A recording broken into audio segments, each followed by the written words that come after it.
And good evening, everyone. This is Sound Effect 09. Glad to be back here tonight for another live stream.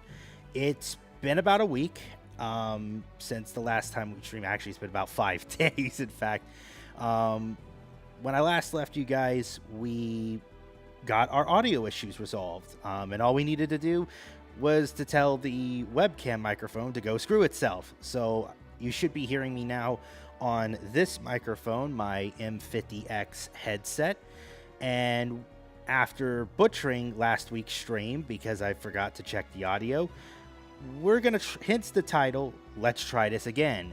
So I just got off the front lines. Oof. I hope it didn't go too badly, Obsidian. Good to have you tonight. So what we will do, we're going to revisit the cutscenes from Chapter 7 of the Timeline of Fate, and we're just going to watch them through, and then we'll probably do a few things in Cookie Run Kingdom tonight. So I don't know how long this stream is going to be. It's going to really depend on how quickly or slowly we get through the cutscenes. So I've got my White Lily cookie again tonight. We're going to go through this, and we're either going to have better composure or worse composure than the last time we did a stream like this. So I'm going to try to keep myself in order. So with that, I think let's not waste any more time and get into Cookie Run Kingdom. It's going to take a little bit, though, because I just restarted my system because it had updates, because of course it did. Oh boy, did it go badly. We lost 2 planets, just took back the first one they invaded, and currently on our way to liberate the second one. So basically you lost both. Sounds much better now compared to last time. It's a good idea to do that. Yeah, I needed to get that sorted out as soon as I could. Good to have you tonight, Tom. Hopefully we'll get... Man, I try not to burp so much, but I cannot help it. Let's get this up. Gameplay's not quite up. Hang on. Let's see if this comes up correctly. Let's see.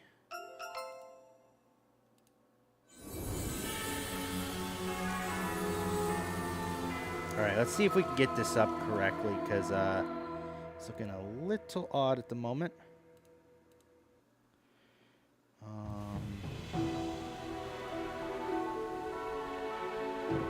Alright, it looks like the audio is coming through, but the gameplay is not. Give me 1 second to get this sorted out.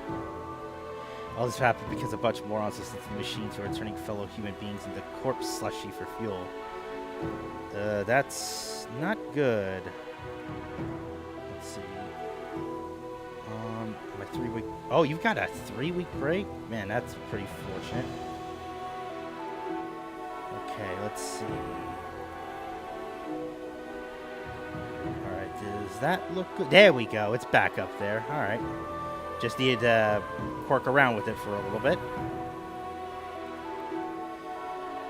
Alright, so as I said, we will do the...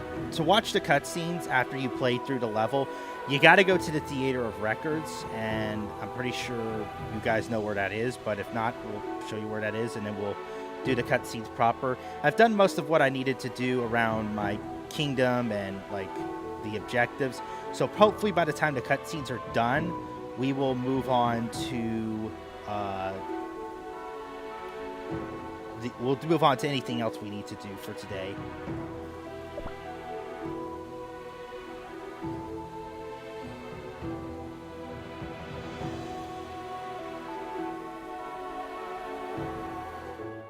Okay. Looking good so far. Have unlocked the mines. I've been using. Yes, you do want to be using it as much as possible, especially for those ore vein objectives.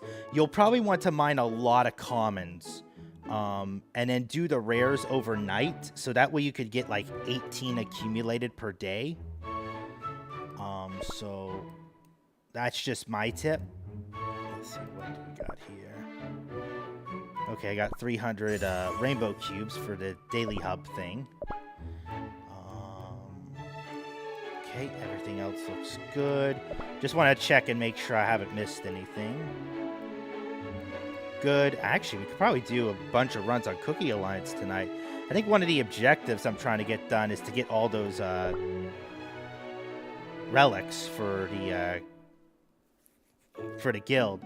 So I want to get that done as well. All right, so to access cutscenes after you've seen them in the story mode, you want to go here to the Tower of Records to the left here. This structure right here. Next Tuesday when the update for this game drops. I was just playing also gets to be drilling into the void. Oh boy. That does not sound fun. The void. Alright, so we're going to hit the Tower of Records, and we are going to scroll all the way down. That is where our cutscenes will be at. The only cutscenes I haven't finished are the Cookie Odyssey ones and Legend of the Red Dragon, because in order to access Legend of the Red Dragon, I believe you have to complete at least Chapter 1 of Cookie Odyssey. Otherwise, you have to spend 3,500 crystals. I could spend that, but I just choose not to right now. So for the Timeline of Fate, all those cutscenes are all the way at the bottom. As you can see here, Queen of the Netherrealm is number 7, all the way at the bottom here. So let's get there, and we're going to go through all the cutscenes. There are 13, but last time we checked, they're pretty darn long, so let's be prepared for that. Again, the reason we're doing this again is, the audio on my stream, on that third Ambitious stream, was horrible. Cannot sugarcoat. It was horrible, and it kind of ruined the stream completely. We may be doing another Ambitious stream next week, but I'll reveal those details later on. For now, let me stop yapping. We're 12 minutes into the stream. Let's go ahead and start with the cutscenes from Chapter 7 of the Timeline of Fate, starting with an old tale. A tale as old as time. There once was a witch who dreamed of a sweet paradise, and another witch captivated by the other. Witches? Yes, witches. Our creators, transcendent beings of overwhelming power. Souls with fragile hearts, not so different from us. Like the near side and far side of the moon, these witches were inseparable, yet so different. Oh, like Earthbred and Tartrus? How clever of you! Yes, exactly like Earthbred and Tartarus. Was it because this world was born in their image? Every so often, souls appear who resemble those two witches. Souls who dream, and souls who watch over their shoulder. Souls who cast off their dough, and souls who cannot bear the weight. I didn't know souls like that existed. They did, once. Just as you once carried a sweet aroma of your own. Do you remember it? Your aroma? Aroma. I can't remember. Poor Asphodel Cookie. Like, it seems like being in Tartarus for so long has just wiped a lot of her memories out. It's one of the things I kind of worry about in the coming chapter is if just being there, your memories slowly fade away with time, or if the river's supposed to do that. I'm trying to avoid as much spoilers as I can, but I can't guarantee it on tonight's stream. We're just gonna go as much as we can. That's all right. You don't have to. But still, I remember I have to go back. sweet little thing. Anyway, it's been such a long time since I've seen souls like those. I wonder if we'll meet them again. Ones who shatter worlds and shape them anew. Souls who change the world.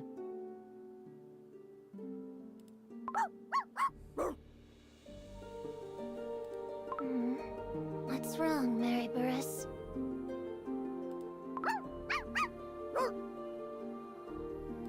What's with all this barking? Did someone forget your treats? No way. I gave them all a hefty portion each. Or maybe Mary Burris is barking at that thing? That thing?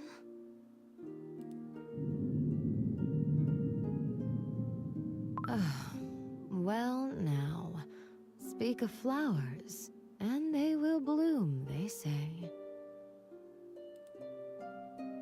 Barely a word from me, yet the world is already moving. Also, it appears that the memory erasure thing does take inspiration for a specific area in Hades. You can go further into details, Obsidian, if you want. Just gonna try to avoid commentating too much over the cutscenes like I did last time, but we'll see. Alright, so now for number 2, we gotta go down the list, the restricted section again. The scent of white lilies.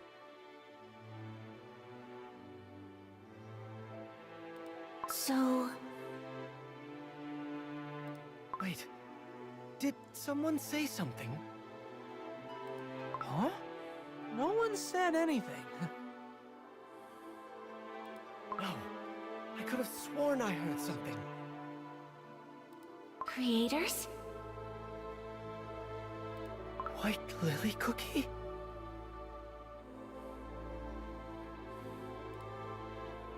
And so... have you found them?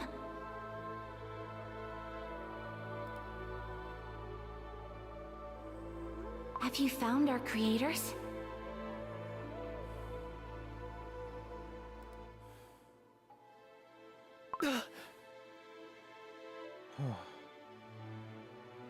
It is her.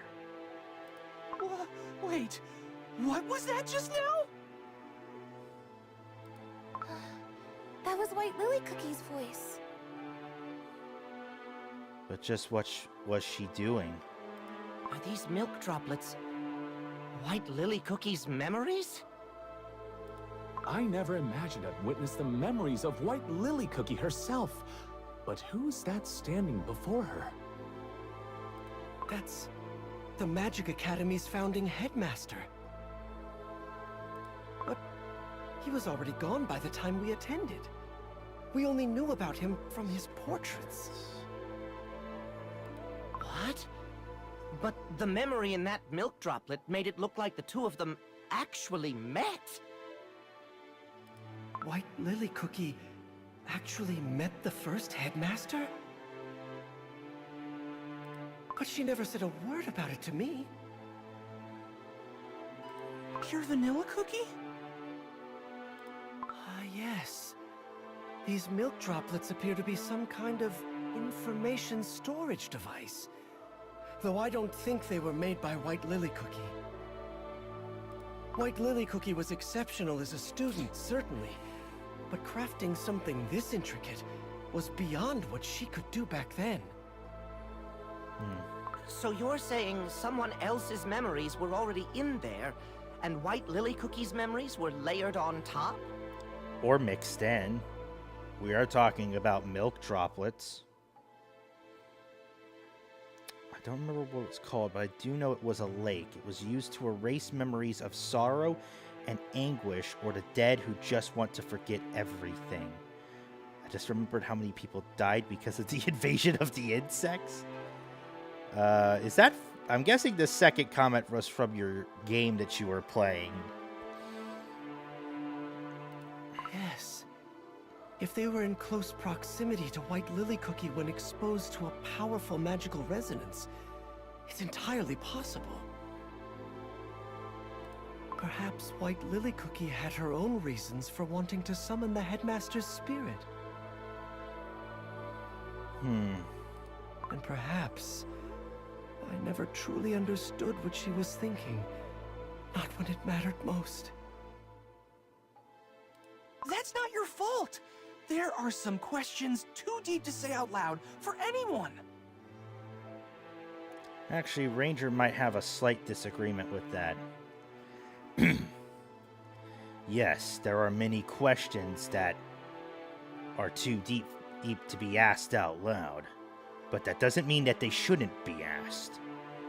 There's a lot of forbidden things, but I've always believed that things that were forbidden were for good reason, because either someone was stupid enough to try it, or someone succeeded, but with significant consequences.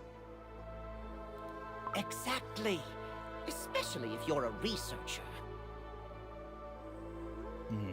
Did White Lily Cookie show curiosity about witches and cookies back when she was a student? If so, we may find clues about the first oven we seek right here within these droplets. Look, there are more milk droplets further inside. It's pretty dusty, but what if we follow the trail and see where it leads? A fair point. Let's keep following the droplets. See if we get any additional memories along the way. Alright, let's go! What was it you saw at the end of this path, I wonder? Show me too. Perhaps I never truly understood you at all, even though I thought I did. I believed I was by your side. The world you gazed upon alone, perhaps I never truly saw it with you. I want to know the you I missed. The you from back then.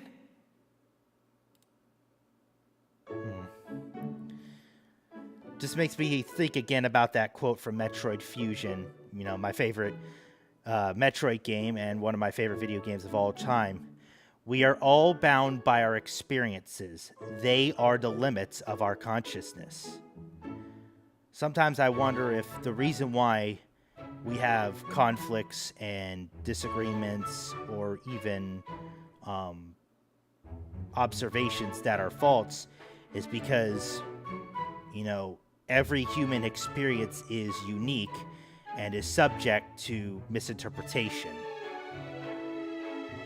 It's just something I thought about with that final set of lines with Pure Vanilla Cookie, where he's starting to question if he truly knew White Lily Cookie at all. I feel that way a lot about people I once met in my life. Like, did I truly get to understand them and what their perspectives are, or did I just shove them into a box and just prayed that maybe I was going to be proven right in the end? Arrogance is one hell of a thing, but I don't think arrogance is so much something that's visibly done. It's just something we built up down here.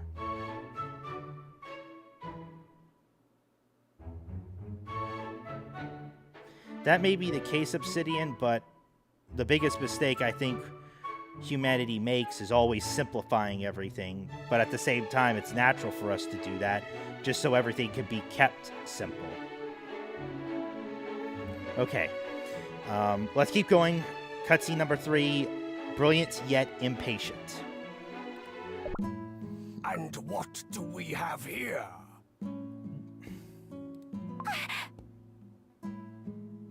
This section is for professors only.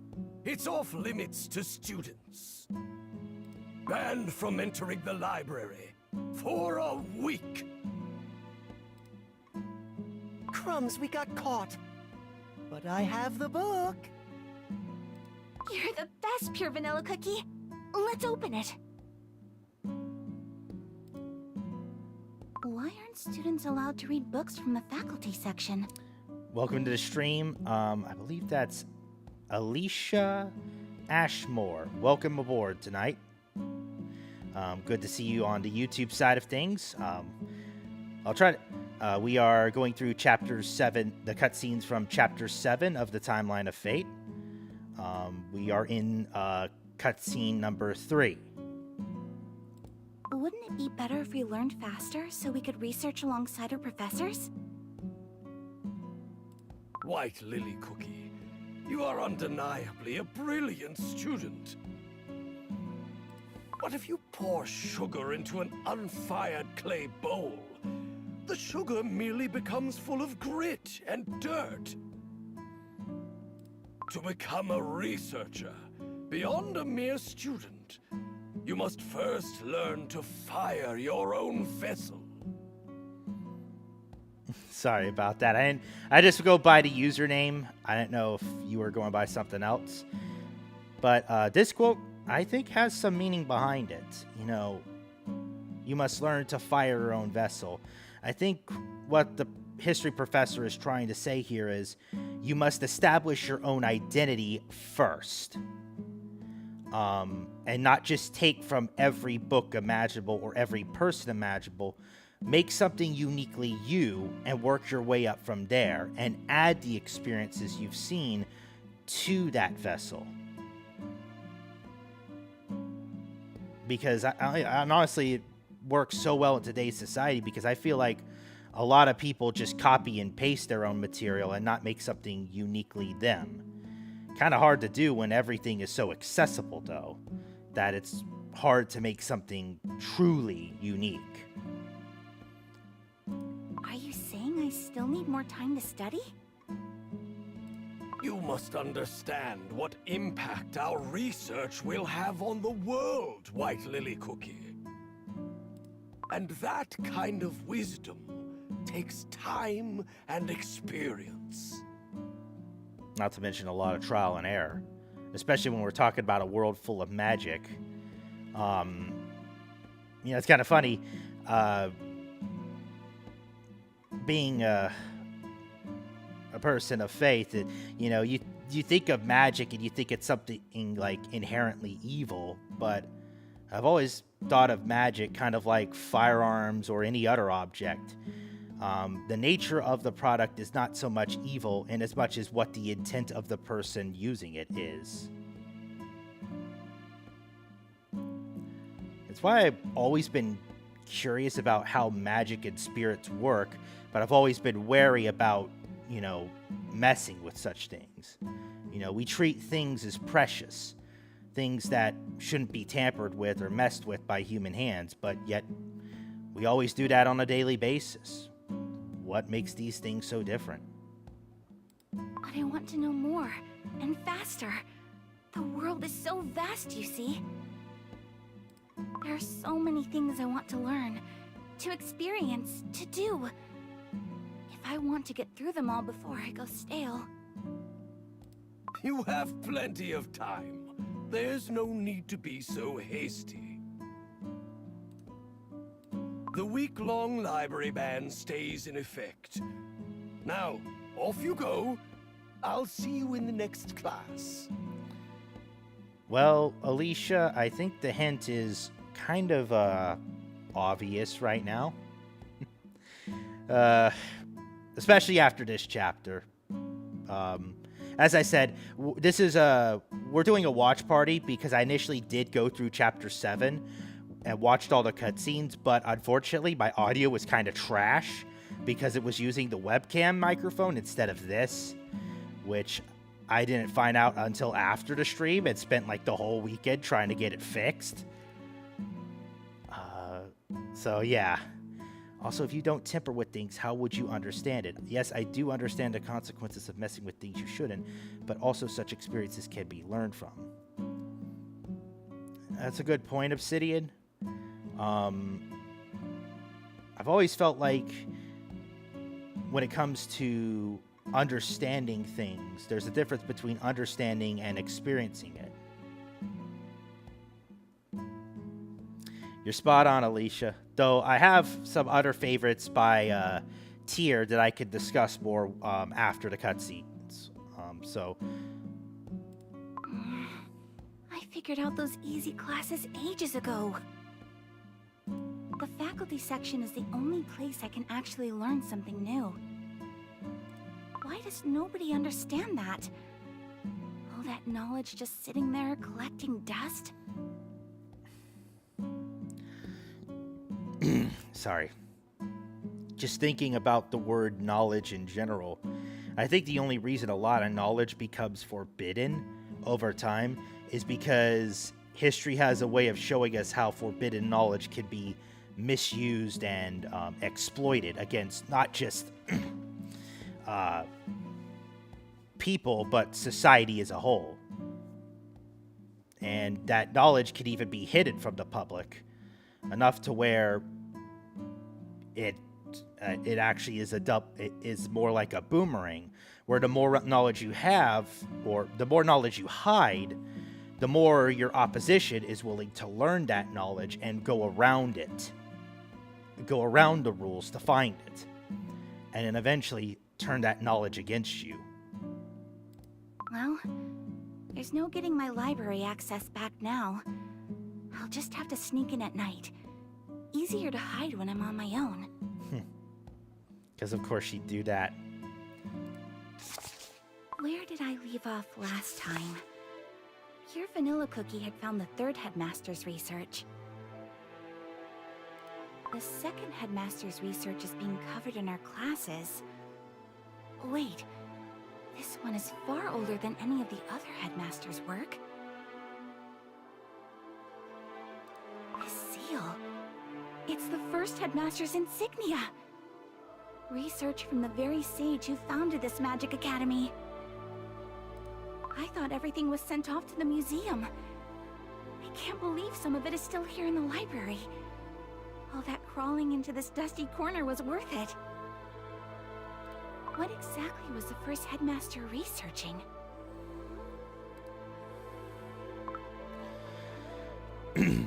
Knowledge unto all, a proposed taxonomy and curriculum for the preservation and dissemination of the knowledge of cookie kind. I'm not sure if you guys would prefer me to speak the specific sections in which there are no voice acting or not, but that's kind of what I did in the last stream.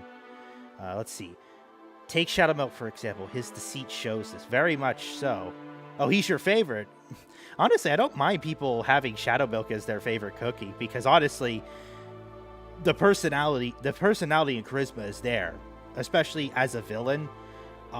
It just feels right now with the timeline of fate, and this is one of my biggest praises of the last 3 chapters, is we haven't seen Shadow Milk, and which I'm glad, because I'm hoping more of the situation regarding the timeline of fate is just, you know, done without him being around. Okay, you know, the strongest of lies are legends. After all, they contain a small grain of truth somewhere beneath the fantasy. It's one of the things I actually tell people about, you know, the history of the Civil War, and why it's probably one of the wars I'm most intrigued about in the United States history, because this is probably my, you know, southeastern U.S. bias showing here, but I believe a lot of the history of, you know, not just the Confederacy, but the Civil War itself has been buried to not just time, but has been proactively buried. I don't mind you voicing the parts that don't have an actor. It's just nice hearing your voice. Honestly, I'm hoping to keep working on my voice, because I do have some projects in the works right now. Even with my work schedule being kind of dog trash right now. I hope we find out why he turned evil, though. I actually hope so, too. I mean, there are some hints in the, what was it called? Something of the Beast event that gave it some hints as to why, but, like, I don't think we have truly the triggering moment. At least, I don't think so. Okay, let me keep going here. This sounds fun. This document sets forth a framework for identifying the governing laws of the cooking world, and for the accurate preservation and dissemination of knowledge. Ancient records shall be gathered, organized, and classified according to a unified standard. The scope of inquiry encompasses records of witches' signatures, symbols, tools, rites, sealing structures, residual magical resonance, and fragmented inspections and oral transmission forms. Try saying that 5 times fast. In order to minimize the misreading and distortion that arises when knowledge becomes the fixed property of a privileged few, knowledge unto all is adopted as the foundational ethical principle at the center of the educational curriculum. The classes here only ever teach knowledge through the current faculty's own lenses. Something I feel like happens way too freaking much in today's educational sector. Especially the public school sector. And yet, the first headmaster thought just like me, didn't he?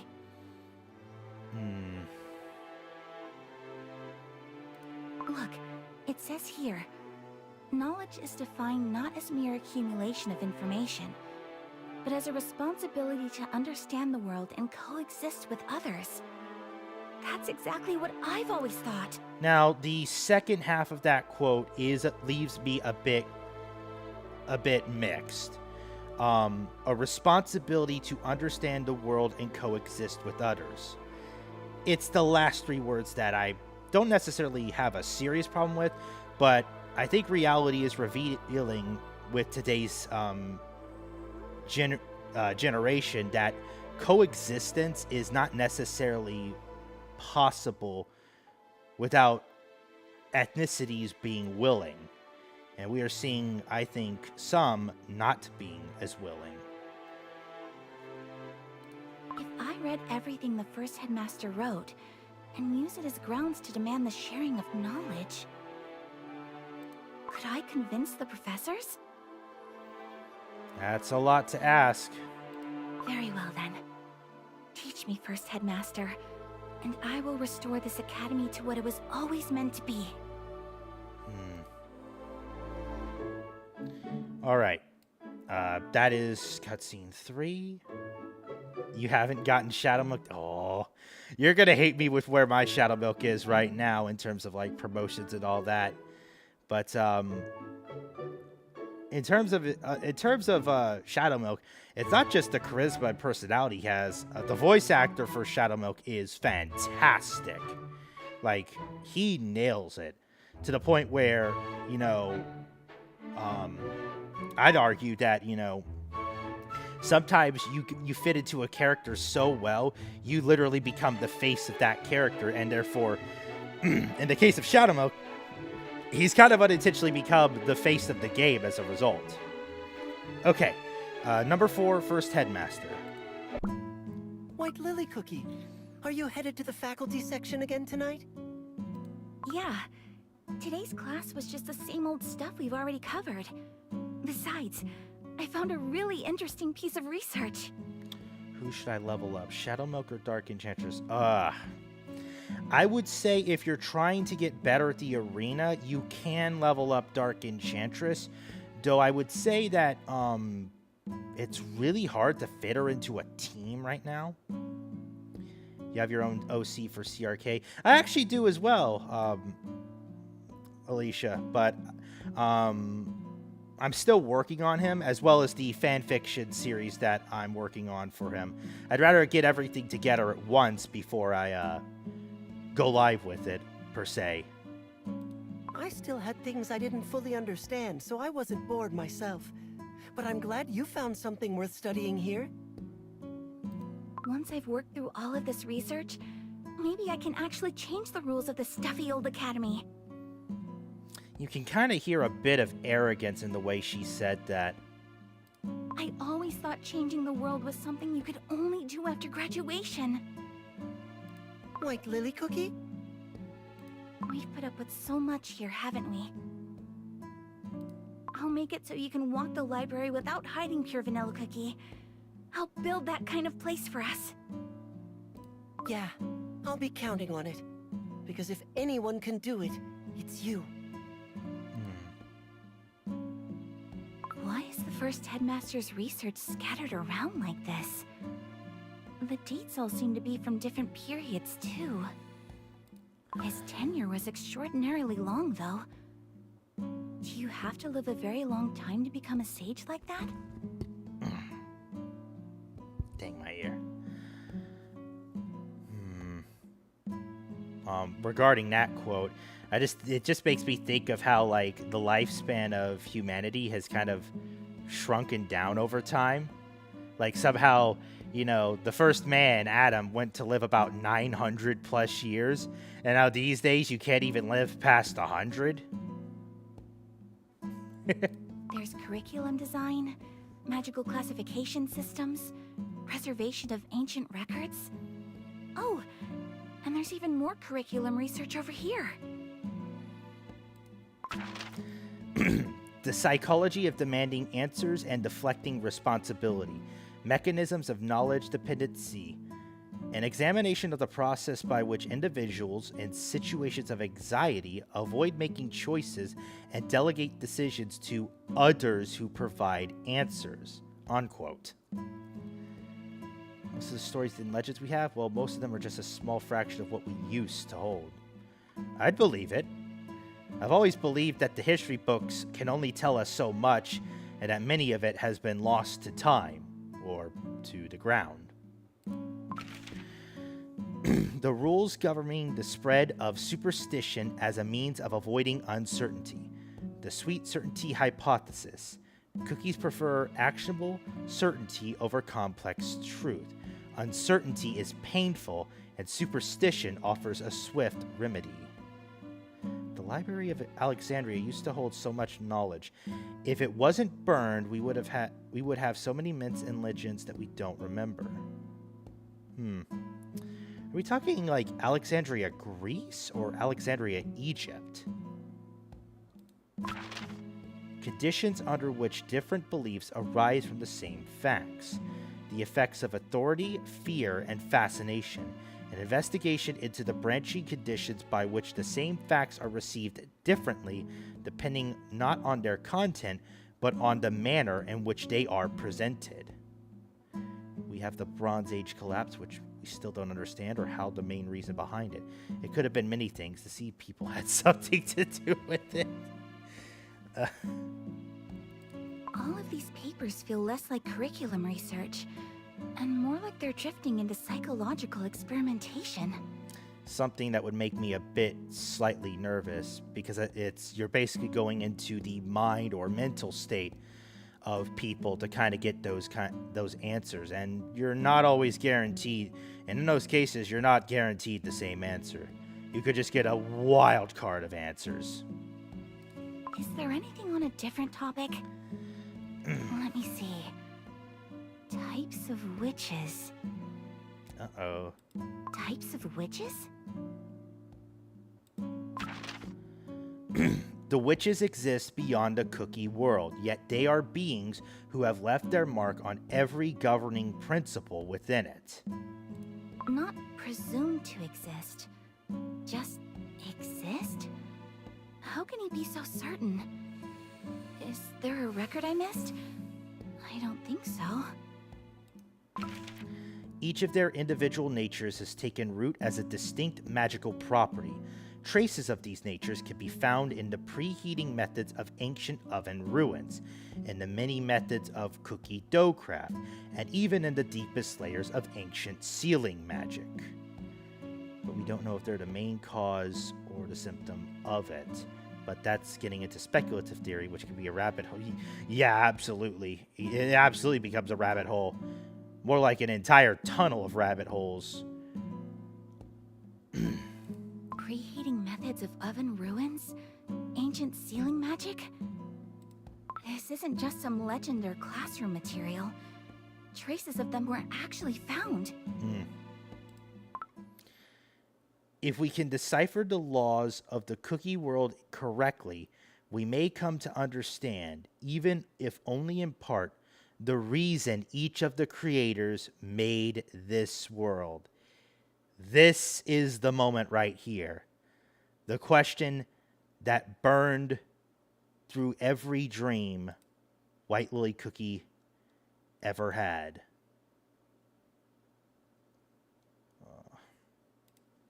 Give me a second here.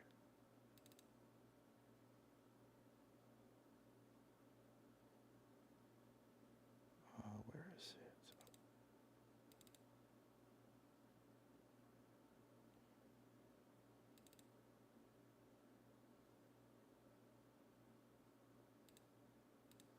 All right. And aside from that, there's an interesting shift you could see throughout history of religion, because in the modern day, it's my divine is real and yours is fake. But in ancient day, it was just my divine is stronger than yours. I wouldn't say it's so much real or fake, in as much as if we look at the history of, the world, there is ties to the Bible. Lots of them. More than people would want to admit, and many of which have been hidden, if not lost to time. The reason they created us? Right. Why did the creators bake this world into existence? Why did they create us?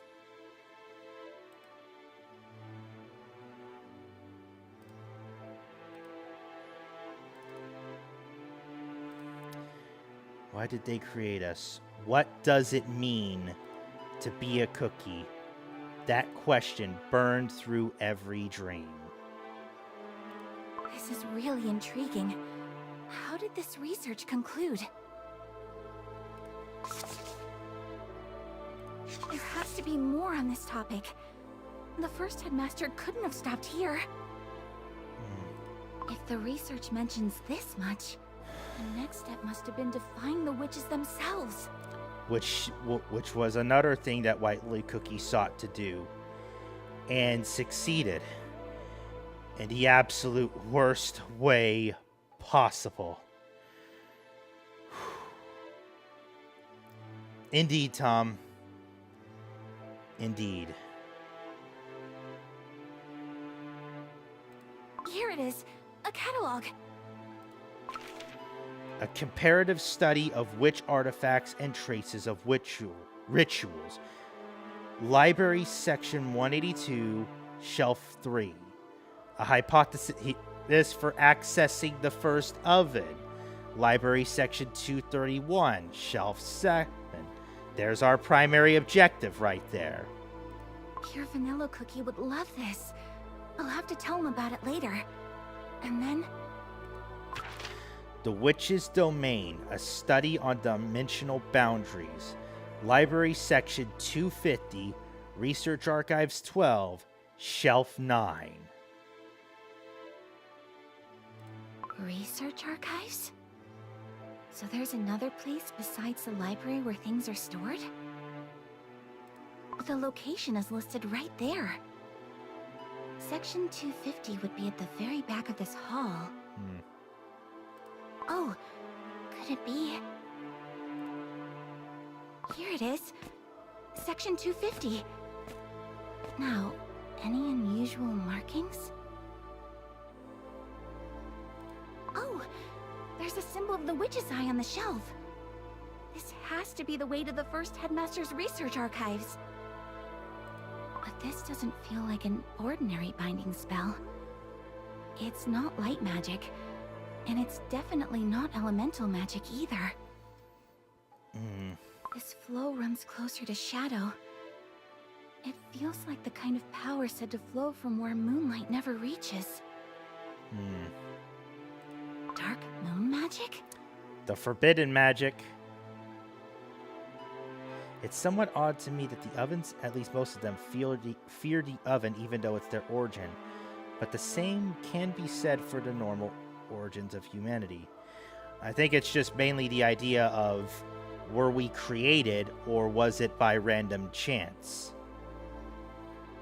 Personally, I've always believed that the world was uniquely created and that the evidence is all around us. I don't think the world came to random existence.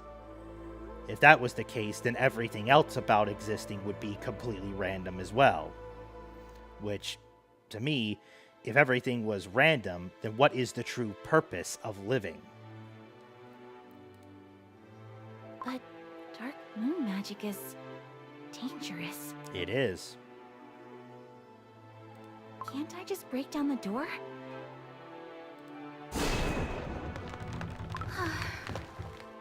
It just repairs itself no matter how much I try.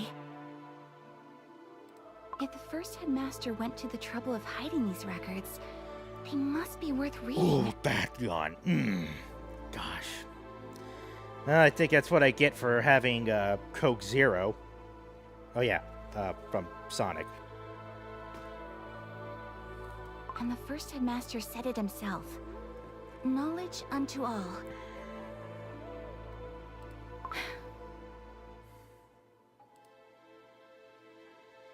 Knowledge hidden beyond the moonlight. If you are not a locked door, but a forgotten path, show me the way.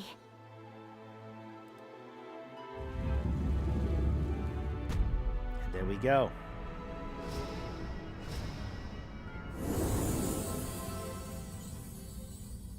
This is it.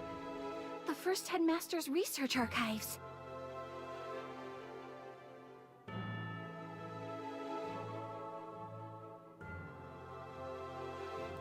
Everything here is the first headmaster's research. Incredible.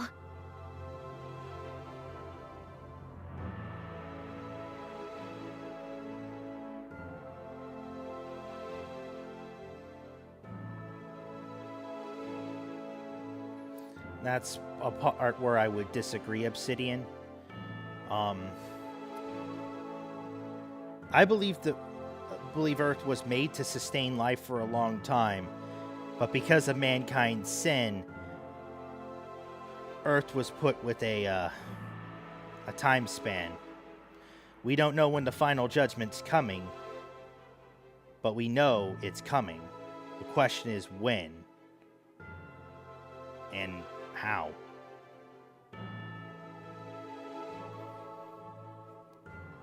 Why would he have hidden all of this? The search for the creators began with the gathering of knowledge. Yet the more knowledge was accumulated, the clearer the real questions became. I have seen the traces the witches left behind. I have seen their tools, their incomplete records. Now, I cannot help but ask, why did they create us? Why did they create us only to vanish? Why did they leave me here among cookies who cannot digest knowledge as I do? I can no longer be satisfied with these mere traces alone. I wish to find them. I want to find them too. It sounds like nobody even tried to understand your work. And that's the sad reality. You know, I've told a lot of people, you know, I don't boast in wisdom, but I'm pretty humbled when I learn stuff, especially learn through wisdom itself and knowledge. Because to me, the best way to learn things is with a humble attitude, not a haughty one. A haughty attitude invites destruction and despair. A humbled one is one that becomes a foundation you build upon. How much did you uncover, I wonder? In the end, were you understood? What's this? Milk? That is a lot of milk for a chalice. I can sense magic emanating from it. What'll happen if I touch it? Oh boy.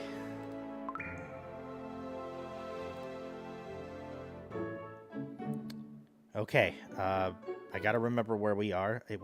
We got through number 4, so it's gonna be number 5, the first oven.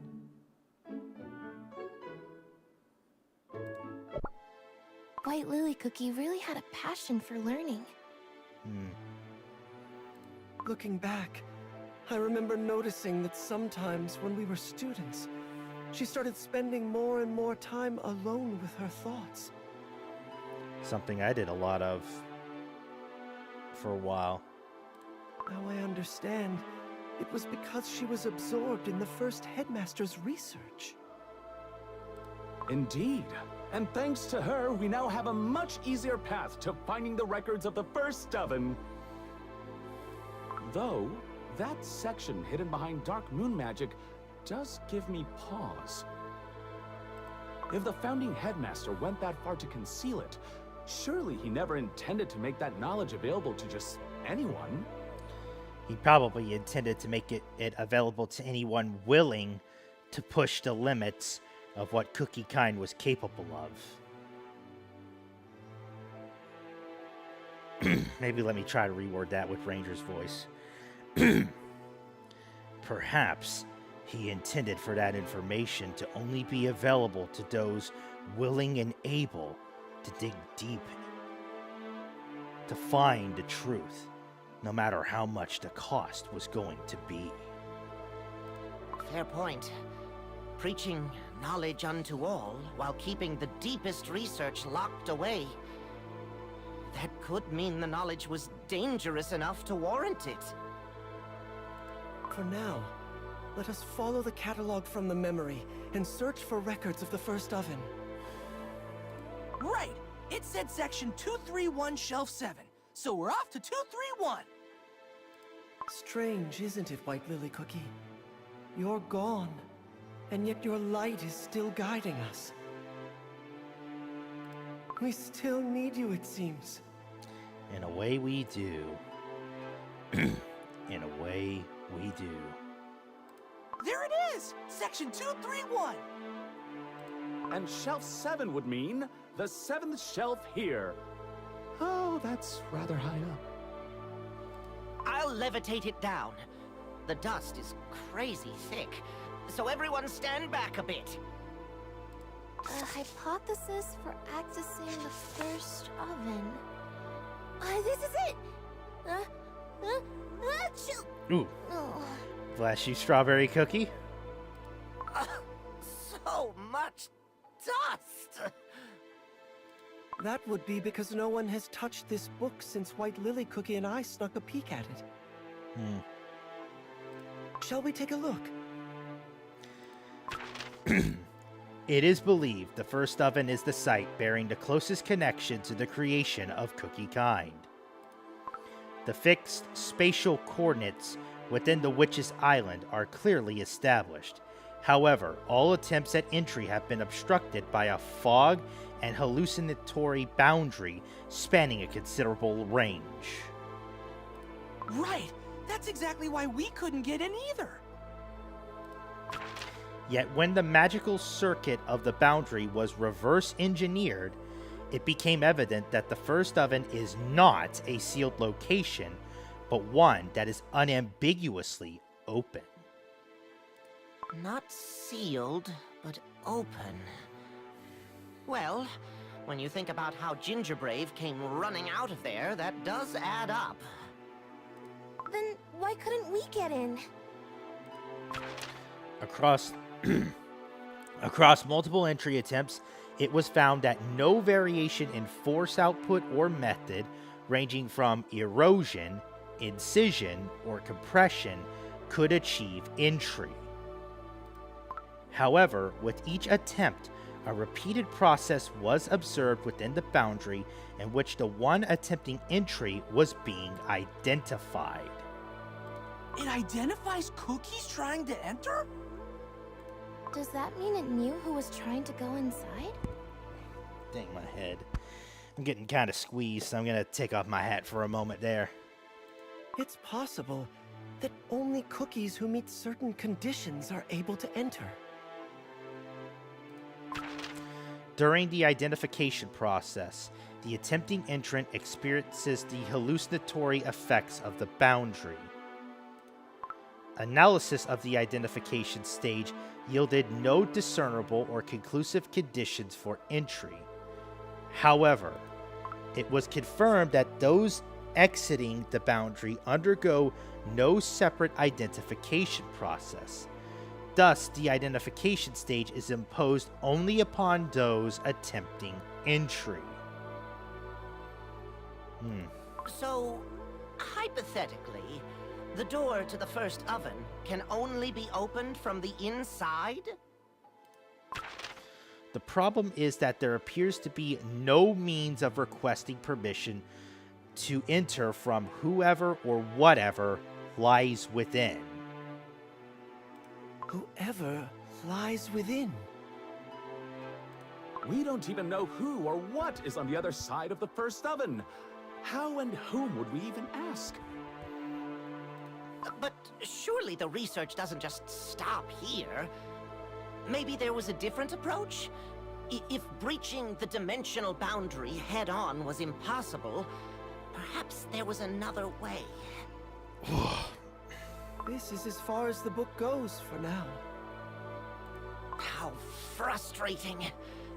We still need to figure out why the Radiant Cookie mentioned the first oven. The Radiant Cookie told us that's where the Soul Gems were born. The founding headmaster regarded it as the oldest surviving trace of a path leading to the creators. 2 records from 2 different eras, and yet they point both to the same location. The first oven must be something really important.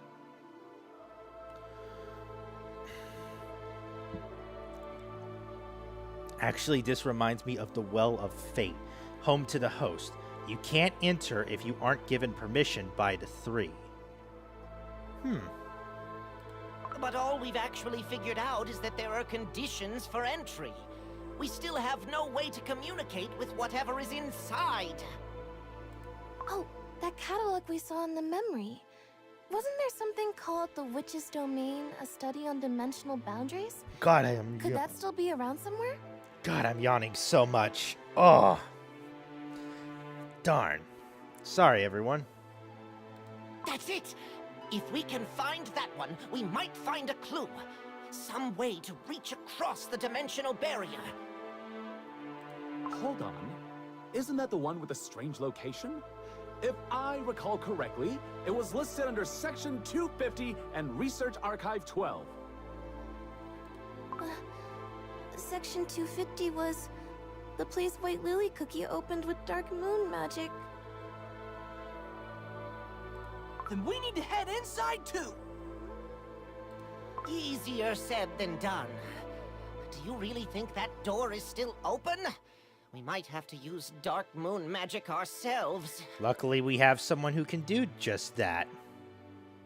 Let's just hope it's open at least a crack. Either way, off we go!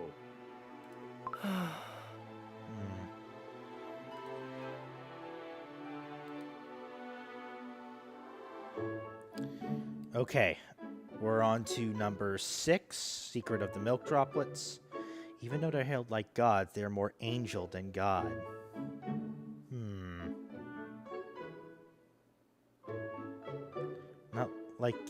Not like it seems they held their duties in that high regards, because after the Legends War, they left without a trace, aside from eyewitness testimony. Pure Vanilla Cookie, are you alright? Pardon? You don't have to push through this. If seeing White Lily Cookie's memories is too much... Thank you, Strawberry Cookie. But I don't want to stop. Not right now. Not when you're this close to the love of your life. Even if it's just a hint of her memory. I want to know what she saw. What she wanted someone to understand. I already know how it ends. So at the very least, I want to know the path she walked to get there. I want to as well, Pure Vanilla Cookie. It still pains me to know she had to live with all that guilt and regret. The lives taken, and the futures impacted, and the permanent altercations that came with it. But to me, she was too valuable to lose. And even now, I still feel painfully regretful that I left her to that fate. Okay. Then we'll find out together. Indeed. Look over there! A milk stain in the gap between the shelf and the wall! Oh, is it leaking out of the seal? And the witch's eye symbol. It's exactly the same as the one from the memory. The first oven was the oldest clue to reaching the witches. And yet White Lily Cookie, even after learning of that clue long ago, kept searching for the witches on her own. Did White Lily Cookie fail to reach the witches' island too? Or did something else happen in between? This is no ordinary seal. Just like in the memory, there's barely a trace on the surface. Darkness flows underneath. Can we cut through it with the power of the light? The bringer of freedom. It might not be the one I have followed for or and devoted my life towards, but the ideal still reigns true. It's not just an ideal. It's a virtue. A virtue that, on its own, is like a wandering beast. Yet, when combined with virtues, can become the true guardian of the future. No! If we force it open, the space inside could tear along with it. Wizard Cookie is right. That door likely won't open by anything other than dark moon magic. Let me try. Go for it, Pure Vanilla. If things get ugly, we'll help you. Pure vanilla cookie. If it's dangerous, you don't have to do it. Gonna have to try to get my hat back on. Wow. Put it over my headset. That's one downside. Alright, there we go. It's all right. White Lily Cookie once stood before this door alone. Indeed she did. Despite the dangers, she found it harder to walk away without knowing. I want to understand that feeling. Okay, then we'll be right here watching. If anything goes wrong, we'll jump in right away. My sword shall be drawn and ready. I'll keep my eye on the magical current the whole time. The moment something feels wrong, I'll cut it off right away. We're right here with you, Pure Vanilla Cookie. But besides, we're this close to finding out what White Lily Cookie was looking for. And I sure as hell ain't running now. That means more than you know. Thank you, everyone. Knowledge hidden beyond the moonlight. If you are not a locked door, but a forgotten path, do not keep that path to yourself. Let us walk it together.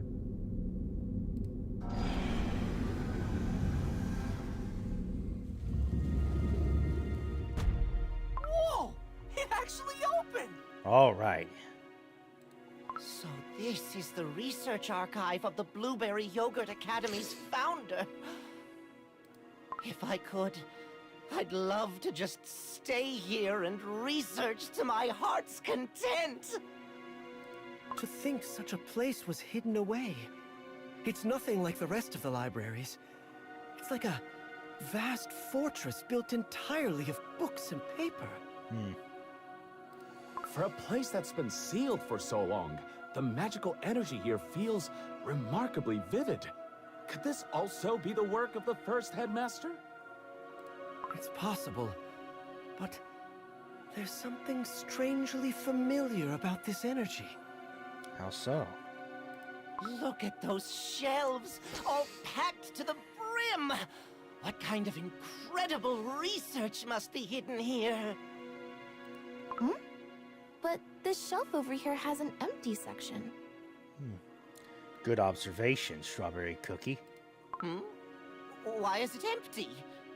Given that papers are stacked even on top of the other books, that spot definitely wasn't empty before. Ugh, just thinking about even a single page gone missing makes me sick. Is there anything left on that shelf at all? After this watch party, I do have something from my tale that I want to tell you, but I'll have to keep it vague because I don't want to ruin the surprise. Very well then, Obsidian. I'll keep that in mind. There is one paper here. A study on the connection between soul and reality and spatial composition? Soul and reality. Guess which cookie was looking to bring things that she lost in the past back? Dang it, my nose.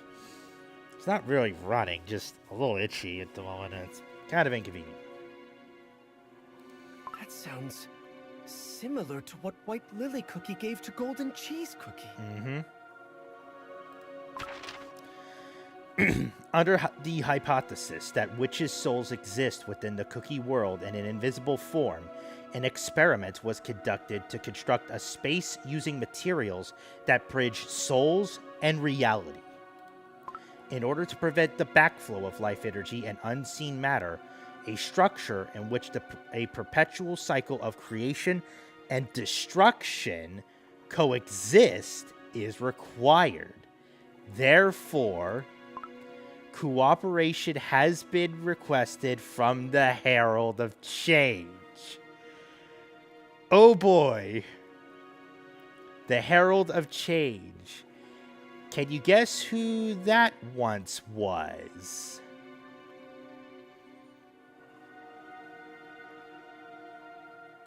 The Herald of Change. If I recall, that's what Burning Spice Cookie was called before the corruption. So the founding headmaster knew Burning Spice Cookie? Before his corruption? The power of destruction alleviates overload, while the power of abundance sustains the flow of life energy, achieving complete structural stabilization. On the 9th attempt, spatial formation was achieved, and so was the anchoring of desert creatures' souls within the space. However, the search for and the connection to the witches' souls ended in failure. Experiments and research concluded. Looking at this research... Yes, just as I thought. This empty spot must have been where the substance White Lily Cookie gave to Golden Cheese Cookie was originally kept. Everything about this research sounds like it was really tough and complicated. I just hope it helps Golden Cheese Cookie in the end. Golden Cheese Cookie will get what she wants, same as always. She is a cookie who finds a way, no matter what. Indeed she is. And it's one of the reasons why I have my issues with her. I've always believed that it's not always about getting what you're wanting, but also understanding the consequences of getting what you're wishing for. Many times I've seen that wish backfire in so many ways. It's honestly heartbreaking sometimes when people realize that reality. Shall we keep looking for more? Of course. There's plenty of research notes here. Every shelf is packed full. Let's see. How would the headmaster have chosen to classify these records? Enumerated? Hierarchical? Or perhaps a multifaceted classification system? Wait. Huh. That's weird. What is? What's wrong? So many books. But everything feels like total chaos. Nothing feels organized at all. Research on completely different topics are just jumbled together haphazardly. What do you mean? Probing the creator's response threshold through manipulations to the world's conditions. Optimizing collective reaction through audience dialogue and props? Control of silence, the completed principle of protagonist monopoly. This is part of the founding headmaster's research? It definitely has the headmaster's seal on it. Maybe it was organized by using some sort of brilliantly genius method we can't comprehend? Oh, over here! At least this section has research actually related to witches. Take a look at this! Reverse tracing witches' origin signals using soul jam resonance. Oh, you're right. Using soul jam resonance? What? There's more over here, though these are rather hard to read. What does this say? On locating the creators through ontological... I can't make out the rest. At least you tried, Madeline Cookie. This is just the average notes pile of every single high schooler. I'm gonna have to do that. Oh, will this help? The correlation between false testimony and truth response, a perceptual distortion experiment for tracking witches? Why was he so obsessed with finding the witches? My goodness. Which? Is this a script of some sort? Wait, no. It looks like a research notebook, but I can't make heads or tails of it. Deceit reflects truth. A Yeah. fictional narrative disruption method for detecting traces of witch existence. The more I look at this, the research seems to have gotten a little... Unhinged. Unhinged. Indeed. Oh, crumbs! I was so looking forward to reading everything in this section. Where exactly does the normal research end and whatever this stuff is begin? It started out as a genuine attempt to understand the world. But it seems that somewhere along the way, The search never knew where to stop. The desire to gather knowledge eventually became an obsession with reaching the creators. Given the state of this place, it would have been far more surprising if White Lily Cookie had come away unaffected. Indeed. The types of stuff here seem to indicate someone was searching for an answer so earnestly they were willing to sacrifice pieces of themselves just to find that truth, no matter how cruel the result was.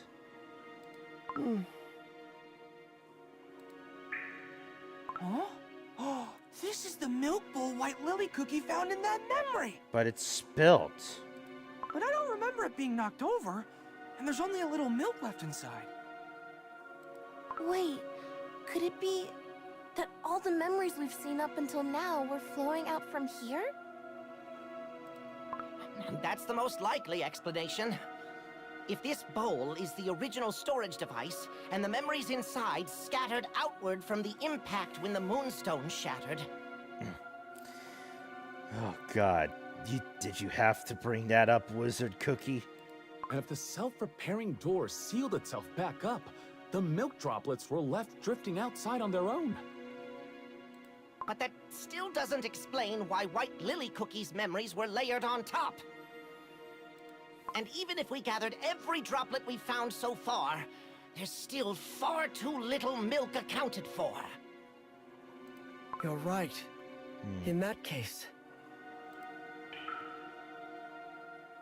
there's only one way to find out what happened.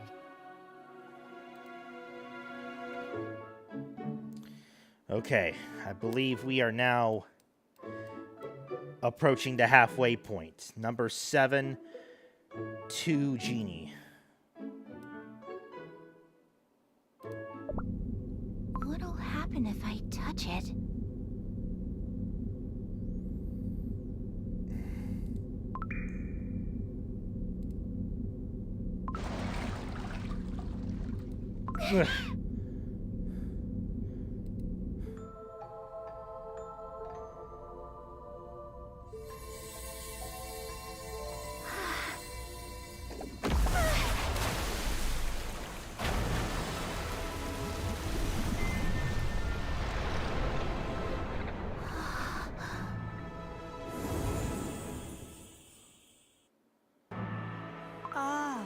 It appears an exceptional student has found her way here. Founding headmaster? Milk is a mirror that reflects memory, and memory is a mirror that reflects the heart of the one who asks. I am what he set aside for a time, a piece of himself kept here, so that the research could continue. Think of me as a spoonful of thought. A spoonful of thought? I never knew you could set a piece of yourself aside like that. That's remarkable. We've never learned magic like that in class. Classes are important, but they are not the whole world. Indeed, they are not. I've learned that before in public school. That's why it didn't last more than maybe like 2-3 years at most. Get out of the classroom, there's a hell of a lot more to learn. Just as truth alone is not the only thing that paves the way forward. Indeed. Exactly. I've always thought so too. The Academy is a wonderful place, but the faculty only ever teach what's already been written. There's a whole wider world beyond the classroom, and so many books out there besides just textbooks. Why does no one want to look toward any of it? Because people always want the easy version of knowledge, not the hard part. There are many reasons, but for the professors, I imagine it is fear. Fear? Knowledge is like a door. Open it, and in come the wind and the light. But sometimes a storm can sweep in as well. And that storm can drown you if you're not prepared for it. Young students often find lies and illusions more appealing than the truth. truth. Yeah.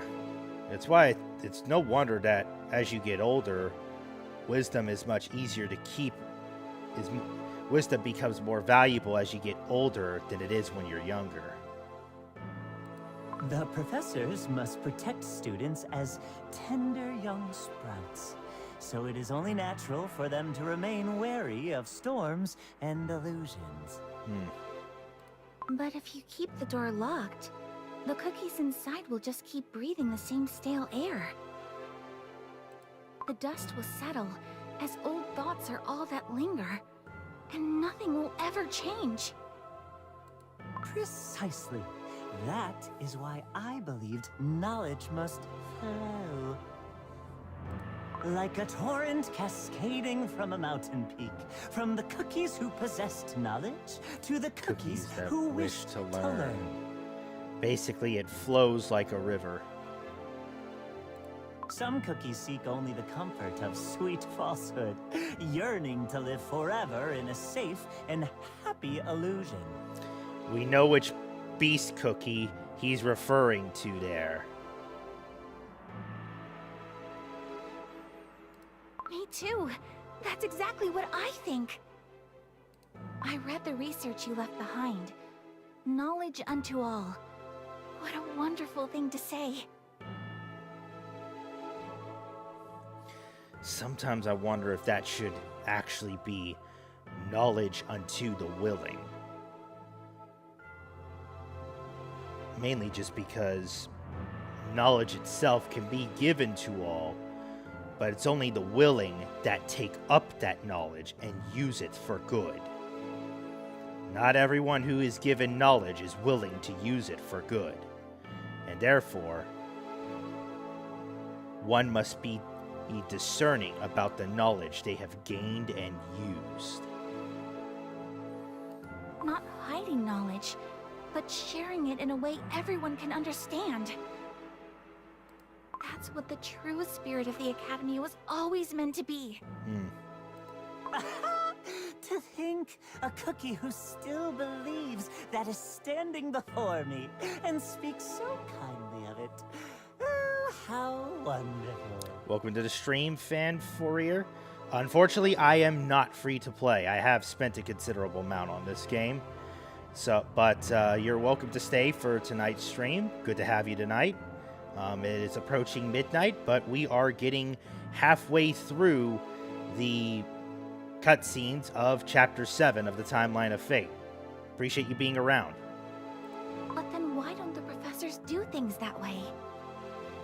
If you founded this academy with that vision in mind, then the rules as they are now must be wrong.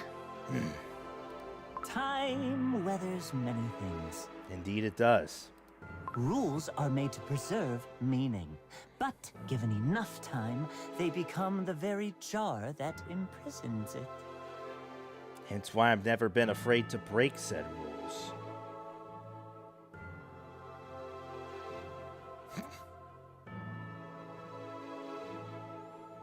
Then the rules should be changed. If they're wrong, they need to be fixed. And that's exactly what I'm going to do. Which Ranger would counter with, in order for change to occur, society must be willing. But society is a stubborn mule, and will only accept change once the things that they believe fall apart. Yeah, it was a 7-hour stream, and I was trying to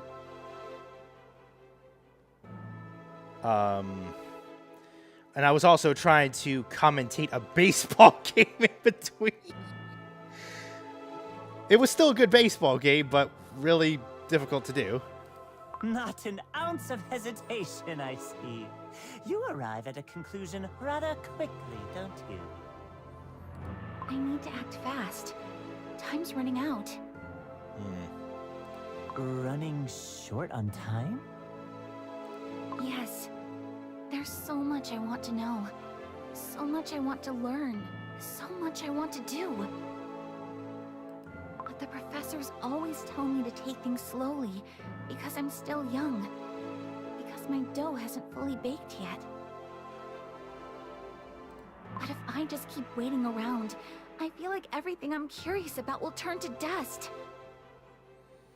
Not always a bad thing in my book. Dust. That is a fine way to put it.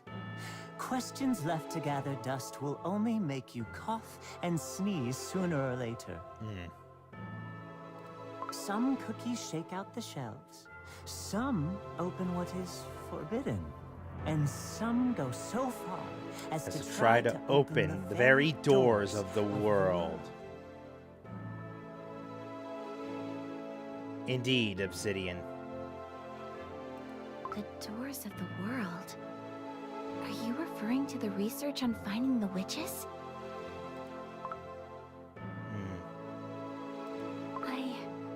I read the research records in the library. Did you truly try to find the witches, Headmaster? The witches exist outside the cookie world. Yet, there are beings who left their mark on every fragment within it. Read those marks long enough, and the question arises on its own. Indeed it does. Why did they create us? Why did they give us both sweetness and the capacity to crumble? Why did they vanish, leaving only traces behind? Yes. I've started wondering the same thing. What were we created for? Are we meant to live our entire lives without ever knowing the answer? Sometimes I think we do. Not because we aren't willing to learn those answers, but because those answers are not revealed to us. It's why Hebrews 11 is so important in Scripture. Many of those who lived by faith did not get their answers in their lifetime, but they followed the Lord willingly. Many cookies never ask such questions. That's why everyone looks at me like I'm strange.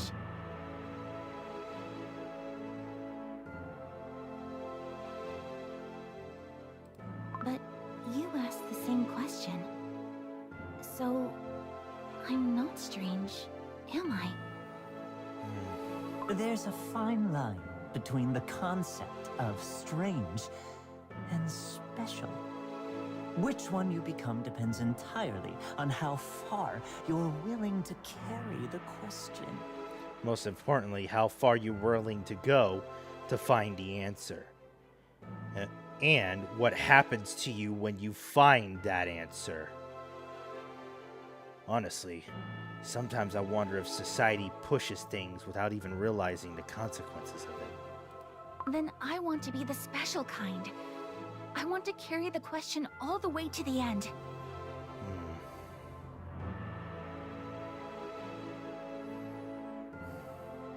That's why I wanted to ask Headmaster. Have you found our creators? I do not know the answer to that.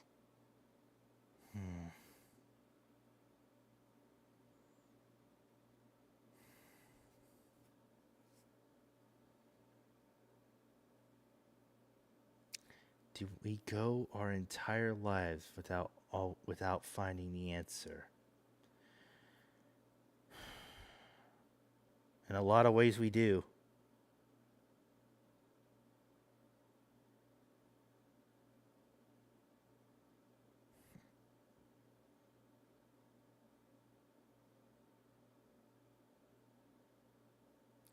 And not everyone's willing to live their lives like that.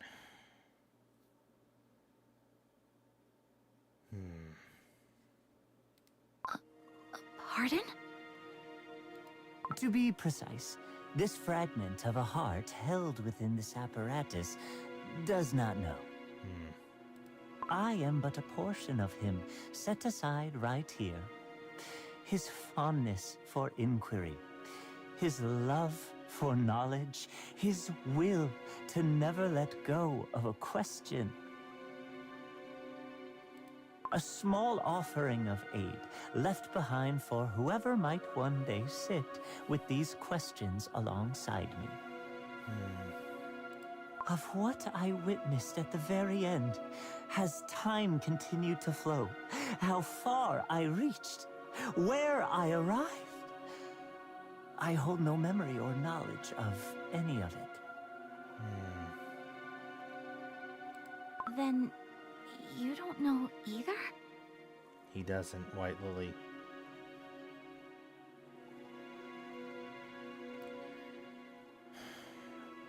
You know, this part of the cutscene sometimes makes me wonder, you know, sometimes how we take the word no or don't know the answer. Sometimes I find myself just kind of stopping in place, wondering if I really know things or if I don't. Me being someone who believes in faith to be a virtue of endless value, you know, faith is the evidence in things not hoped for or seen.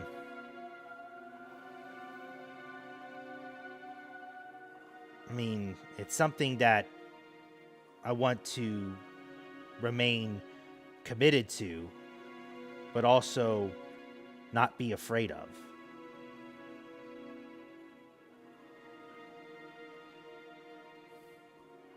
But I thought you would.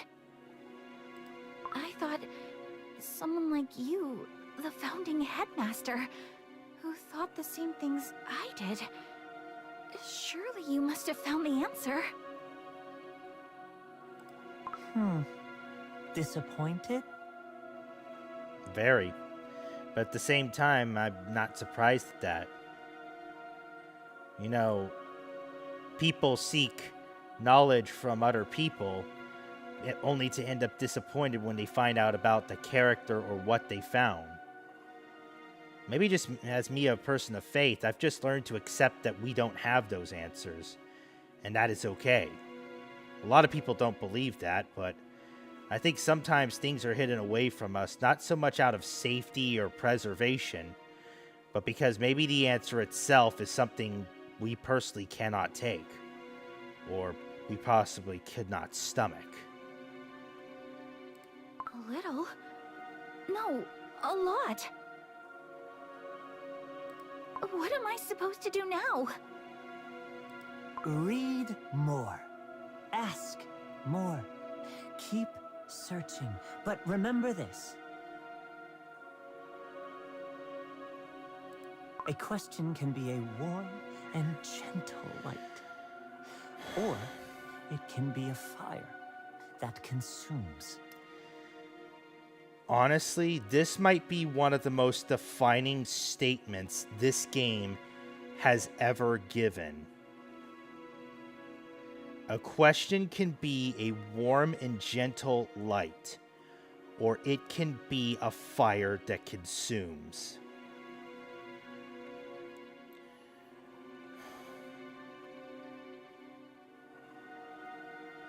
Me being a person of faith, I've always believed the scriptures to always be a book of light.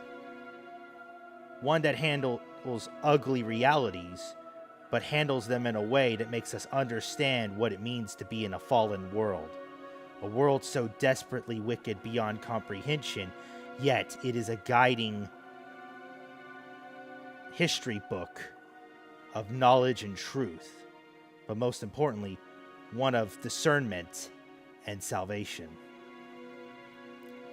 There's a lot of books in today's world that teach so many things, but sometimes I believe that the knowledge of the world is like a brush fire. It might be appealing, but once that fire gets out of control, it don't give a damn what it destroys.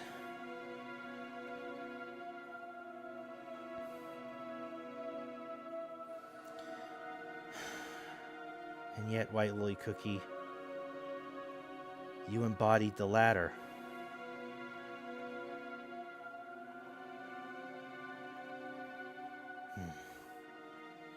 The nature of humanity, so desperate for destruction, yet reaching for the stars. Sometimes I wonder if I'm that person just destroying everything. And the truth that a question leads you to may leave you on far more dangerous ground than where you started. Not just on more dangerous ground, it might send you falling into depths you have never thought possible.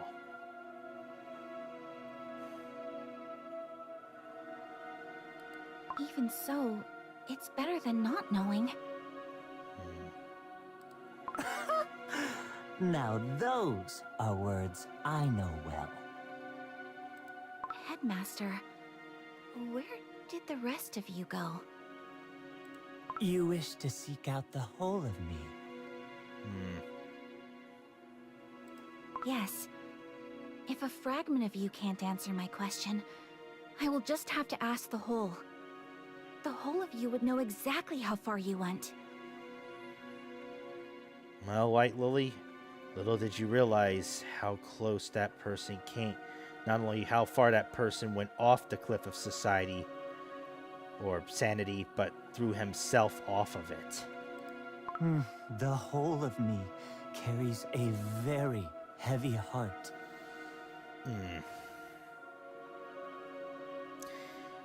I also wonder if maybe this quote here is meant to imply that maybe Shadow Milk Cookie is not completely gone. I mean, he's basically the embodiment of Lucifer, but is he really?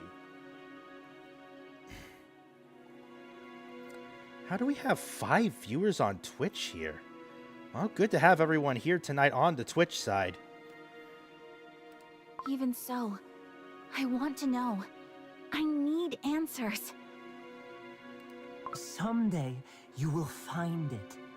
Whether it's through a name, a memory, or a soul. Souls. Leave that one alone. Ooh, yeah. That door runs far too cold for young hands.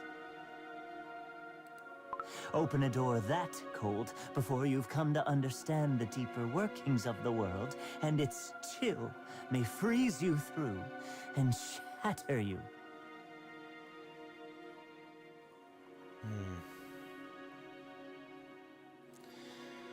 In a way, it's how I see the world. The knowledge of the world is like a blizzard in the darkest night. If not carefully prepared, you may be the one left out in the cold, shattered to pieces. But for the one that prepares for that cold, that prepares for that uncertainty of direction and purpose, it may be the very thing that allows you to go forward. But even a door that cold, someday I'll be able to open it, won't I?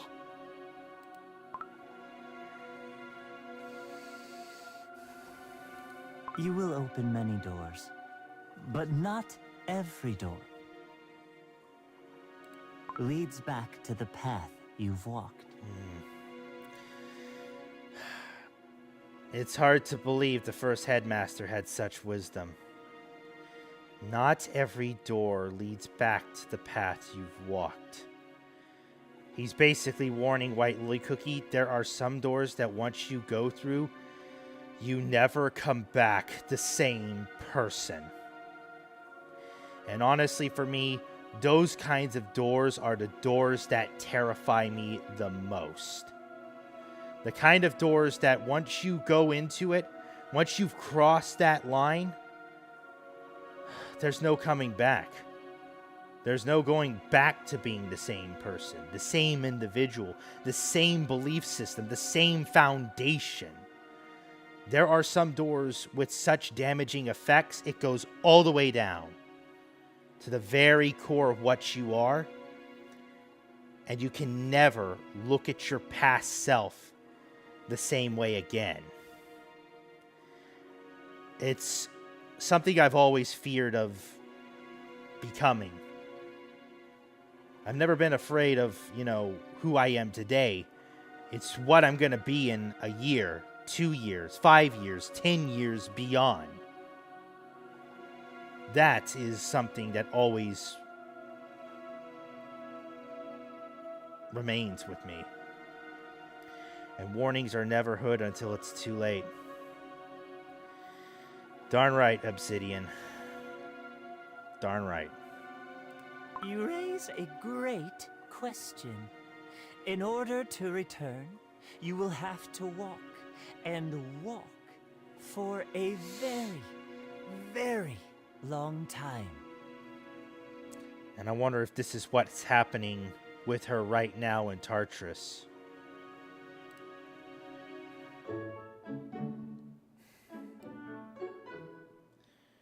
All right.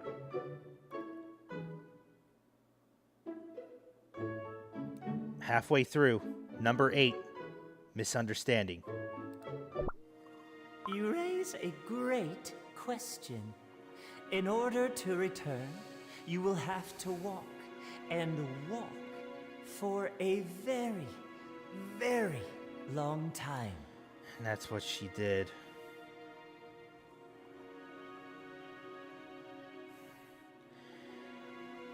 If only you had someone to walk alongside with you, White Lily Cookie.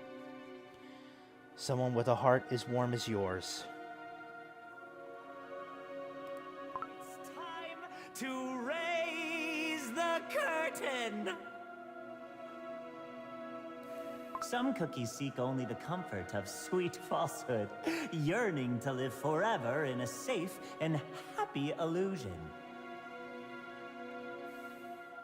Cookies, they just love good gossip, don't they? Something to gnaw on, truth or not.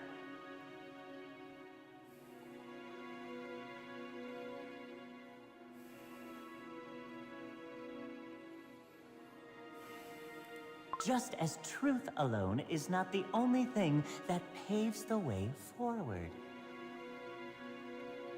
That quote kind of hurts when you think about it. Truth alone is not the only thing that paves the way forward.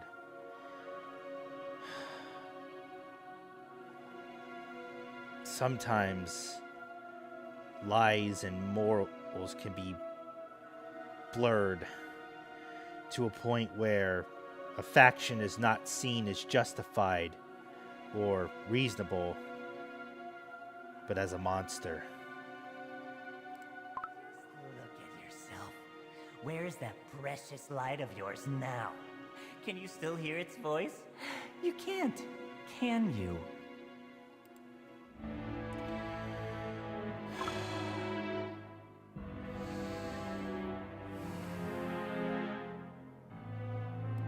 A safe and happy illusion.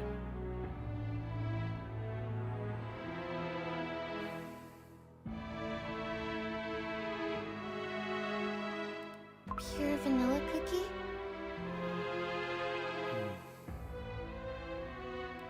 For a very, very long time. No. It can't be. I'm...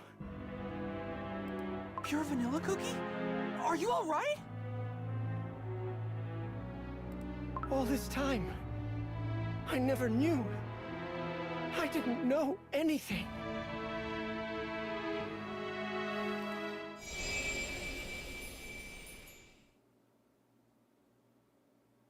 Impossible.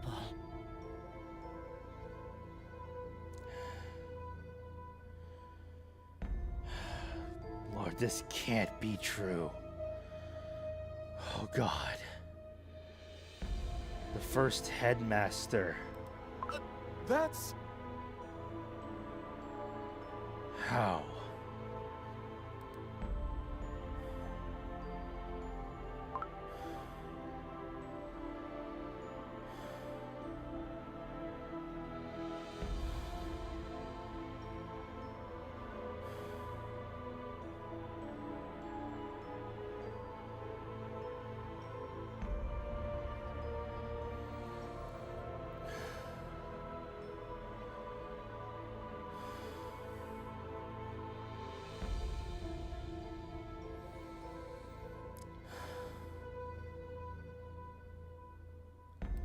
The founding headmaster was Shadow Milk Cookie? Then the fragment that White Lily Cookie met Was what was left of his good side. The side that didn't give into insanity and the darkness. Was a piece of Shadow Milk Cookie's heart that he left behind. A pure side of him that mercifully never got corrupted.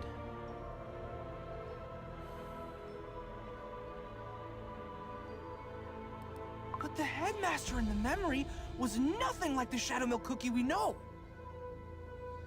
Time and discovery and experience can do a terrible thing to some people.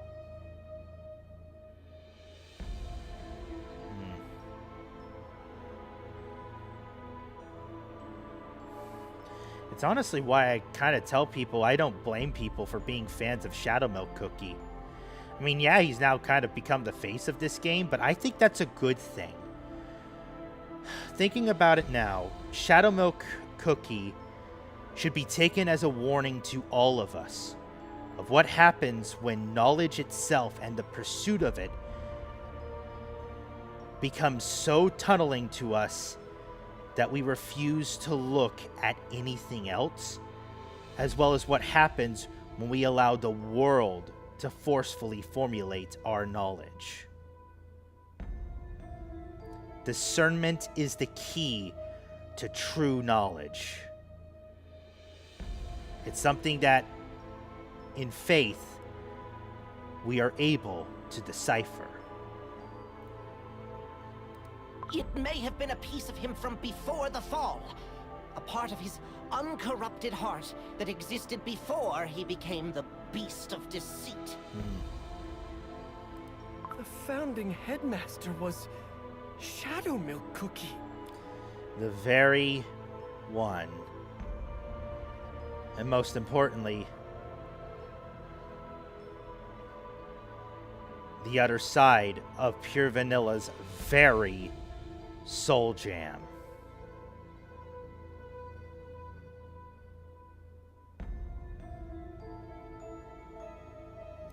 Are you okay? You cannot be okay after learning this, Strawberry. Not when the very person he's looking at right here has been tormenting him and trying to destroy him. Not just physically, but mentally and spiritually. And he still hasn't figured out why. This is why this is so earth-shattering to Pure Vanilla. Because he knows that that cookie has been tormenting him this entire time. To the point where now he is trying to destroy the very reality and timeline he is living in. And he still doesn't understand why. I know a lot of people have said that what Shadowmilk is doing is the equivalent of a child throwing a temper tantrum. I see it as someone who has abandoned all hope in the world of being understood, that he believes the only way he could be even remotely understood is if he burns everything to the ground. And I mean everything that didn't give him a voice.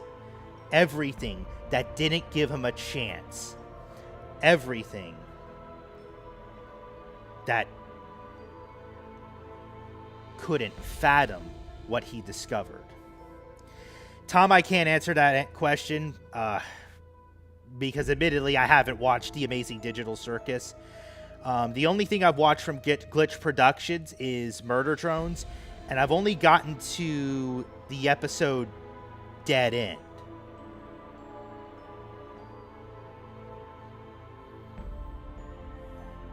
Honestly, Obsidian, I think there's a difference between a tantrum and true anger, or wrathful anger, that is.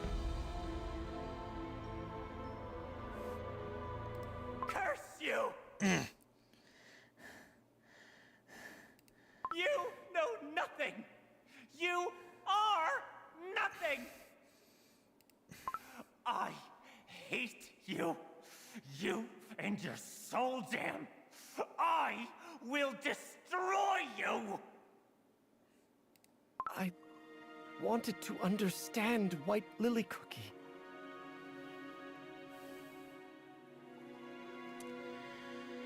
I think the reason now that Shadowmilk is so determined to destroy Pure Vanilla Cookie, it's only a theory at this point, so take it with a grain of salt.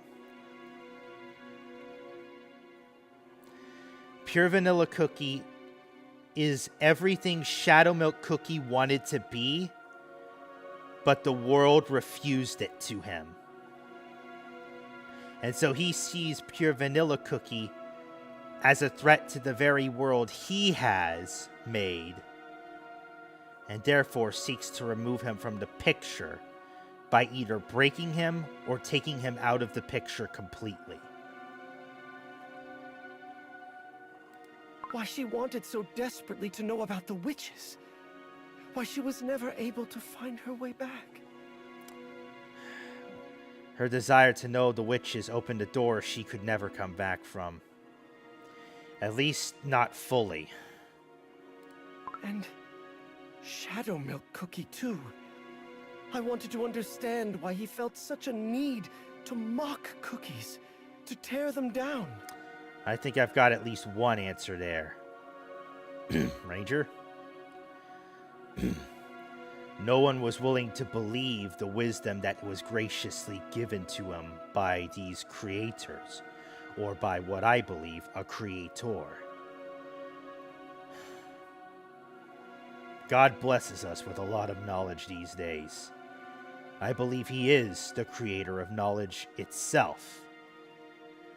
But sometimes, too much knowledge can turn a brain into mush.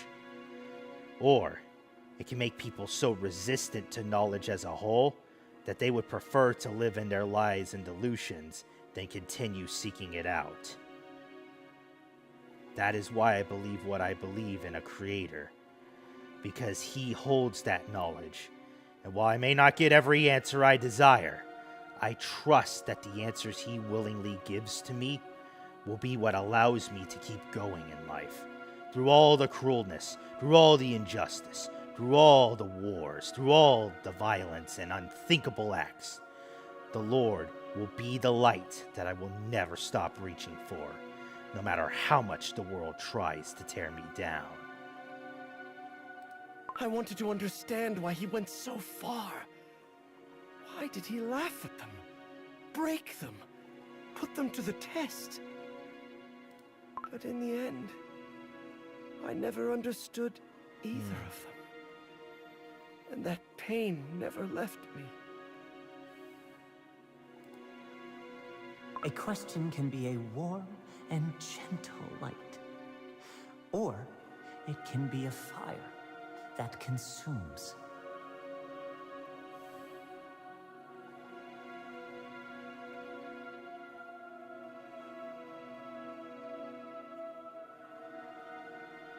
And more often than not, I find that this damn world always wants the fire. Not the light, it wants the fire, and doesn't even realize it's asking it. My father was right. A fire is like a temptation. Get close to it enough and it burns you alive and leaves a mark that never washes away.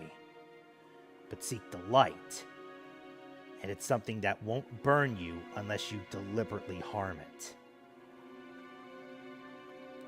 Now I think I finally see why. And the truth that a question leads you to may leave you on far more dangerous ground than where you started.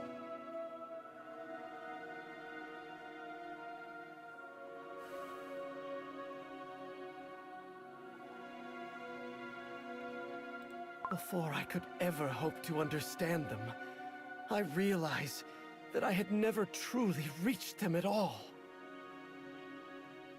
There was nothing you could have done, Pure Vanilla Cookie. How could you have known or understood what neither of them ever told you? Maybe they were so fearful of what they knew that they weren't willing to share it.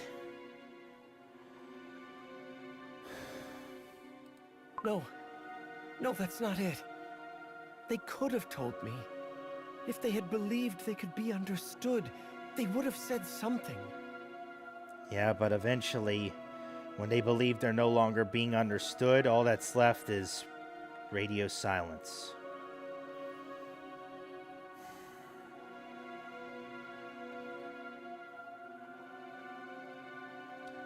You weren't wrong to ask your questions, White Lily Cookie. The methods were what was wrong. Please understand, my friend. They could have shown that joy. The same joy I saw in that memory. That pure, unguarded happiness. Obsidian. Sometimes what is real may not have as much value as things beyond reality itself. People would rather live in the now than live for the beyond. I tried to stop them. I told them it was the wrong path, that they didn't have to suffer anymore. But you know, maybe that suffering was worth it. I mean, me being a man of faith, we're called to endure suffering. For such is the nature of this world to the faith I serve. I willingly serve. I unconditionally serve in Christ. Because I know that the scriptures are not always going to be understood.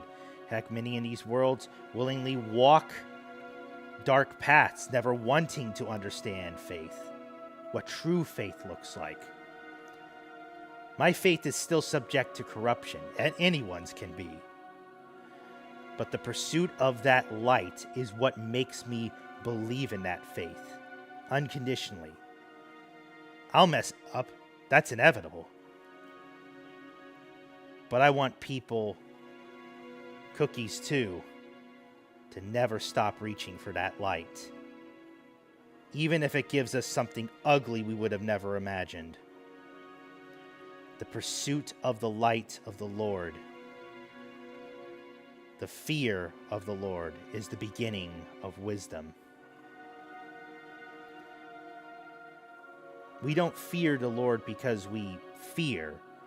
We fear him because we love him.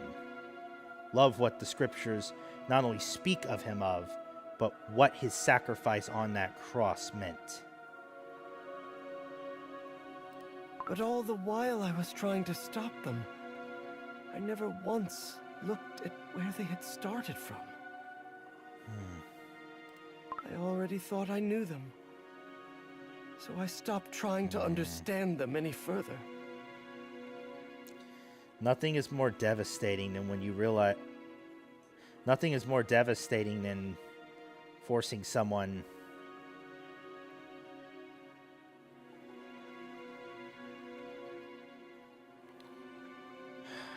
I'm trying to word it, but it just left me. Nothing is more devastating than thinking you understand someone and realizing that you never did. That's happened the most to me with people I once called friends.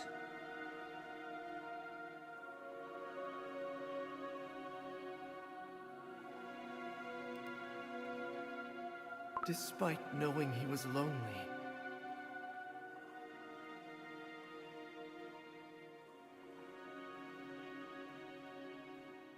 Honestly, Obsidian, I think that's the wrong way faith should be done. I've always believed it's never wrong to question everything. Our pursuit of faith should be willing to accept that we don't have the answers, and that maybe the world doesn't have them at all, but we will never stop pursuing them, even if the cost is great. Despite what turned me into a recluse, sealed away in his tower, was something Shadow Milk Cookie himself never realized. I knew it was a yearning to be understood. And still, I thought it was enough just to say the words. To just say, I understand. Not always, Pure Vanilla Cookie. Not always. But it wasn't. To truly understand someone, it means not stepping back when you're standing in the face of their darkness. It's walking into it with them. I was able to leap from the spire, but the thought of leaping into the depths of someone's heart to understand them, that never even crossed my mind. It's a dangerous thing, but sometimes I believe it's what's needed to get to people.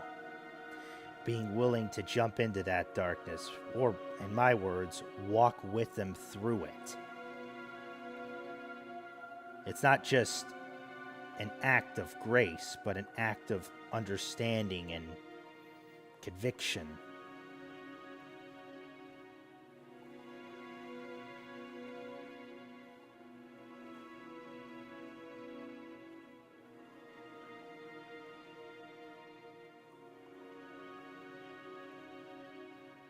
And honestly, Obsidian, I would personally tell you this.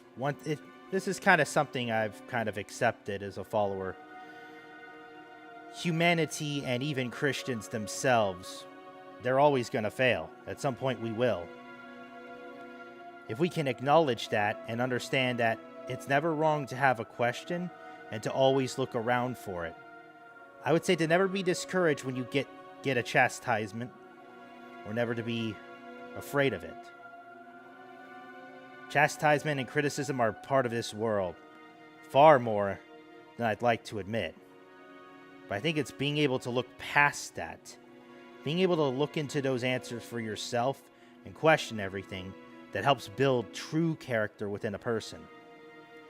It's why I've never been afraid of being rejected for Christ, because of my faith.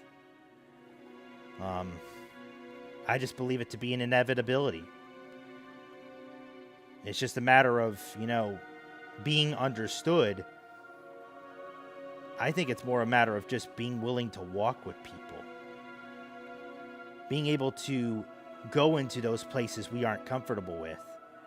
Asking the questions we aren't comfortable discussing. I think sometimes with humanity, we're not willing to admit that we don't have the answers. Even on the side of Christ, I think there's too many people who aren't willing to admit that. Ego is one hell of a freaking drug, and I never want it. To me, ego is a poison, and it gets into everybody. Don't matter who it is. The willingness to be understood. Not everyone wants to be that way. I closed off the very path that could have led me to you, all on my own. But you understand now, even if it took this long.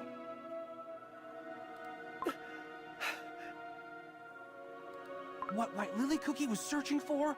Why Shadow Milk Cookie became who he did? You're seeing it here, even if it's now. So you're not completely in the dark anymore. The thing is, he believes it's too late. White Lily Cookie's gone. Shadow Milk is now the Shadow Milk we're seeing, trying to destroy reality itself. Both of them chose their paths because they believed they would never be understood, and that a path of solitude was the only way to get their answer. But to me, White Lily Cookie eventually found that answer, but struggled to find herself afterwards. Shadow Milk never found his answer and was willing to throw everything out the damn door to make his own answer.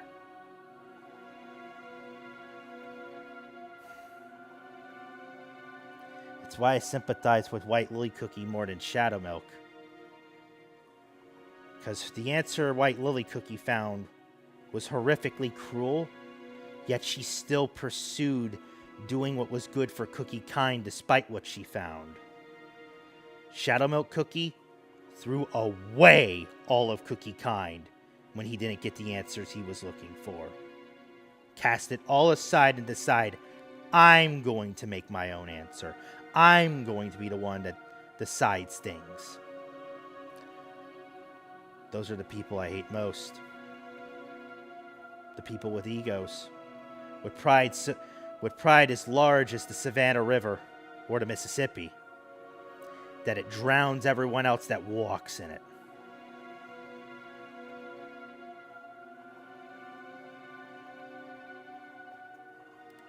And we've gained something important. If this is Shadow Milk Cookie's research archive, we can uncover things only he knew. Not just information about the first oven. There's far more here to be found. This is a significant find, without question. But calling it a find feels like too small a word for a wound this old. Not just a wound. Not even a scar. It's not even a cut. What do you even call it? A deep incision? An impalement? I wanted to understand why Shadow Milk Cookie chose deceit. But wanting to understand him, wanting to be his friend, that doesn't mean I can simply forgive everything he's done. Indeed. Because he screwed around with a lot of people's lives. Made them into things they never thought they'd be. Maybe even drove those people to absolute insanity. Those aren't the same thing. Understanding why something happened and accepting it are two completely different things. The same goes for White Lily Cookie, I think. Even knowing why she did what she did, it doesn't make the pain disappear for the cookies who were hurt. And it's something Ranger accepts as well. In Ranger's adventures, Ranger isn't so much looking over White Lily Cookie's sin, he's acknowledging it, but is willing to walk alongside with her through the consequences of those sin, just so she knows she's not alone in it. He's just as responsible for starting the Dark Enchantress War, for freeing Dark Enchantress as she is. And now he has to walk that path alongside her, no matter how painful it is. But if we know why it happened, maybe we can figure out how to stop it next time? White Lily Cookie, Shadow Milk Cookie, they didn't start out with darkness in their hearts. No, they didn't. So we have to find where things went wrong. That way, we can make sure the same thing doesn't happen again. Ginger Brave is right. No matter how much the truth hurts, if we look away from it, we're only fated to fall into the same trap all over again. Those who do not learn from history are doomed to repeat it. Something here in the South we take really personally. And the records here aren't just history. The first oven, dimensional boundaries, souls, memories. Every single one of these is a clue we need right now. To help the Radiant Cookie, we need to understand all of this too, don't we? Exactly. There's a real chance we'll find our answers here, including why the Radiant Cookie spoke of the first oven to begin with. White Lily Cookie couldn't find her answer, so she went deeper. And Shadow Milk Cookie couldn't find his, so he began to doubt the world itself. Both of them were carrying a question. And the methods in which they tried to find the answer to that question. But that question never reached anyone. It just sat there, alone, festering within. Festering like a cancer. A cancer that became malignant. In time, that question became a wound. Then an obsession. Then a force that swept everyone around them into it. And what we must do is clear. We follow this ancient question all the way to wherever it led, and we don't stop until we know its answer.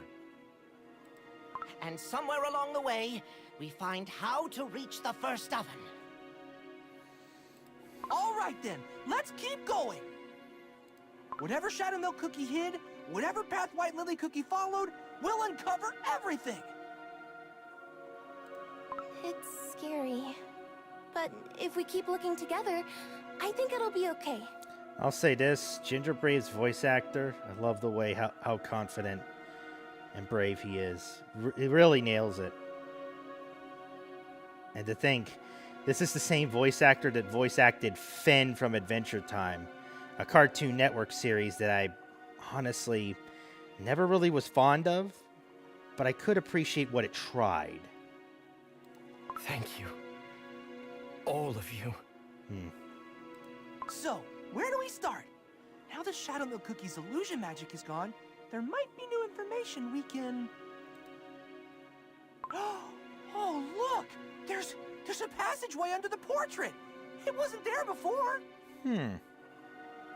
I could have sworn there was a mirror there a moment ago. Ha! It must have been An an illusion. These glass stairs, they have to lead to the hall where the Moonstone was kept. So there was a path leading there all along. There are more droplets up the stairs. And there's a book lying there too? What does it say? Returning life and the psyche left behind.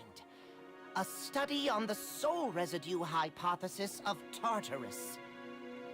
Returning life and the psyche left behind.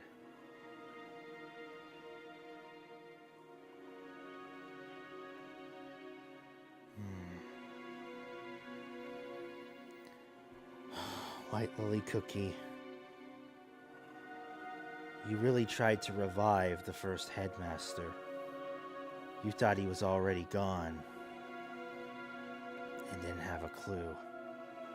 Soul! This is the next clue White Lily Cookie was following. White Lily Cookie must have read this. And after reading it, she followed where it pointed. Toward a colder door. A door I firmly believe she should have never opened. A door that sealed the fate of everyone in this academy. And maybe all of Earthbred. So this is what happened. This is how everyone in the Blueberry Yogurt Academy became ghosts.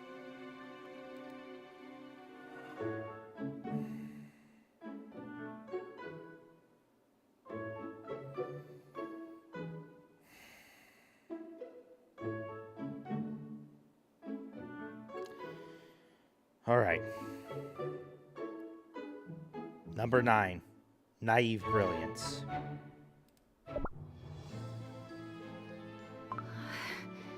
I thought that if I followed the ultimate cookie recipes to the letter, I might find some clue as to why the witches made cookies in the first place. But I keep failing. What method could the witches have possibly used? I have no choice. I need to find the founding headmaster's soul after all. But this academy has stood for an unimaginable length of time. The odds of the headmaster still being alive... No, there are none. This is where she started going wrong. She assumed the headmaster was already gone, but now that we know who he is...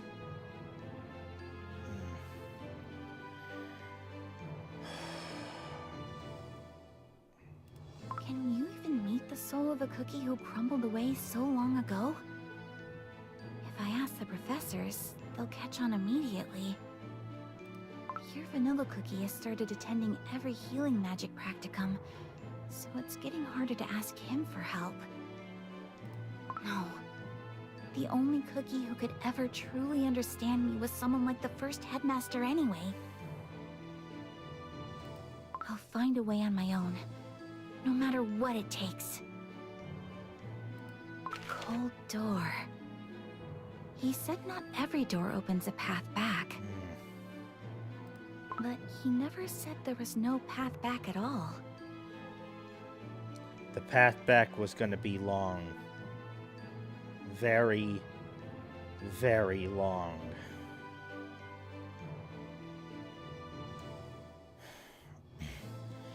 Enough to where I wonder if she truly made it back at all. Then he must have researched that too. Returning life and the psyche left behind. A study on the soul residue hypothesis of Tartarus.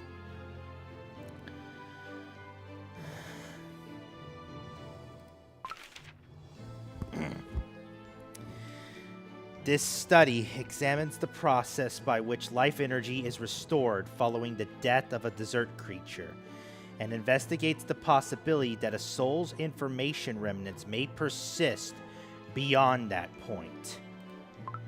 The author's previously published life cycle theory held that when a desert creature is fully destroyed, the life energy constituting that creature disperses and is subsequently reabsorbed into the formation of new life.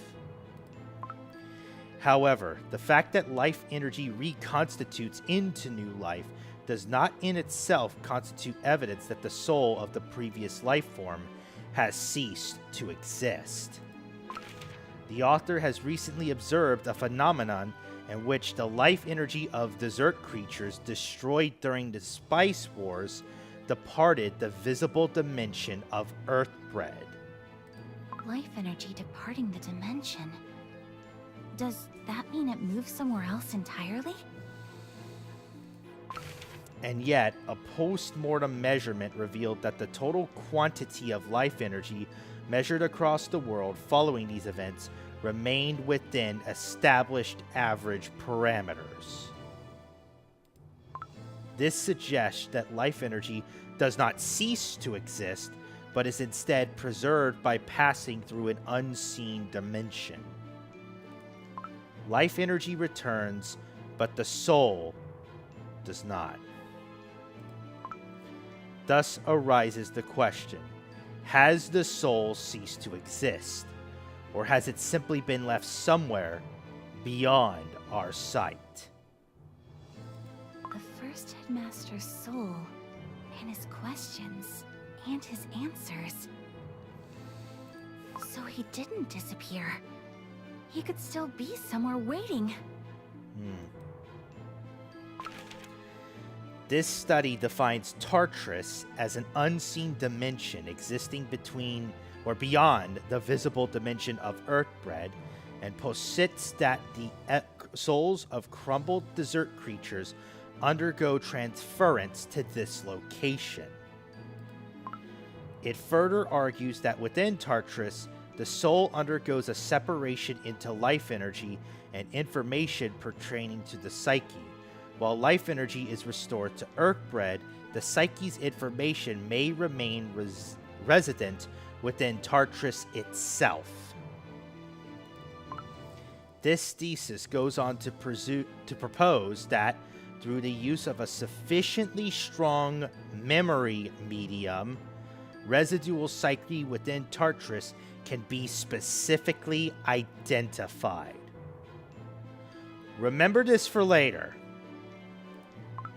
And that through a dimensional rift held in a state of delayed binding, it may be experimentally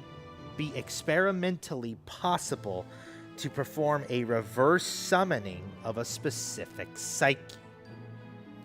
Using a dimensional rift to reverse summon a specific psyche. If I open a dimensional rift to Tartarus, could I meet the first headmaster's soul? I still can't believe...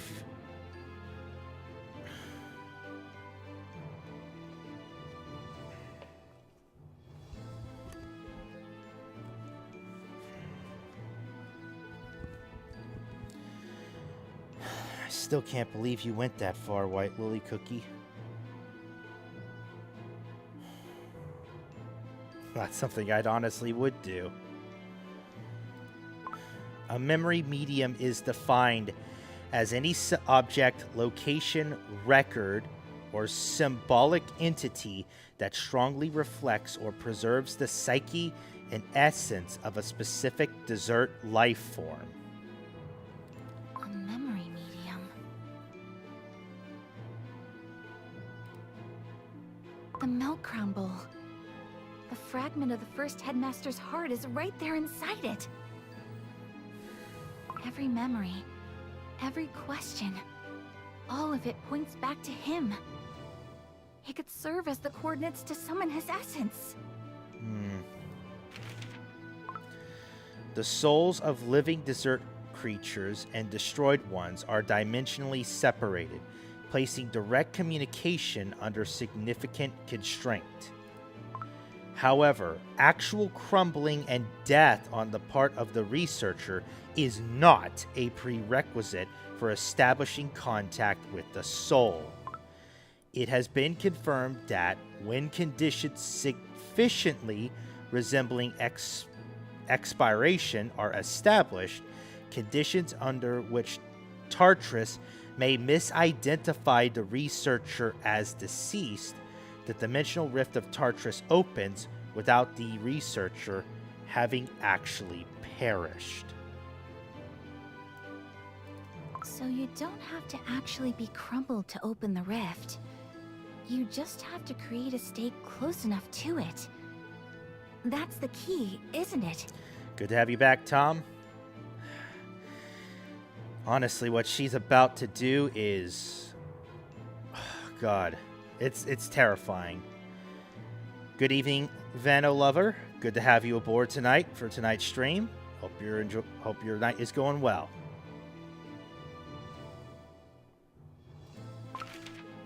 As a general principle, passage through the dimensional rift of Tartrus has only been confirmed for entities that have been determined as deceased, and the window during which the gate remains open is extremely brief, imposing considerable constraints on entry. However, in cases where the Flower of Volition restored a cookie from the threshold between expiration and survival, a phenomenon distinguishable from prior observations was recorded.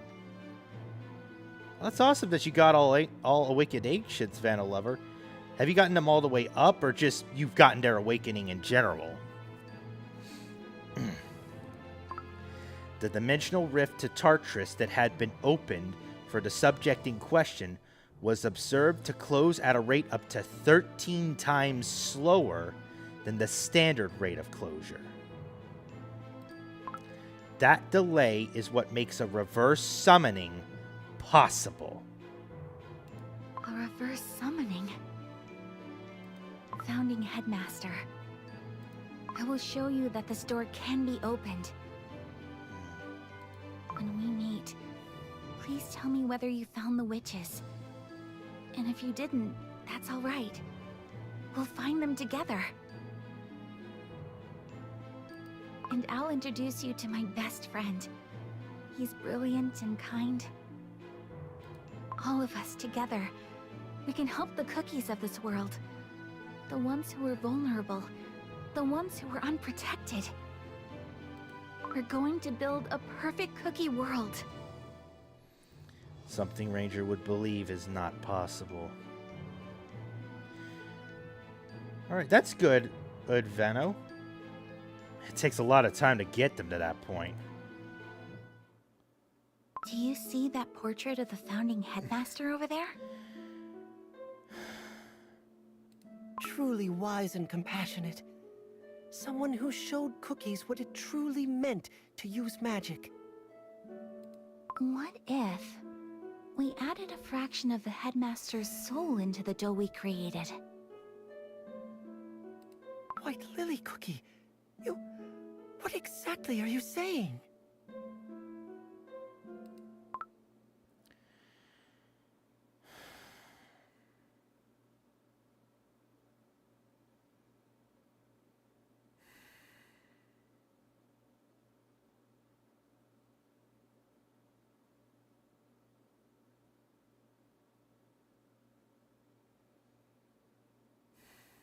You're right, Obsidian. It's kind of funny. You know, a person of faith is called to not love the world. Because if anyone loves the world, the love of the Father is not in him. I think the reasons people of faith are called to hate the world is because of all the sin in it. All the wickedness that came forth. All the darkness that lives within it, destined to come out from the shadows. Sometimes it makes me wonder how far the shadows really stretch.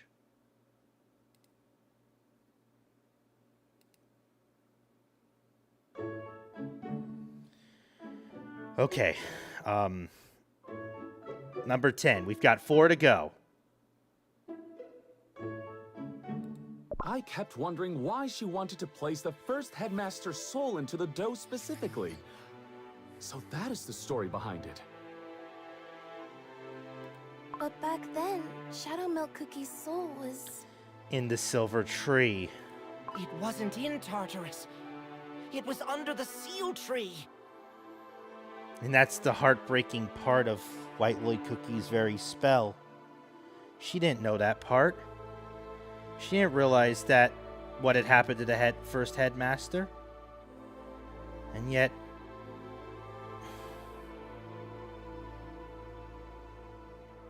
you didn't know, White Lily Cookie. And you still had to bear those consequences. It was a spell doomed to fail from the very beginning. A horrifying, horrifying thing.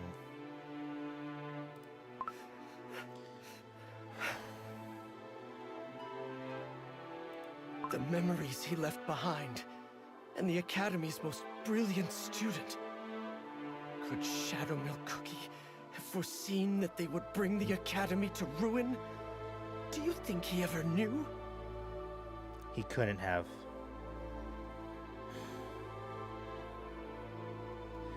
All it needed was the right person, the right cookie, with the wrong mindset, with the wrong ambition, with the know-how that was in the wrong place. Even if the intentions were noble and true. The fact that this memory is here means... at the top of these stairs, a dimensional rift to Tartarus, where shattered souls go, is waiting for us. If White Lily Cookie's spell failed, it likely didn't just open a dimensional rift to Tartarus alone. The professor said that's when it all came flooding out. Burnt sugar, curdled milk, rotten jellies, and spirits. So rifts to other worlds all opened at once. Could we set aside the materials in this archive for later, and go and take a look at this dimensional rift first? I wish to see whether the rift to Tartarus is still open. The Tartarus Dimensional Rift? Sure, let's head up together. How long do you think it would take to go through all the materials in the archive? Not quickly, that much is certain. A few days at minimum? Possibly months, or maybe even years. Is there any way to bring in some help? I wonder what Espresso Cookie's up to these days. Well, we just saw him in the last 2 chapters. I think I heard he's been busy. What about a Claire Cookie? We could reach out to Parfadia for assistance as well. For now, though. Uh-oh. What was that sound? It's coming from below. Watch out! Ah! These stairs are super fragile. We must watch our step. No one's probably walked up these steps in a while. It seems these stairs were affected by the magical distortion as well. Very much so. Oh, we'll just have to be careful on our way up. I wonder if Pure Vanilla Cookie is really okay. I'm not sure. He says he is, but... He has to be. White Lily Cookie entrusted the world to him in the end. But that's a weight that I fear he may not be able to bear.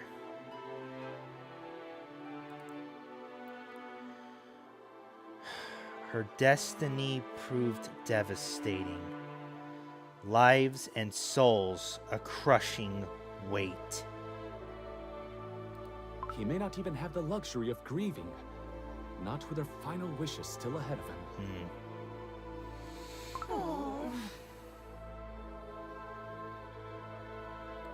White Lily Cookie, that day when you asked me, What if we added a fraction of the first headmaster's soul into the dough we created? It was a deal with the devil. Literally. What should I have said? Should I have told you no? Firmly, without hesitation? That it was a dangerous idea? You had to stop? You should never have asked such a question? Should I have said it all? Or should I have stayed longer, diving into the truth and understand why you were asking in the first place? Instead of following just a step behind you, should I have stood in front of you and made you stop? Should I have asked you to look at me? Really look at me?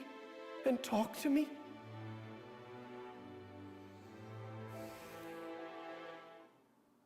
The dimensional rift to Tartrus. Are you still there? Beyond that gate? If you are, then... He's going through. He's going to go through it. Okay, 3 more sections to go. This is the part where I'm probably going to have to keep myself together, everyone. But we've come this far. Number 11, the rift opened. Step 1. Induce the simulated crumbled state. Step 2. Open the dimensional rift to Tartarus. Step 3. Release the simulated state. Step 4. Connect the memory medium. Should I have asked Pure Vanilla Cookie to do it together? No. Pure Vanilla Cookie would worry himself sick over nothing. He'd say it's too dangerous. Once I come back with the first headmaster, he'll celebrate with me then. Step 5. Reverse summon the psyche in question. Step 6. Anchor it to the cookie world's axis. If I reverse summon the first headmaster's essence and anchor it into the dough I've prepared, it would merge with life energy and form a stable soul. Then I can speak with the founding headmaster himself in the whole. And everything will be resolved. This isn't wrong. It's simply giving an unanswered question the chance to be answered.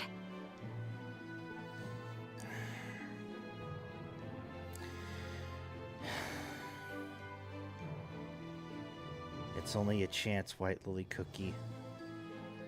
Unfortunately. The first headmaster said it himself. He left a fragment of his heart for someone willing to ponder this question alongside him. A question left behind by a soul who loved the cookie world enough to want to give all knowledge to everyone. It's only right that we, as descendants, be the ones to answer it. No, you're good, Obsidian. Isn't that so, Pure Vanilla Cookie? Enough. Let me run through it one last time. The milk crumble is the memory medium. Yeah. The target coordinates that can call the first headmaster's essence back from Tartarus. The cookie dough I baked, the anchor point within the cookie world. Before a psyche has taken root in it, it belongs to no one. Which means it can accept the first headmaster's essence.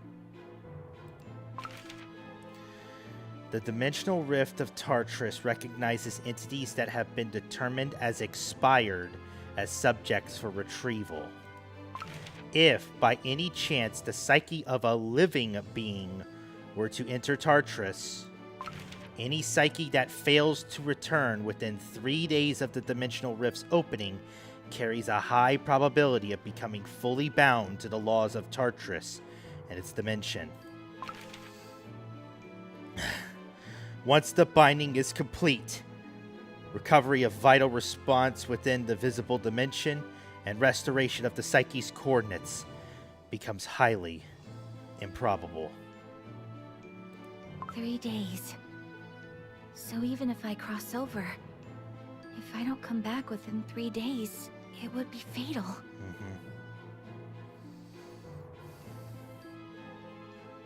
But I'm not crossing over. I'm pulling the first headmaster's essence out from this side. It's not dangerous. It's going to be fine.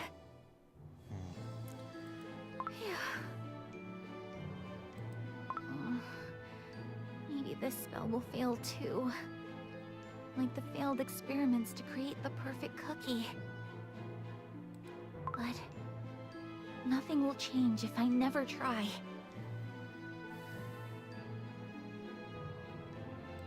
The first headmaster must have done the same.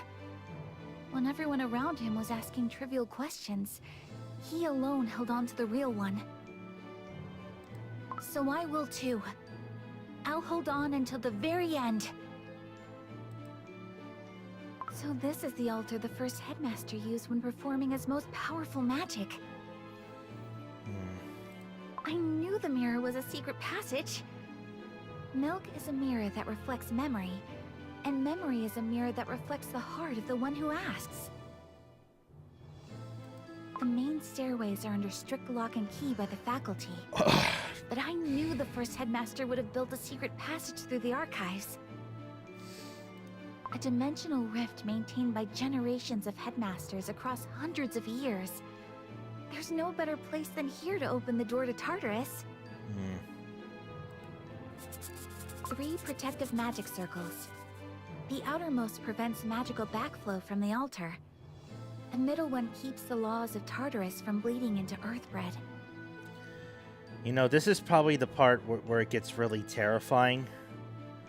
Just because, for me, if I ever see a magic circle in real life, I know something terrible has been attempted. And the innermost will anchor the first headmaster's essence into the dough.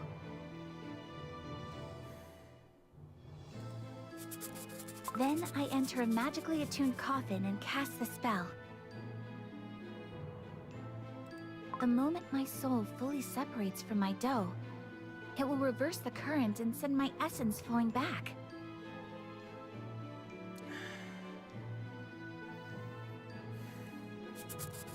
Here, Vanilla Cookie.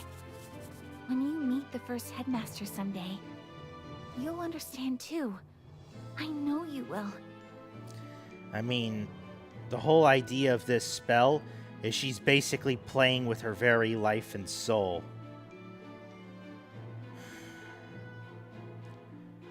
Somehow, in some ways, we play with it too.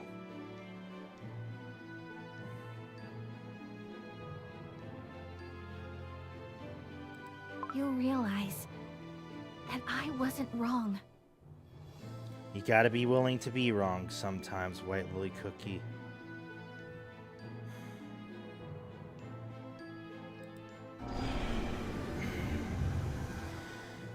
According to the research logs, Tartarus responded measurably faster when orange flowers were placed nearby.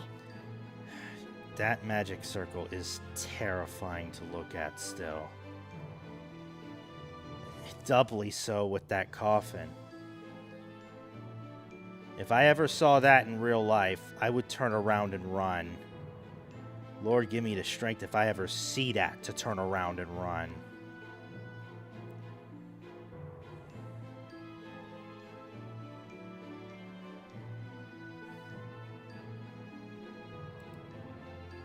Petals and candlelight.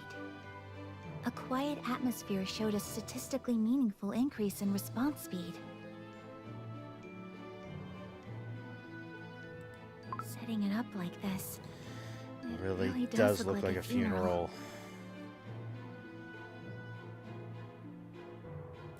Honestly, I probably would not have been able to Ranger probably would not have been able to follow White Lily Cookie through that.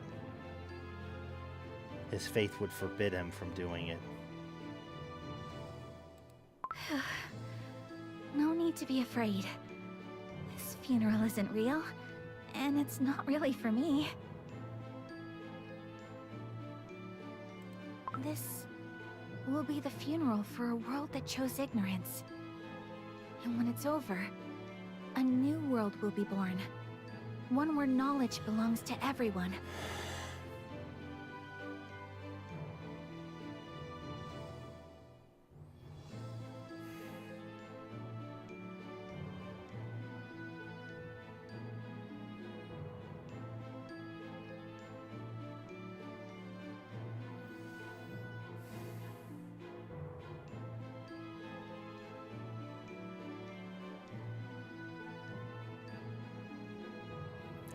A world that shows ignorance.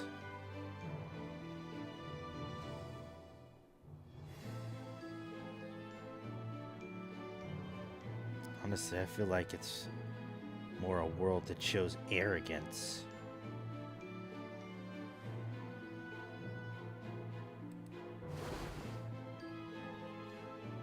Lie down in the coffin. Close my eyes. Fold my hands. Good. To see her in that coffin like that, it's honestly terrifying. You know, I've seen a person inside a coffin before. My heart just sinks. Because I know that's going to be me inevitably. But what side of the spiritual war am I really going to be on? I know where I stand, but I never stop reaching for that light.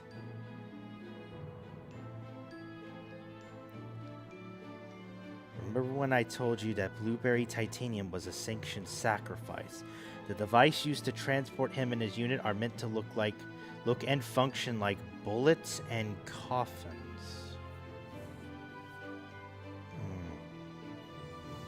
The blessing of life is more than this dough deserves. I am nothing but a frail creation, made by another's hand. Made by the true one's hand. God's hand. Take me, O witch. Let what is yours return to you. Here we go.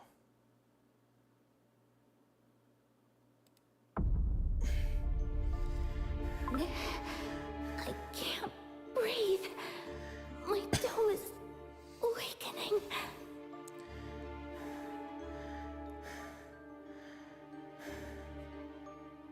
I'm scared.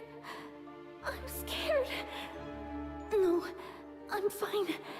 I'm going to be fine. If the signature of life energy drops below the threshold, the gate will respond.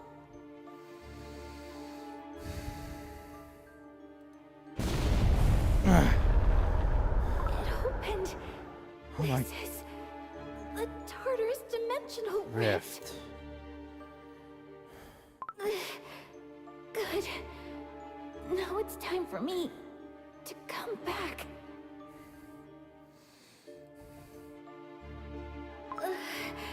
It hurts.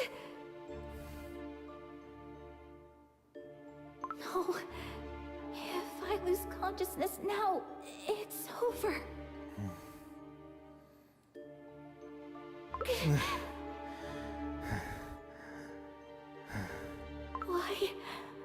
Why won't my mind...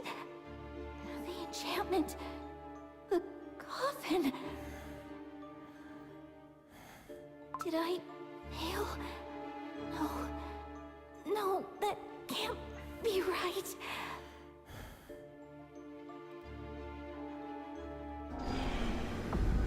The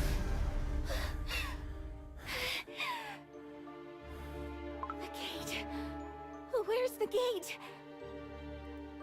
It's open. It's open. Now, I just need to connect the milk crumble. First Headmaster, the heart and the questions you left behind are here. Right here. It's time to brush off the dust and finally find an answer.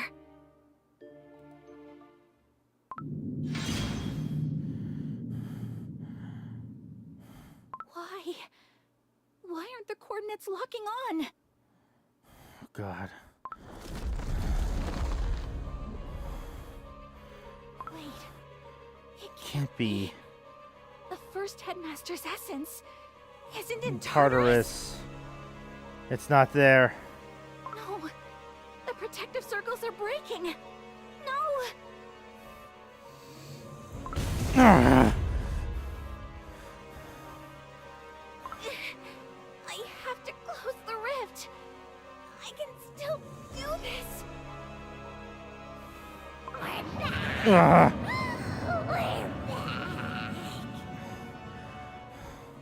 I don't want to crumble. The rift is out of control.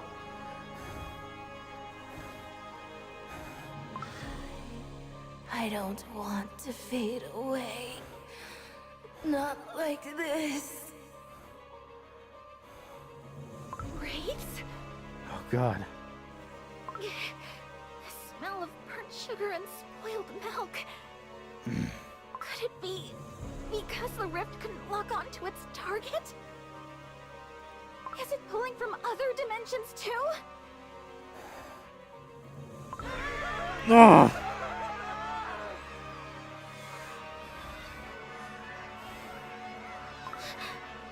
It's Affecting the academy. With the circle broken, it's spreading like a wildfire. No, this isn't what I wanted. Please, Headmaster, where are you?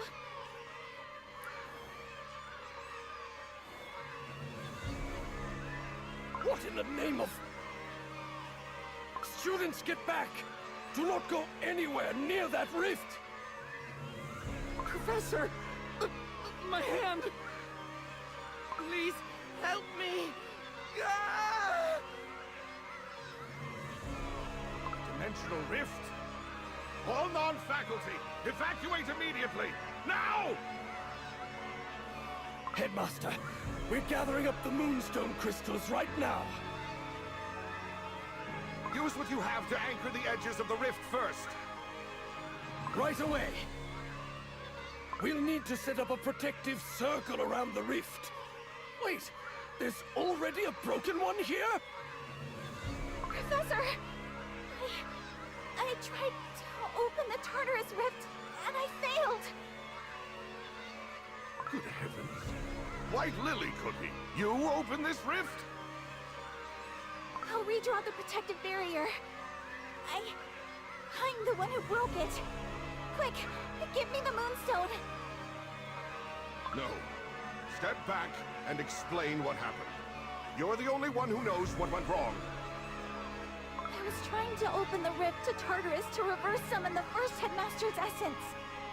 But I couldn't locate him anywhere in Tartarus. So Tartarus reversed its current when it couldn't locate the intended target. And that reversal tore open rifts to other dimensions.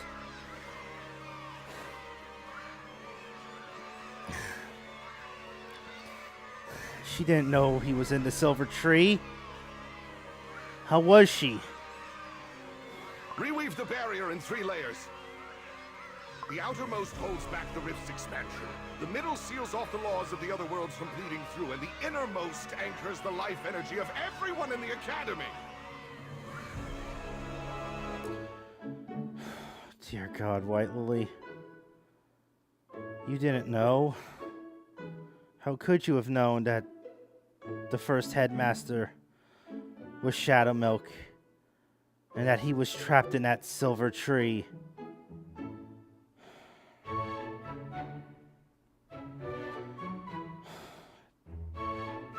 2 to go. The Nether Queen Cookie's descent. Professor, I'm cold. Everyone, hold on! Don't forget your names! Keep reminding yourself who you are!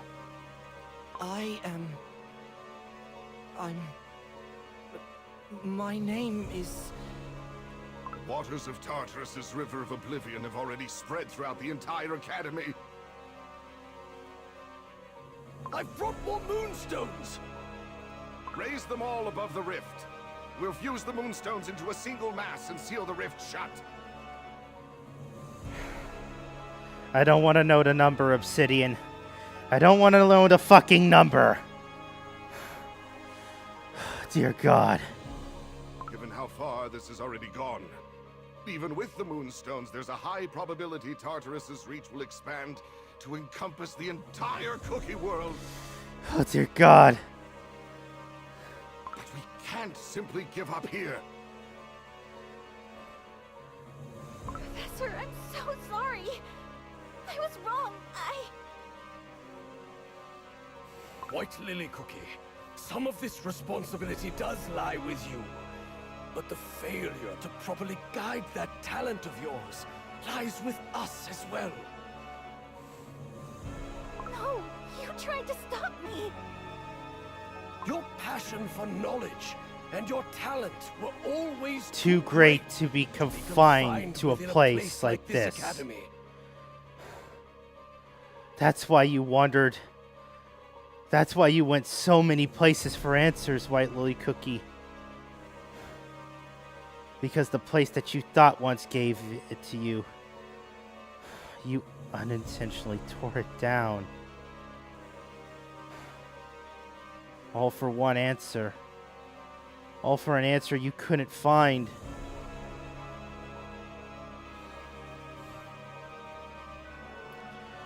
Her darkness became a famished beast, devouring what true freedom means. And knowing that, I still wanted to see the moment your gift finally bloomed. Here within these walls. But in the end, that only isolated you into loneliness. Forgive me.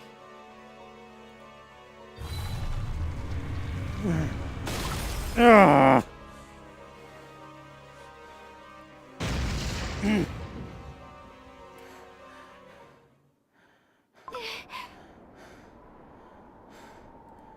Professor, Where's everyone?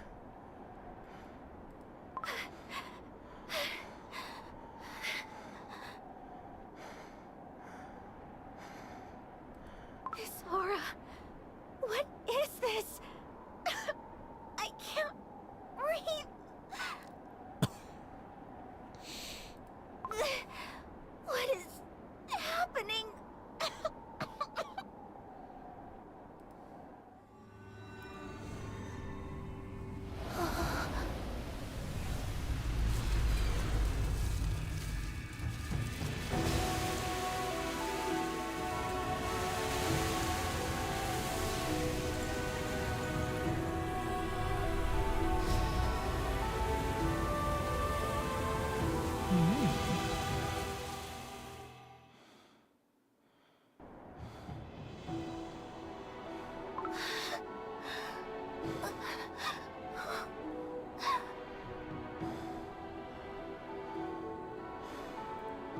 Fire?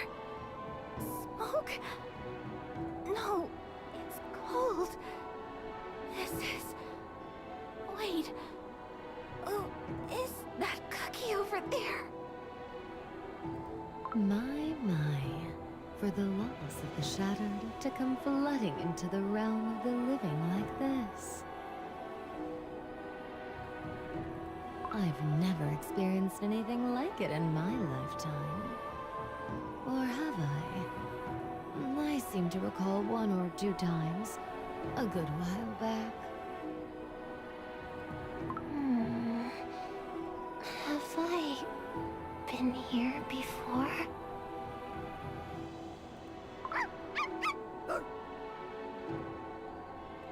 You haven't been here before, little one. Though, even if you had, would any memory scattered in Oblivion ever find its way back?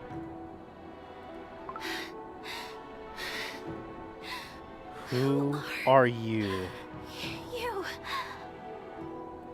I was wondering who could have opened this rift. Turns out, you're a rather adorable little thing.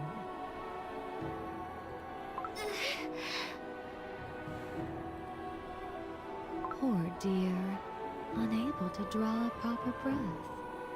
Tartrus's air was always going to be too much for an ordinary living cookie. Our professors. Where are they? Professors? Ah, you mean the cookies who tried to seal the rift with moonstones. They gave it everything they had, but it wasn't enough. Sad, isn't it? What? But no need to fret. I'll make sure their souls are sent somewhere nice. I'm Nether Queen Cookie, you see. The guardian of Tartrus. You don't look like one of the wraiths that came out of Tartarus. What are you? Oof. Now that hurts more than I'd like to admit. I am the one who keeps Tartarus from overflowing. Not something that crawled out of it. Don't lie to me. Ever since you appeared, the rift has been shaking even harder.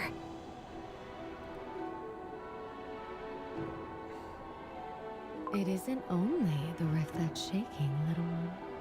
Your heart is shaking far more than any rift right now.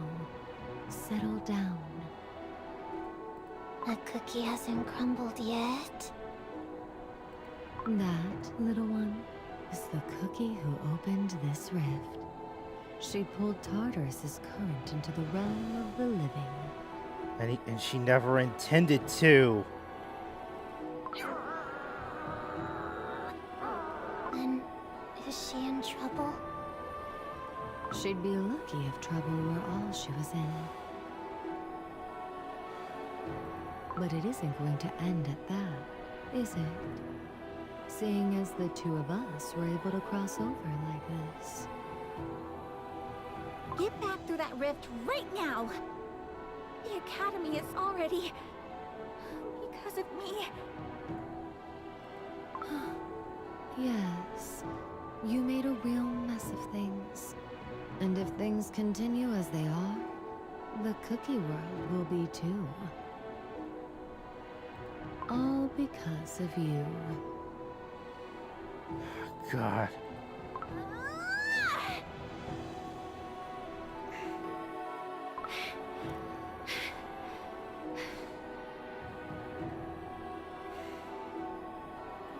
Feeling a little better now. Cleared your head a bit, did it? Taking a swing at someone? Leave me alone! Stop acting like you can read my every thought! I don't have to read them, little one. You've written everything on your face for the world to see. Still, I must commend you and grant credit where it's due. You couldn't move an inch under Tartarus's weight when we first arrived. And yet you've managed to pull yourself together, and even managed to charge straight at me. You're a remarkable little thing, aren't you? What do you want from me? Why haven't you dragged me off to Tartarus already? Do you think Tartarus is some monster that swallows everything whole? It's a river where lives that have ended pass through. As long as it doesn't overflow, it's actually quiet and pretty.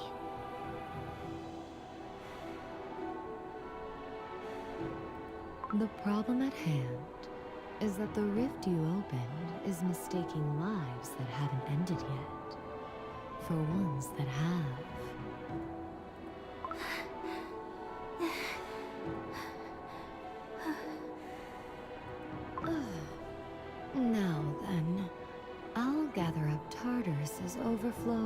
and pull it back. If it spreads any further, even I'm going to find this genuinely exhausting. Really? Then the cookies inside the academy. The ones who have already crossed the boundary. There's nothing to be done for them. But I'll let their souls stay here, within this academy. Only their souls. Is there no other way? Sweetie, water that has already flowed downstream does not reverse course. Instead, I'll draw a boundary across this academy, creating a space where the departed may dwell and remain. That sounds like you're saying the academy is going to become Tartarus. Become part of it. Oh dear God. It doesn't just sound that way. It's exactly what I'm saying.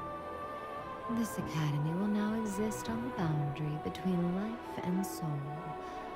Forever.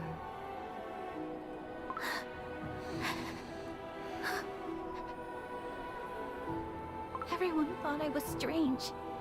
The professors, even pure vanilla cookie. No one ever listened to my questions all the way through. I thought the first headmaster would understand. But he wasn't in Tartarus. You nearly lost the ones who were here, searching for the one who wasn't. In essence, she was so desperate to find the one answer that she threw away everything else.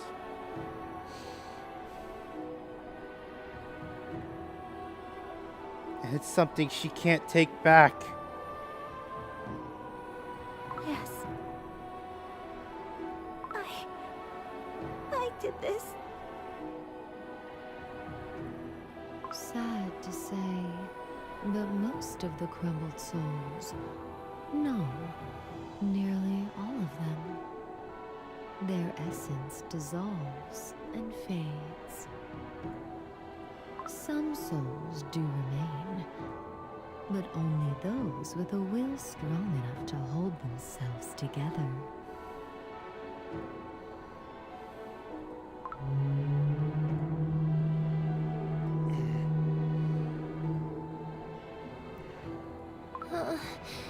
The river's about to overflow. I'd love to keep chatting, but it appears we're out of time.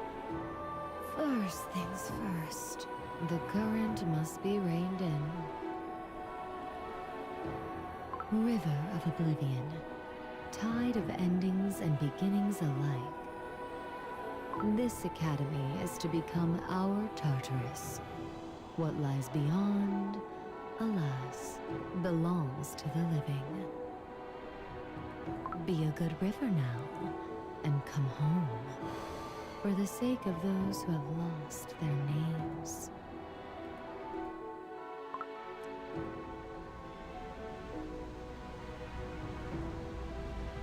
Is it closing? The rift is closing.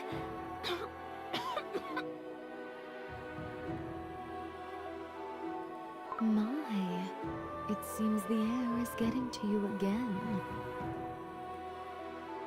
It's all right, little one. Breathe. Nice and slow.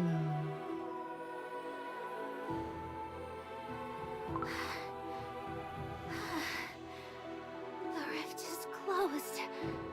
So now, the academy will... There's no going back to what it was before you opened it. You stirred far too deep a river, with far too small a hand. I know this isn't the resolution you were hoping for. But sometimes, resolution isn't about putting things back together. It's about stopping them from breaking any further.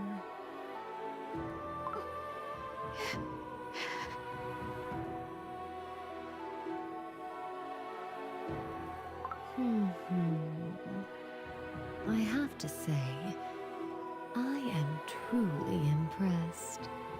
You are indeed something else.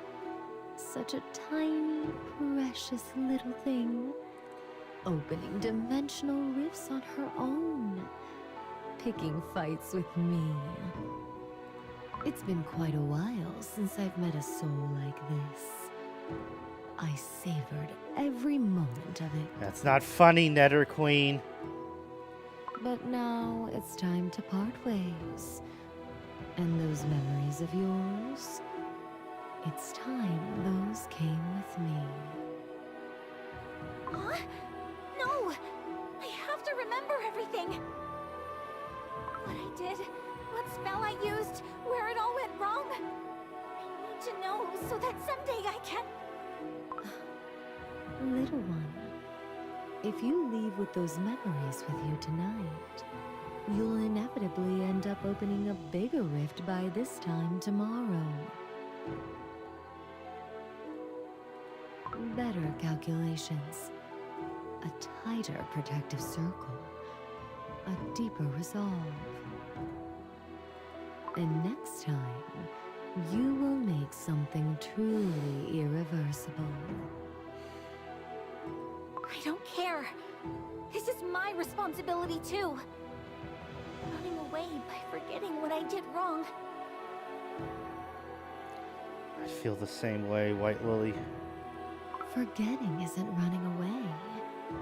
It's a reprieve, so you can make it to the next rift, still standing. The next rift?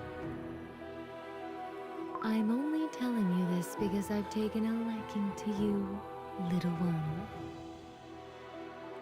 Someday, the throne of the Netherrealm will sit empty.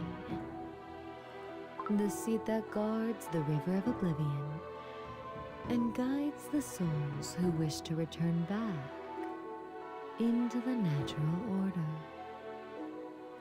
The throne of the Netherrealm. Is that even possible? I've been looking for a successor for a very long time. One who carries deep questions, but does not turn away from responsibility. One who fears being crumbled, yet still reaches toward what lies beyond it. Are you saying that's me? I'll keep you in mind, for now. And there are already several others, I'll have you know. Having your name on the shortlist doesn't mean the crown is yours for the taking right away. I never said I wanted to be something like that. A fate like this isn't something you can want your way into. And it isn't something you can escape by rejecting it either, little one. Terribly inconvenient, I know, but that's simply how it is. What are you doing to me? What is the meaning of this? Oh, relax, love. It's the mark of Oblivion. I don't like it when she mentioned this. I just keep thinking of the mark of the beast every time. It will make you forget the rift you opened today. But when you one day stand at the river's edge again, it will bring back the memory of this meeting.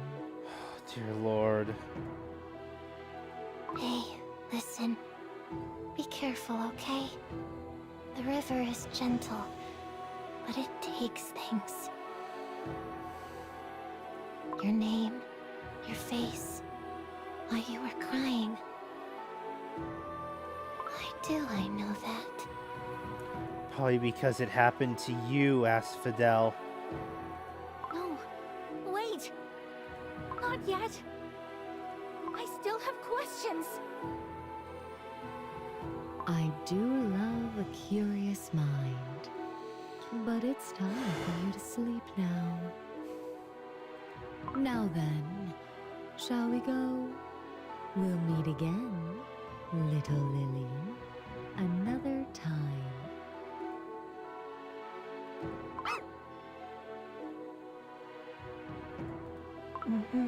We should go back. I'm not sure where to, but I have to go back.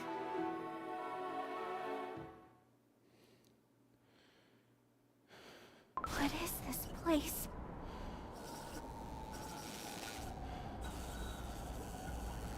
The worst part about that image is that moonstone right there is where Dark Enchantress emerged from. Is it all over? Professors, friends, hello? Hello? Is anyone here? Where is... Is everyone? What have I done? No. No!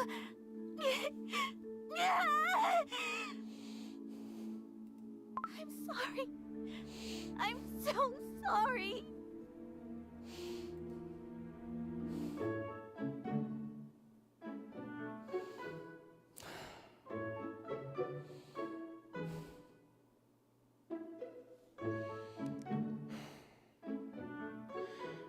Just one more cutscene to go. Number 13, The Lonesome Path.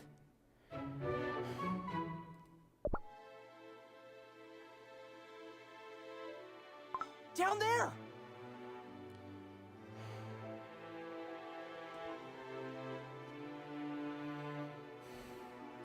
A passage connected to Tartrus and countless other worlds beyond it. So that's what it was. The moonstone we saw was sealing the gate to Tartarus this whole time. Right. The entire academy is already a part of Tartarus's domain. But this opening, this was the front gate into the heart of the Netherrealm itself.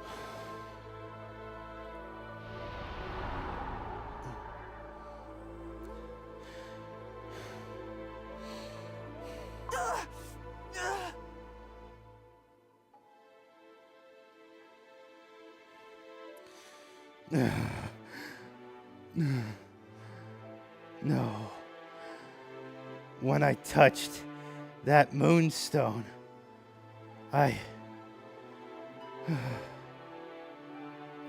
Gingerbrave, you okay? I'm okay. Just... my heart feels queasy again. Ugh. Why is this happening? Hold on. I thought it was the fog or motion sickness before. But if the same symptoms are showing up now, this isn't a simple problem. no, it The isn't. Witch's Island. When we arrived at the academy. And now, Tartarus itself. it's possible that Gingerbrave's pain is recurring every time he draws close to a dimensional boundary. Gingerbrave, you should step back from the rift now. Yeah, okay. Leaving this rift open feels dangerous. The academy is already a part of Tartarus, but... isn't there something we can do to cover it up or seal it off? That would be wise. What do you think, Pure Vanilla Cookie? This gate will need to be closed, eventually.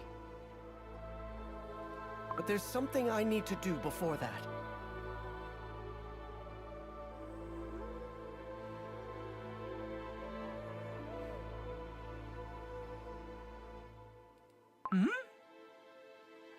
I need to go through to the other side myself.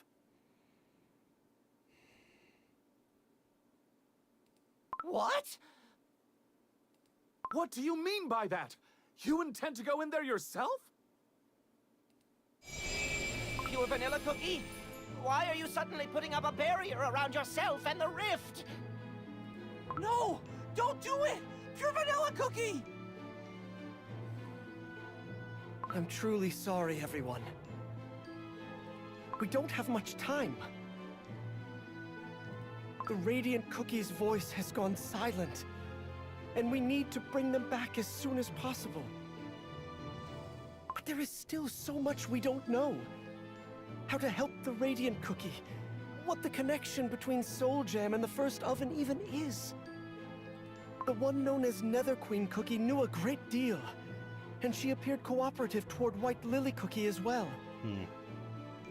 And if that memory is accurate, White Lily Cookie may still be there, still lingering in Tartarus, waiting to become Nether Queen Cookie's successor.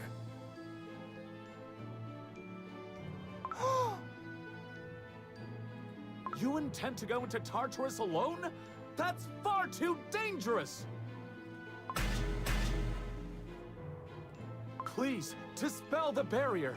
If it comes to that, we could use Dark Moon magic the way White Lily Cookie did, and call the soul out from the other side. That won't work.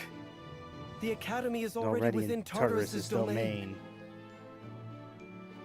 The spell White Lily Cookie used was designed to draw a soul from Tartarus into Earthbread. But the Academy is now part of Tartarus, and therefore that spell won't work here. Not anymore. She abused that one opportunity, and it forced, and it pulled the Academy into Tartarus itself, never to come out of it ever again. It wasn't a spell to call the soul from one place within Tartarus to another. But that rift isn't only connected to Tartarus. It links to countless other dimensions. You could lose your way entirely. That's why I'm going to use the memory medium. Not to call her toward me, but to follow it toward her. Isn't that the flower White Lily Cookie always kept with her? Mm-hmm. And now he's going to use it as the memory medium to find her.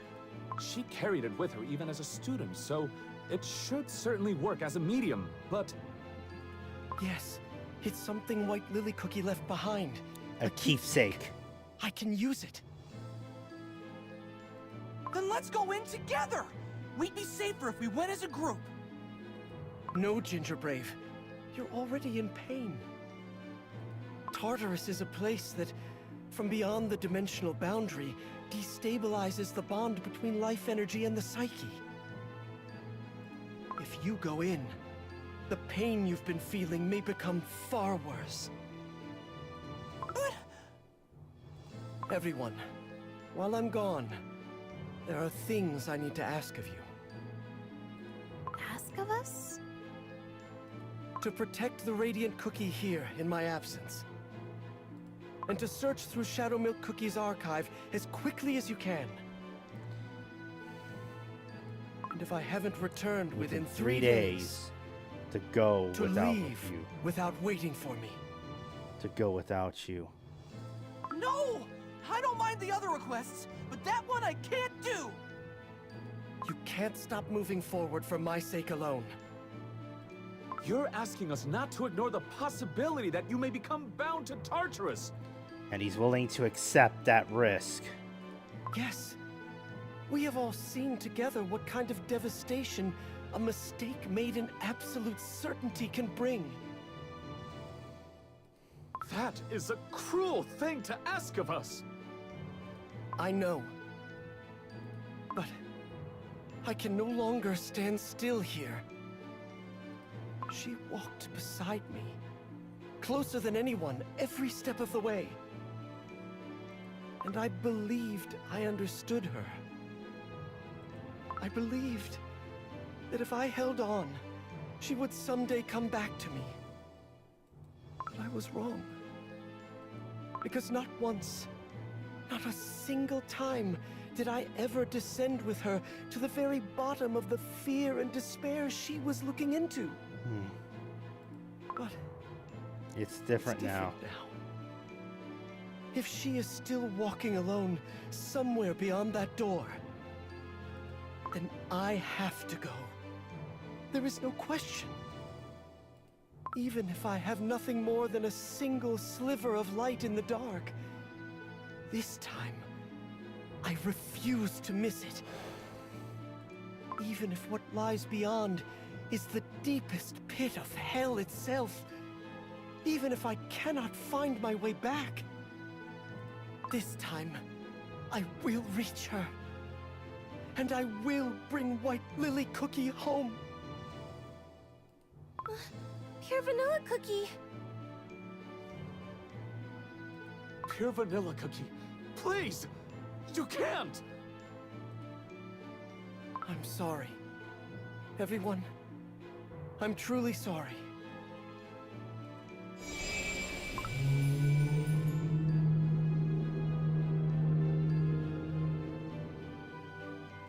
The rift is reacting!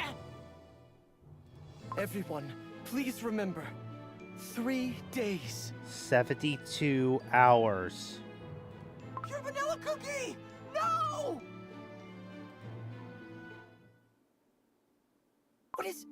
What is this? I was only gone long enough to buy some books. Why is the Academy wrapped in dark blue smoke? What on earth, Bread, is happening? Is anyone there? Why is everything so still?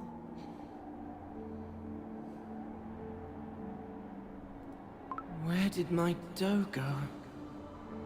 Excuse me, are you all right? Why am I a ghost? Have you seen my dough anywhere? What is this? What happened here? I don't know. The smoke just suddenly filled the academy, and when I came to, I was like this. But who was I? Who am I? My name is... You're Pure Vanilla Cookie. Professor. Professor? Professor! What on earth, Bread, happened here? Oh, Pure Vanilla Cookie. That child. That child! What? What child? The model students went and opened a dimensional rift. White Lily Cookie did. That can't be right. No, there's no way. That's impossible. There's no way White Lily Cookie would... She would never. She did, Pure Vanilla Cookie. She really did. She only ever wanted to help the cookies who were vulnerable and unprotected. All of her research was entirely for the sake of cookies. White Lily Cookie! No. No!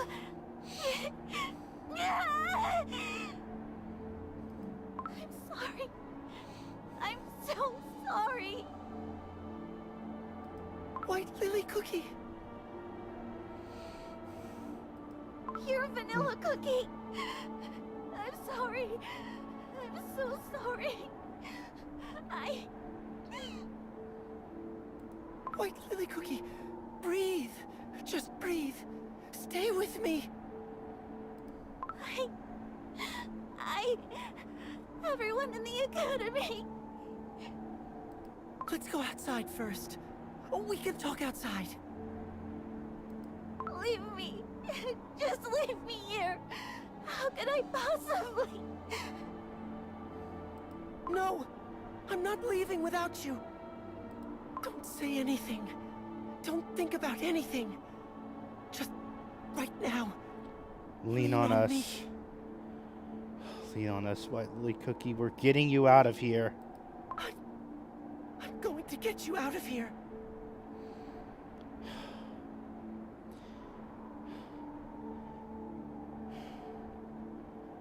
Well, Minnie Bloom, you just came at a good time.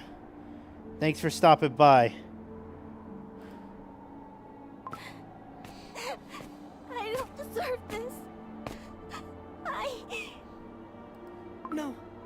No. For now, just think about getting out. Nothing else.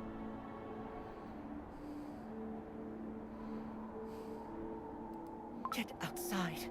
Survive. Endure. Atonement. Blame. Forgiveness. All of it only becomes possible if you're still here to face it. So for now, let's just survive. That's what I told you.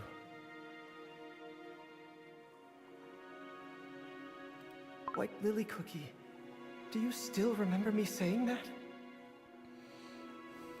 Or have you long since forgotten and already arrived at the river's edge? Is your brilliant soul still whole somewhere? Still unscattered? I'm certain of it now. Even in the farthest, deepest depths. I know you're still out there. And you are still you. Still looking at something with those eyes of yours. Still searching. If you are there at the end of a path I have not yet reached, if you are still unscattered, still yourself, know this. I am coming to find you. Without fail. This time, I won't let the moment pass. This time, I will hear every word. I have spent so long watching you walk away.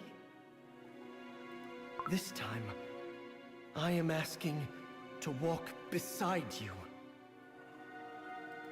And I will not look away. Not once. Not ever again.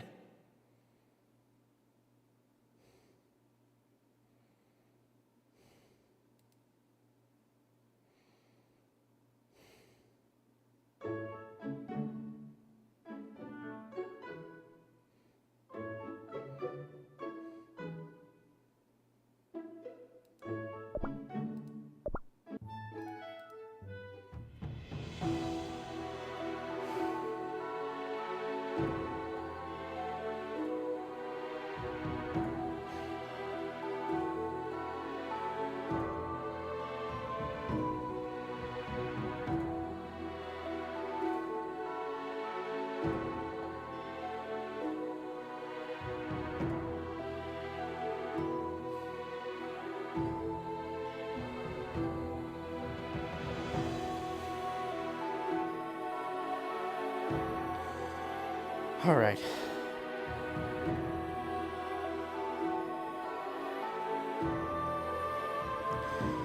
So that was Chapter 7 of the Timeline of Fate.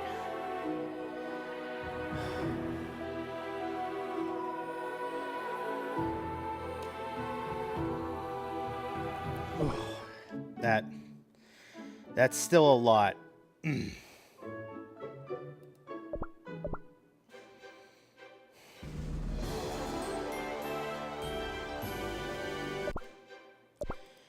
All right.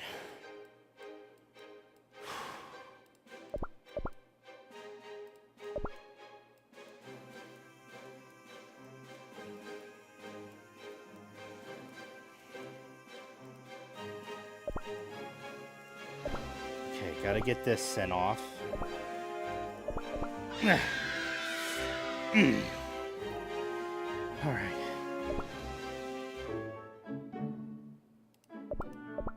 I know what must be done.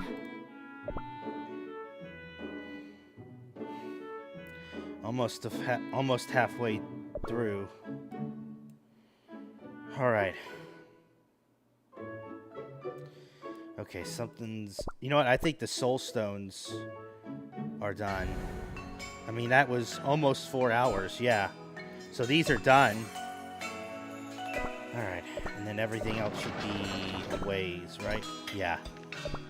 Okay.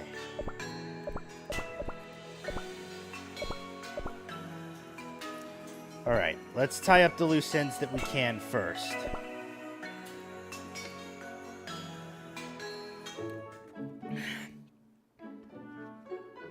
Go ahead, Obsidian. I might need a bit, but go ahead. Also, Mindy, again, thanks for joining tonight. Even if I made it feel a little awkward with me hugging my White Lily plushie. Again, Cookie Run's store on Amazon is open now.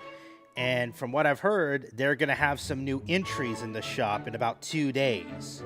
Some miniature plushies, including one of White Lily Cookie in her Dawnbringer form, which I really want. Is it? No. It's 207, so not quite the odd numbers.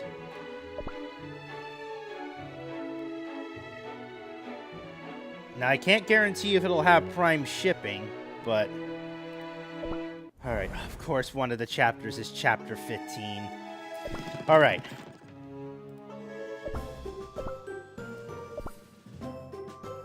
Oh yeah, here's my 5 ancients, and then I have a load up for this. Okay, so I made a third character. It is a remnant of a fragment of 2 different things of matter's most dark. Oh gosh. The answers I seek are within my grasp. Okay, I need to clean out my, Yeah, I'm gonna need to clean out my, biscuit library again soon. Okay.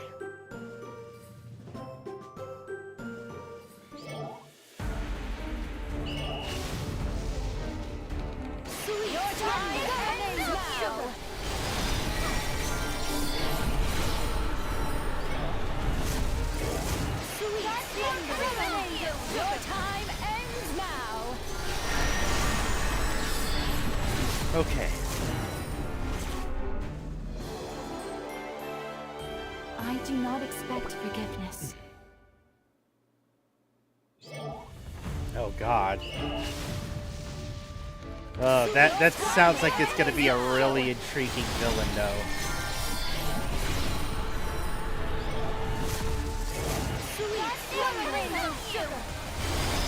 Your time ends now. All right. That's 313 done. I'm glad.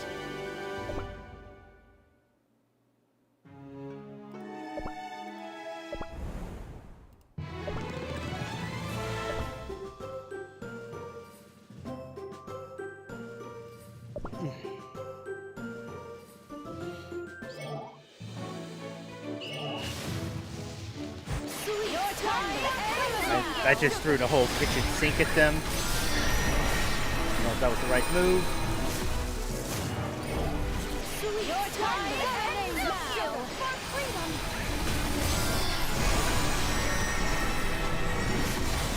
Excuse me, you were supposed to get closer.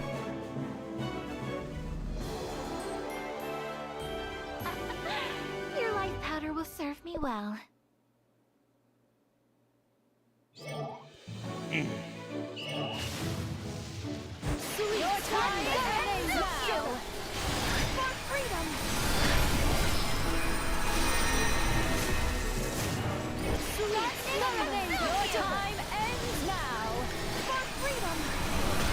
There we go. That's better. All right, we got to do 1510. What a joyous moment.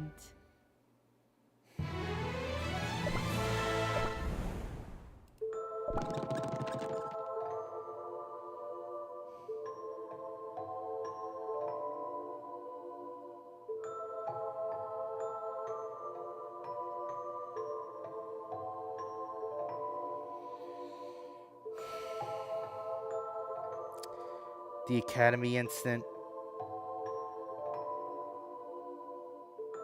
The banquet.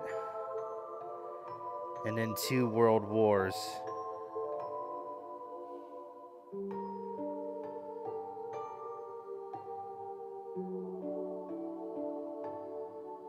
All from one cookie's wish to make Cookie Kind a better place. All from one desire to find out about the witches.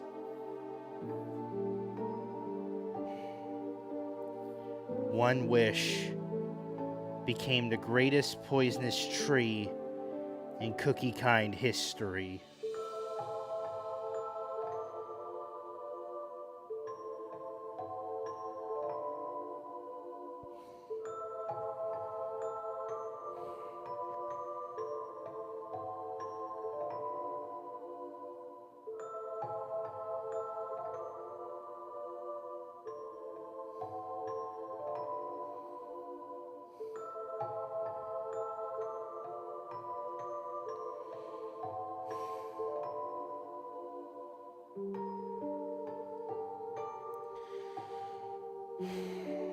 Yet I'm still willing to forgive you.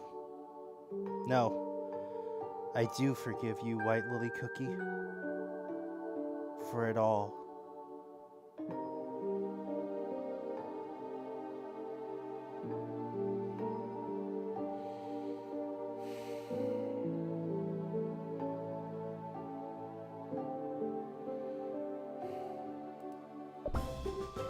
All right. Let's get these two levels done. 2 runs done.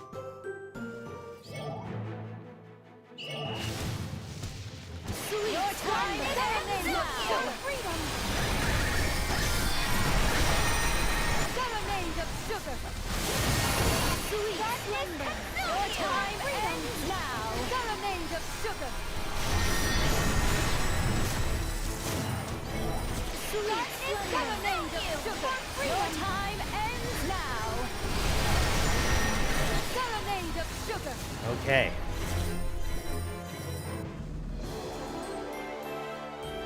Rest now. One more round.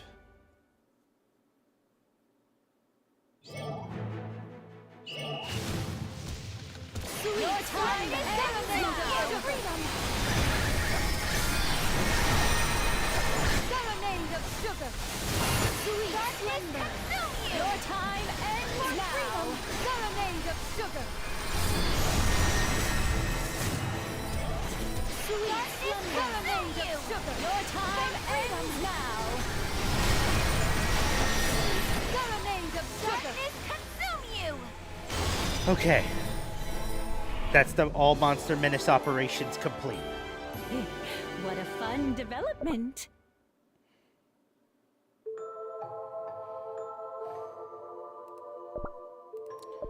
22 out of 40.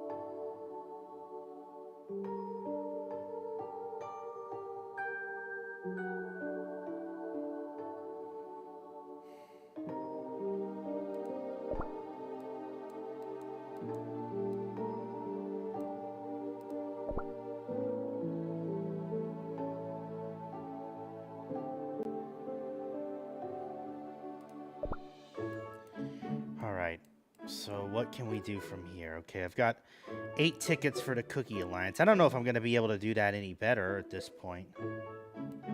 But I do need to do it to complete one of the Bells of Oblivion objectives. Okay. I think if we beat this once, we will get level 30 on the flames. I'll do the other stones shortly thereafter. Oh, that's right. I ran out of time on that, so I need to reignite it. Even though it technically doesn't do anything for hero difficulty, master a hero, I just like to ignite it anyway for the next month.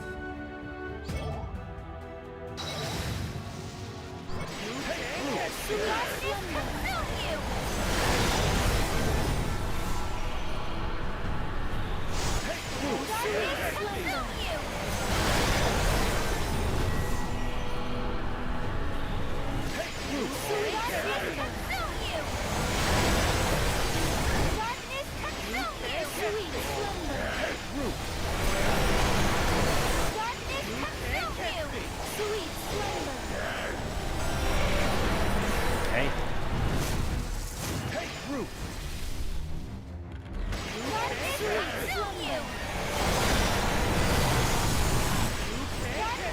Sweet slumber. Sweet slumber. Darkness consume you. Sweet slumber. You can't catch me. Darkness consume you. Sweet slumber. You can't catch me. Darkness consume you. Okay, enough of that crap. Sweet slumber.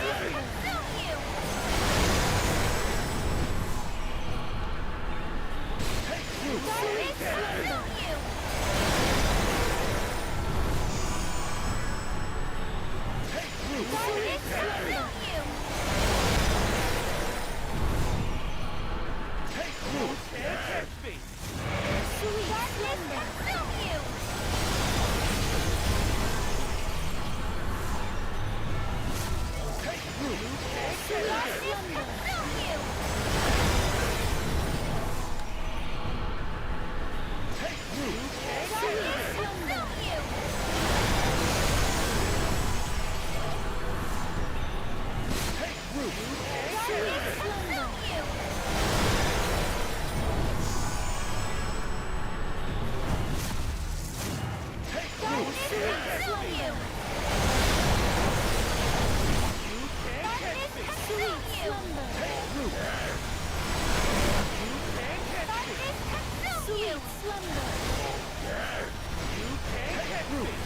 Darkness consume you. Sweet slumber. Consume you. Sweet slumber. Consume you. Darkness consume you. Sweet slumber.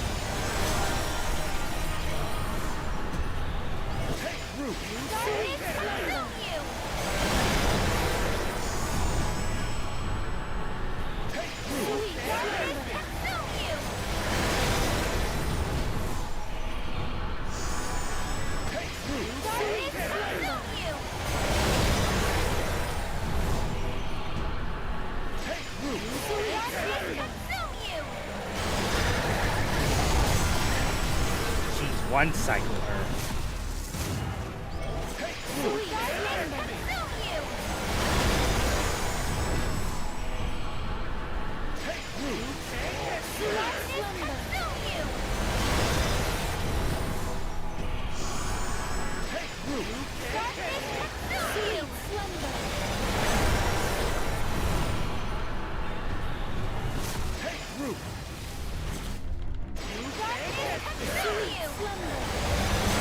Okay, I did not intend to make that look as simple as it did. Literally trucked through the entire thing. Like, literally the first boss is the only hardest part of this monthly cookie alliance. Once you get past that, everything just crumbles before you. Are you watching me, Grams? That was Star Coral Cookie saying that. Who, by the way, is this gift month's cookie. One of my favorite epics in the game.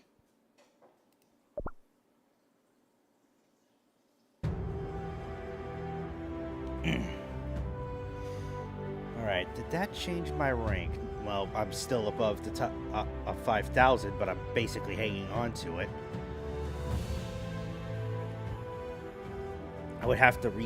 I probably would have to rework my team to get to that point. But first, let's get Searing Frames to level 30. Do I want to do Chill or Chaos? I might do Chill first, since our crit rate is kind of terrible.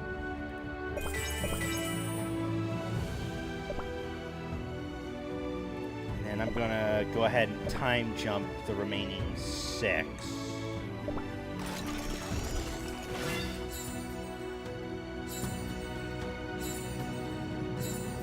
Last White Lily. Heart of the Deep Sea. Okay, now let's put those on Chill.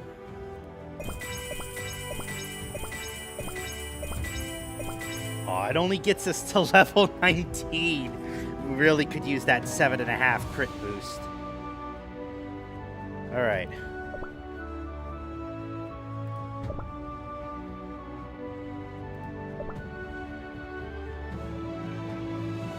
Alright, I'll keep an eye out, Obsidian.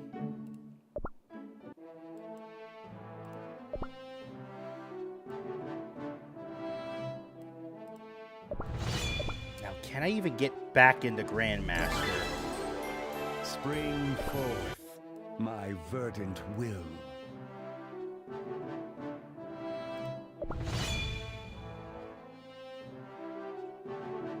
Bit of a risk, because that team completely dwarfs my power. But we beat him. It was an exquisite experiment. Alright, that'll do nicely.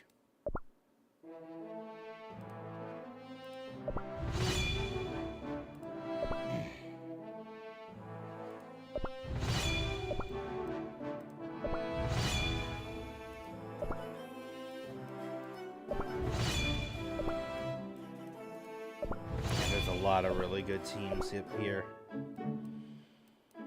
Okay. That number should probably say 8 now. Yes, it does. That's for obtaining 18 guild relics. Okay, so let's see what else is left. Okay, this one will definitely finish soon. Probably tomorrow, once that next venture finishes. This will be done. This will take probably another day or two. This one will definitely be done in 3 days. So probably Monday will be when I finish that. This one I need to catch up on. I really need to catch up on this. Trial Grounds battle 20 times. We'll get that done. This one's got good progress. This one will definitely get done tomorrow. This one will take a little bit longer. This one definitely will. This one we could actually get done if the trains arrive. Let's take a look how close my trains are. 32 out of 35. Yeah, they're within an hour. So I could actually have this completed tonight. That's really good.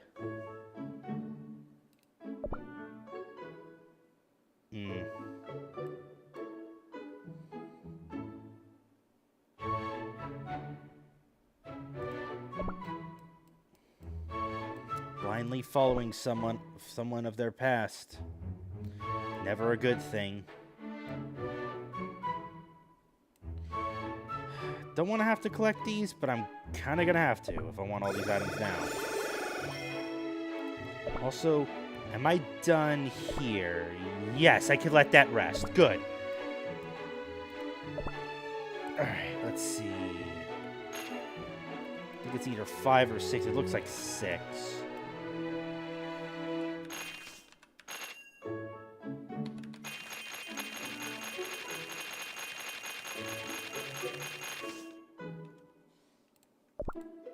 It also reminds me, I do need to look at a frilled jellyfish cookie.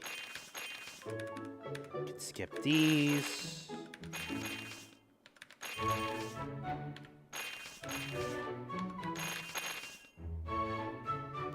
Ah, I'm out of those things. Okay.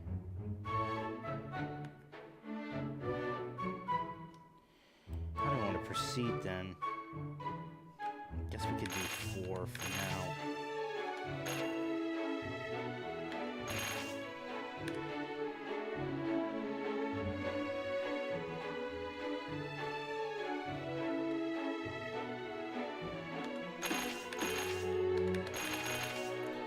All right. Let's see. All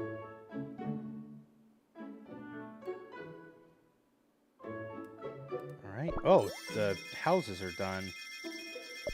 Okay. Can we upgrade the next one over? No, we are 18 short? Do I have the chest? No, I do not. I would be 10 short. Guess we'll have to wait on that. Everything else is like level 10, yeah. Okay, so I'll need to keep going then. How are we for everything? Okay, if I roll now on this, we can get to 150.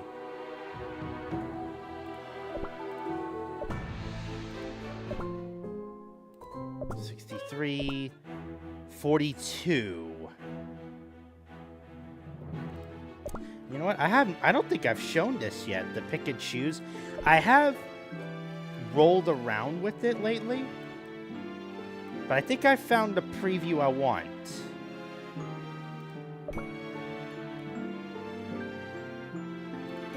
Because right now, the latest one I've got is this. This would allow me to get very close to, basically with this roll, if I take this, and I like this roll, Dark Enchantress could get promoted to 4-star, and I would only need to get the guaranteed roll for in the Destiny Gacha to get Silent Salt to max promotion. So I'm honestly thinking about taking these. The others aren't bad, but I already have them, like you know, Fire Spirit, Dark Cacao, Stormbringer, Sea Fairy, Golden Cheese. I don't have Timekeeper. I still have to get Timekeeper up, but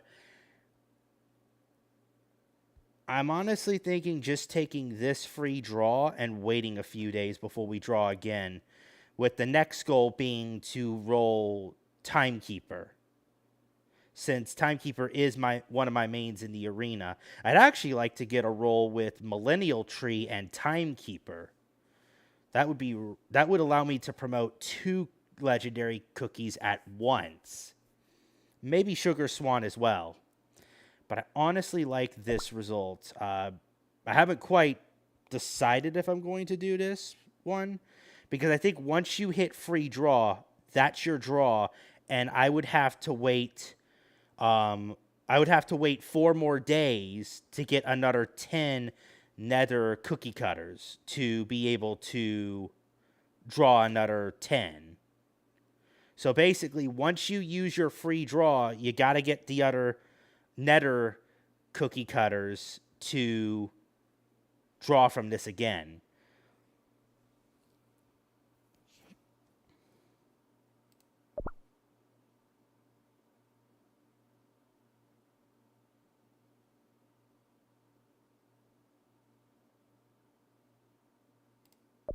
They're taking it. Because remember, my end goal is to get all beast cookies to max promotion. And we're getting close. Silent Salt would be pretty much 1 guaranteed roll away. And I believe Shadow Milk and Eternal Sugar are both 2 away as well. So there's Silent Salt.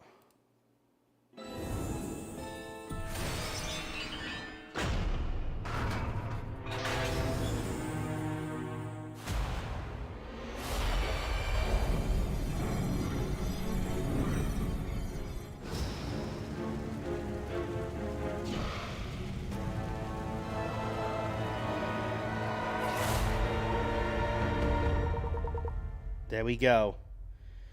Dark Enchantress is eligible for a 4-star promotion. Her gacha animation is still chilling to watch.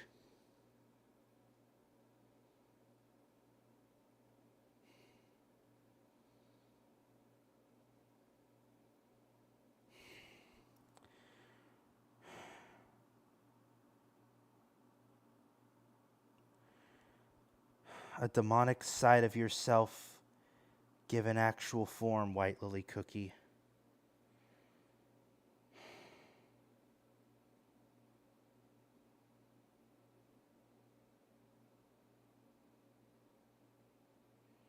Somewhere inside that other part of yourself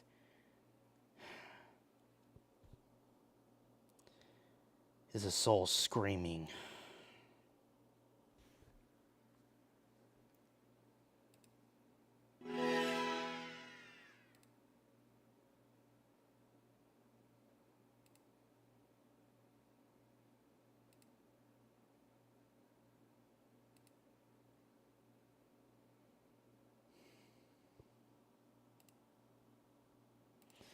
I'm going to get a screenshot of this here, since this counts as part of the pick and choose gacha.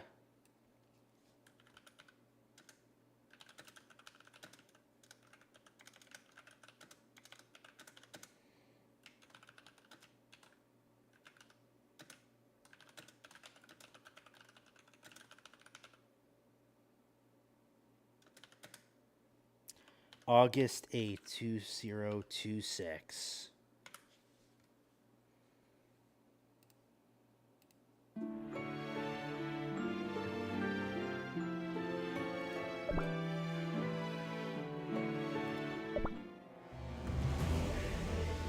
So I'm gonna try to get some more Destiny cookie cutters so I could reach that end goal of finally closing the curtain on Silent Salt.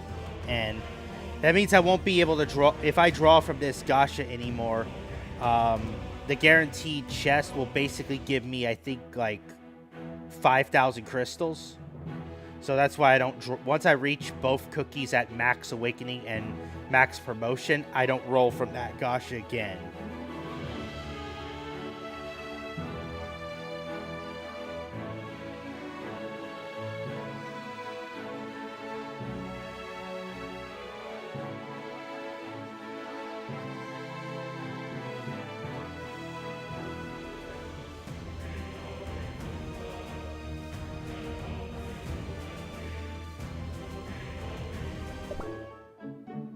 Of course, I get another package offer. All right, let's go ahead and get Dark Enchantress Cookie promoted. No matter what happens, you and I will walk our path together.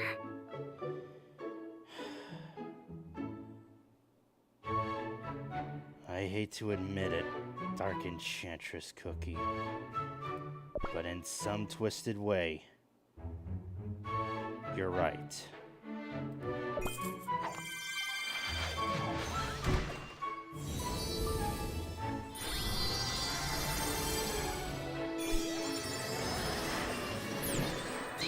I must shatter the chain of suffering.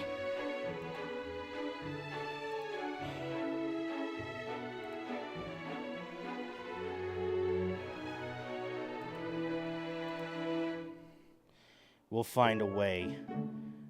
Whether it's you as White Lily Cookie or as Dark Enchantress Cookie. The chains of fate will eventually be broken, one way or another.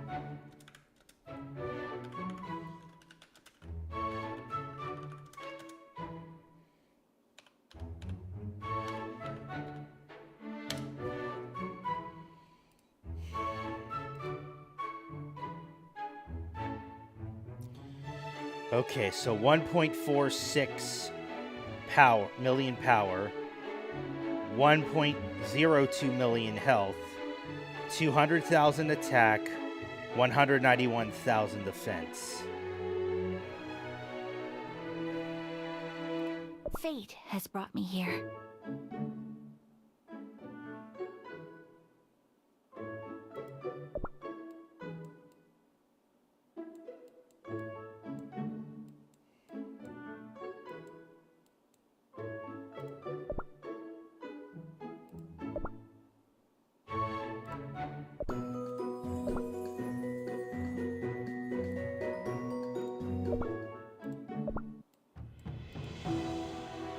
Oh yeah, I forgot I've also got to do all this.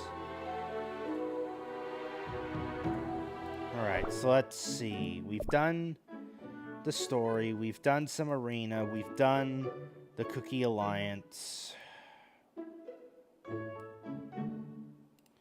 Let's go ahead and, I'm kind of gonna cheese to the 4,000 point mark. We're gonna go to story, and I'm gonna time skip 25. Because this will get us to 4,000 on the chest of trophies. So let's do that right away. See, there we go. 4,000.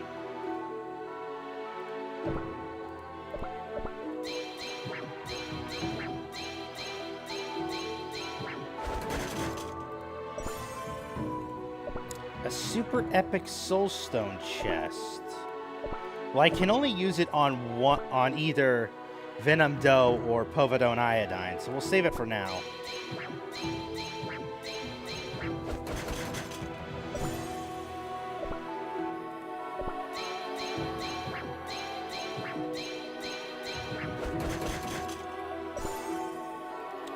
Okay, I need 2 more of these. If I can get 2 more of these, then...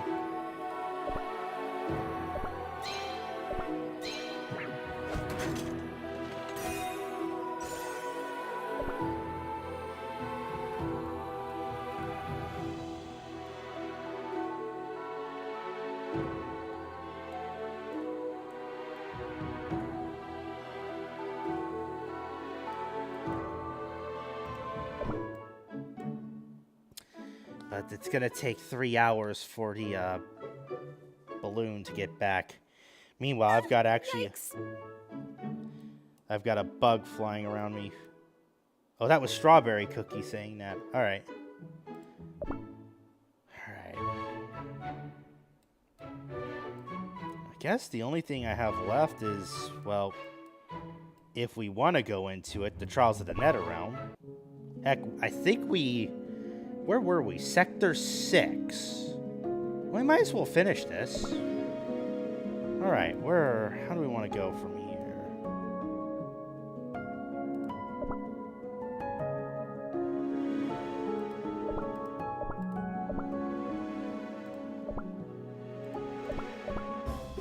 Alright, what was our water team? Oh, that reminds me. My lady, the sea currents are so lovely today. I think we can get Frilled Jellyfish to 20. Oh, we got her super success on the first freaking try. That means the next roll is guaranteed to succeed.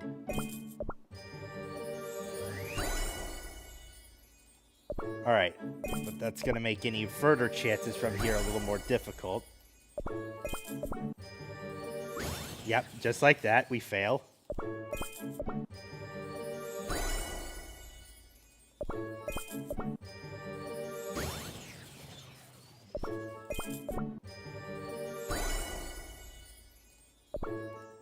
I think we'll get to level 22 with her. Thank God I have 600 million coins.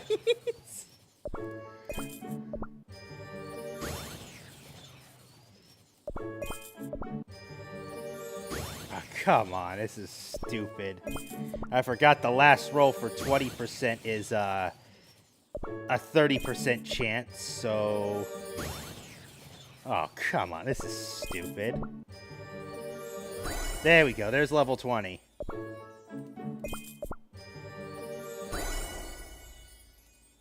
Yep, just enough for level 22. Just enough. I think from here on out, I'm going to need like a couple hundred again just to get to level 30.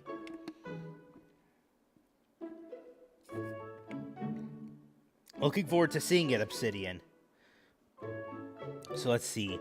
So that boosts her water type cookie crit to 30%. Now, the level 30 effect is actually kind of a big deal because it shackles the opponent for 3 seconds.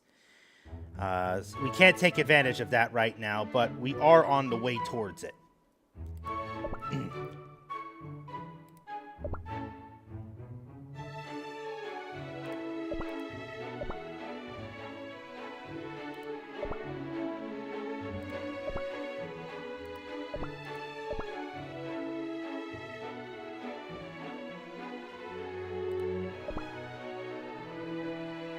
It's only going to give us 2 upgrade attempts. Yeah, it only gives us 2 attempts at it. I'll still move it on to her, honestly. Since that gives us a higher cooldown rate. Okay, let's go.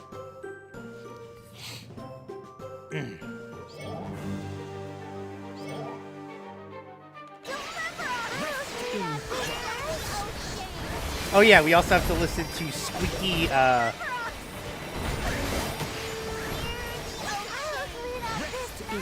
we also have to listen to Squeaky, Cream Soda Cookie.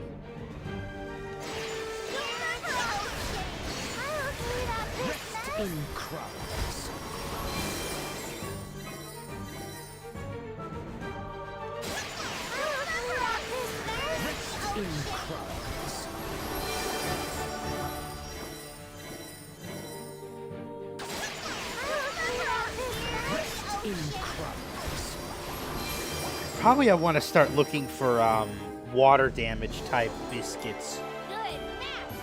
Mainly just because I know all 5 of these cookies are not arena capable at this time. I think Menthol and Seltzer are arcade arena capable. And Frilled Jellyfish if you have her at level 30 Magic Candy.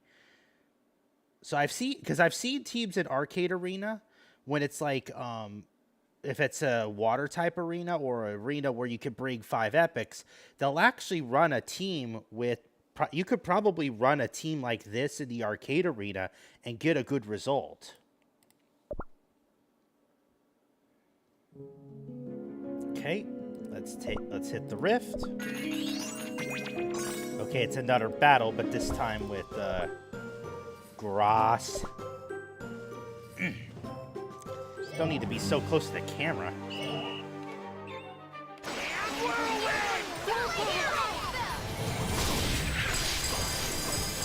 Do you mind?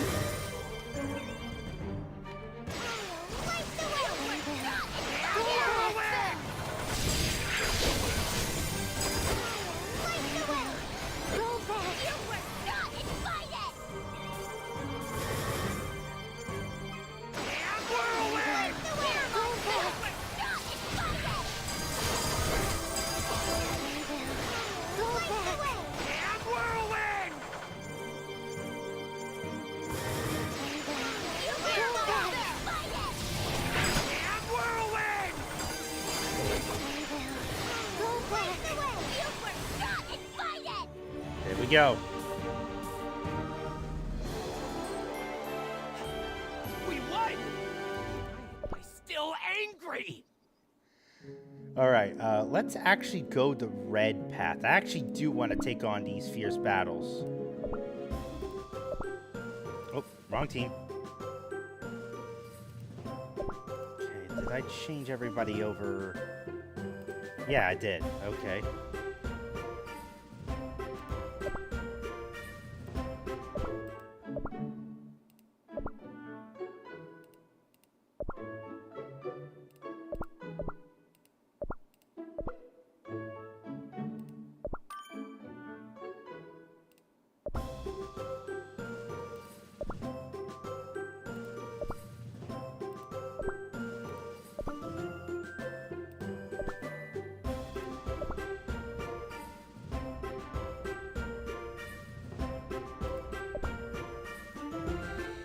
Okay.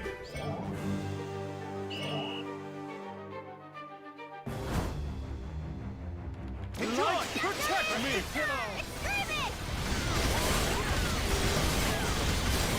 Enjoy!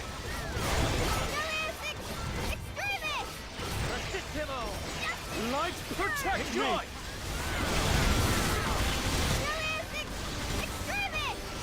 Enjoy!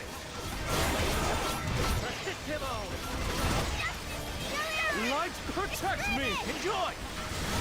There we go. Okay, we didn't lose anybody. In fact, I don't even think we got close to losing anybody. My presence guaranteed victory. Next fierce battle is a water type. Alright, let's do that. They actually are obsidian, so you gotta be ready.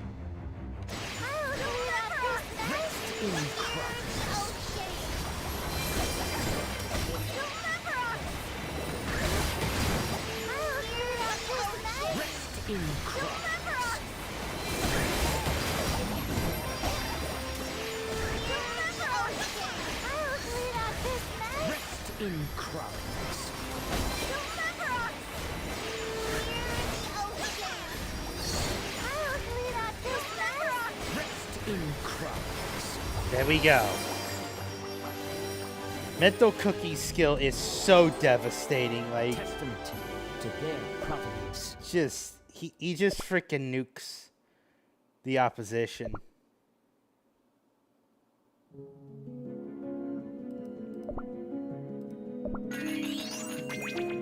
Double heal. That's excellent.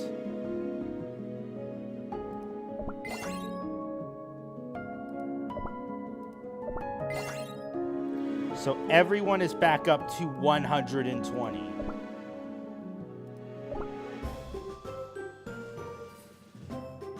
Still water. All right, let's go.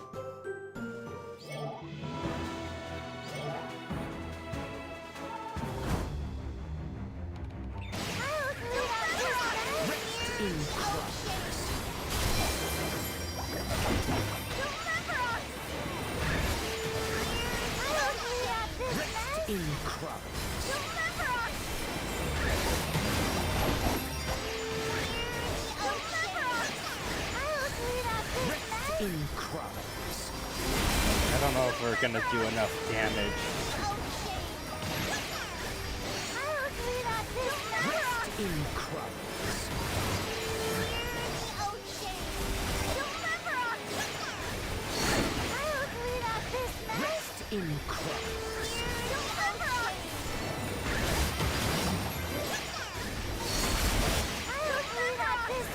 My apologies for the squeaky cream soda cookie boy. It's hilarious, though.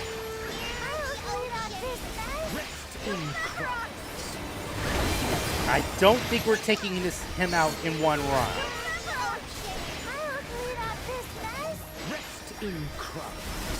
But I think he's gonna die on the. He'll die on the next one. We're out of time, but he will definitely die on the next run. My lady, do not be concerned with me. We'll take him down on next round, Frilled Jellyfish. I know it. Let's get back out there.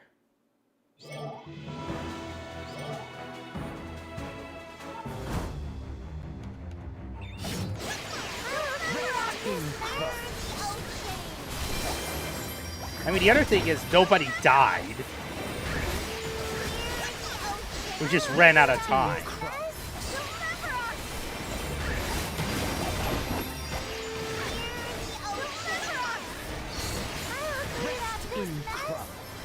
And there we go. Sector 6 is cleared. My friends are so happy. All right, Sector 7.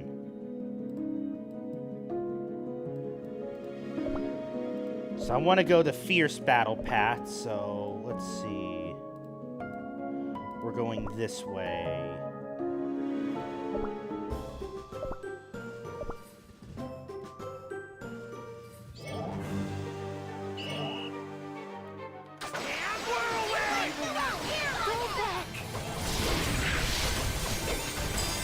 No, you don't.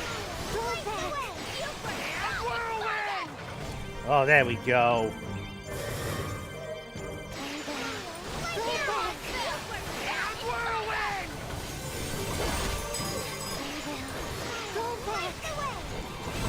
I am certain this is going to be the theme for Chapter 8.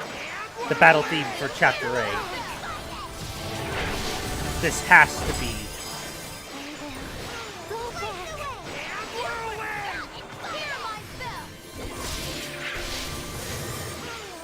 That might have been a bit too early.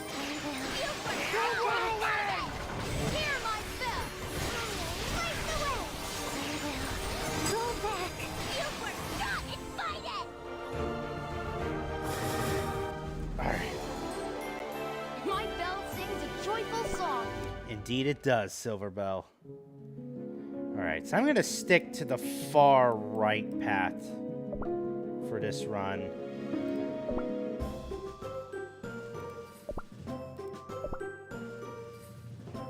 But I think it's this round where the light team will start to struggle. Light, protect me!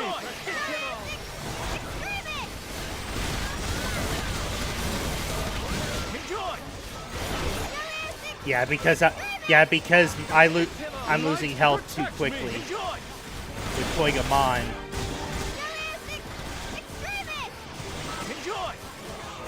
Honestly, Obsidian, I'm both nervous and scared to death still.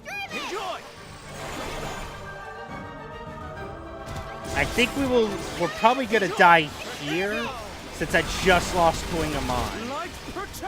and everybody else is just not going to have a lot of damage.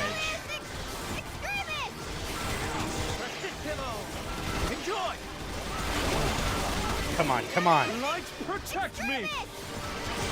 Enjoy!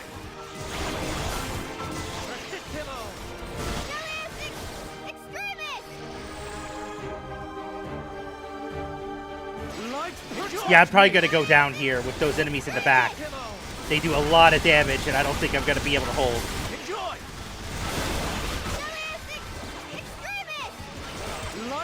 Come on.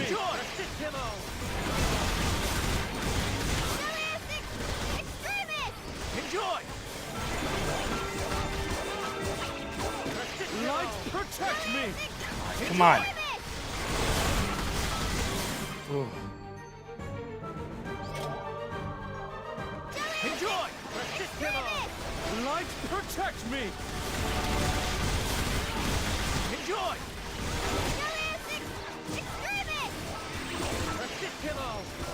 Enjoy!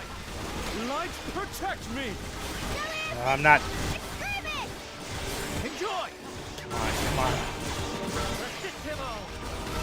No, dropping health too quickly. Get out of here. Okay, we made it through despite losing Koyamon.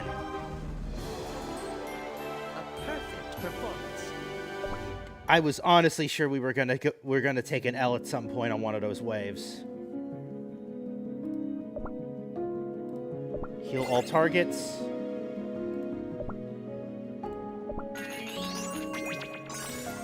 Okay, good.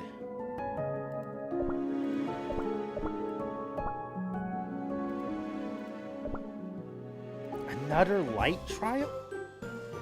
Okay. This could be trouble. Light, protect me!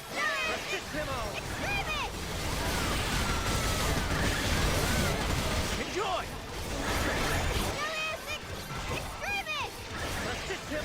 Light, protect me! Enjoy!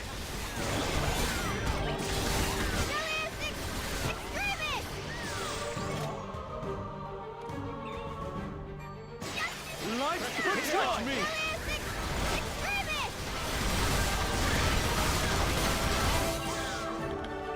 Oh god, everybody almost died there, and I just did not notice. Light, protect me! This could be trouble. Come on, come on, come on, come on. Enjoy! Deploy, deploy, deploy. Light, protect me! Enjoy!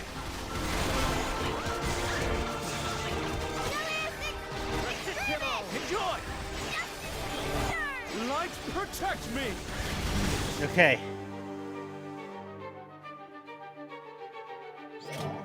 Enjoy! Light, protect me! Enjoy!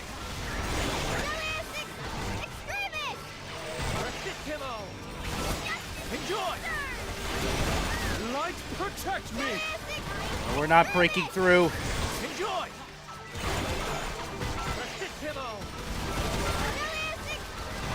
Enjoy! Light, protect me! There we go. Just enough. A splendid fight!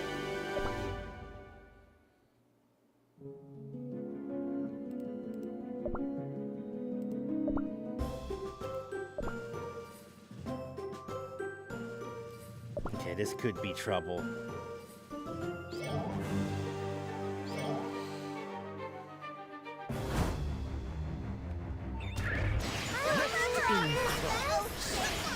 I don't appreciate that.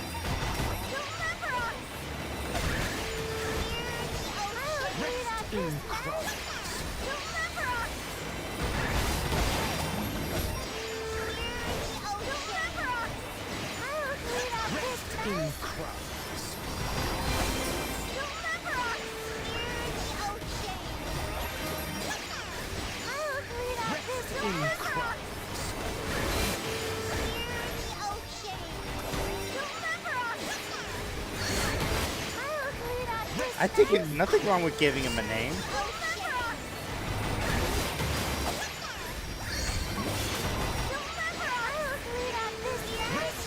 Finished. We actually did one round that target this time. I enjoyed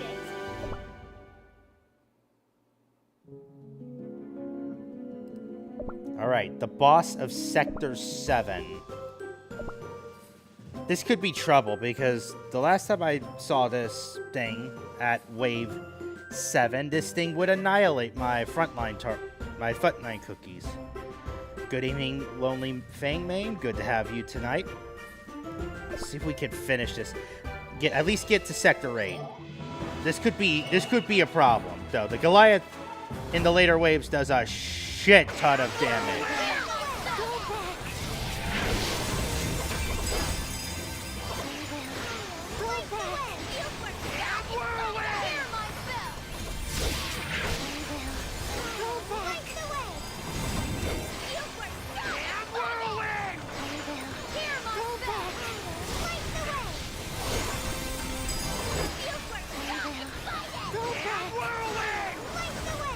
Yeah, I'm losing my team is literally on that thin line of life right now. Ow!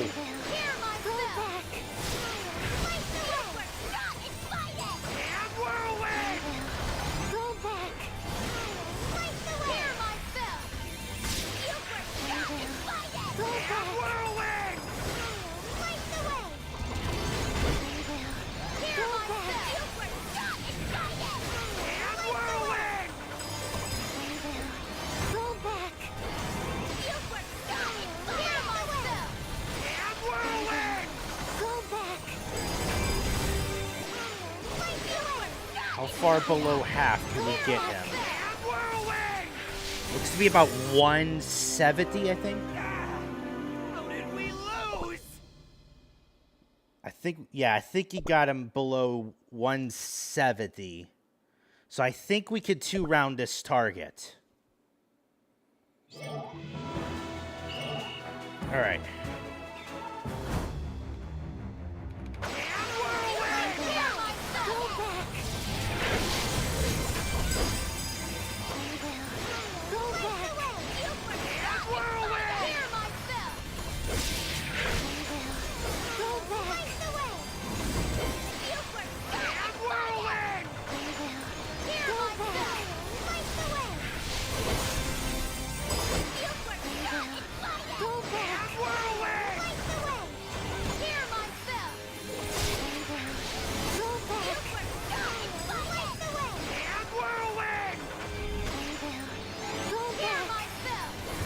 There we go. That was a good fight. Just recently started the game. Well, welcome aboard, Lonely Fang. It's gonna be a long climb to the top, but trust me, it's gonna be all worth it in the end. All right, so Sector 8. This is kind of where I hit my limit. It's either Sector 8 or Sector 9.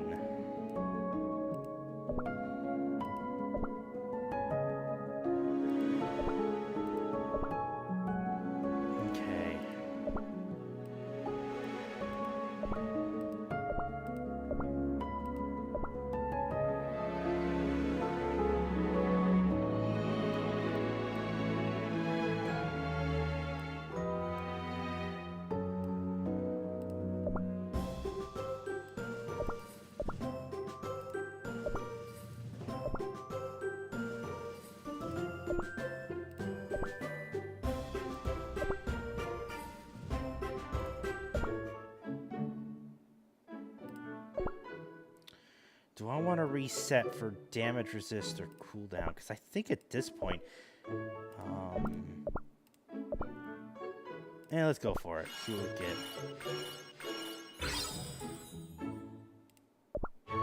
We'll take that for now. That gives her at least 16% damage resistance. Because at 8, I think it was woefully inadequate. At 16, she has some chance to survive.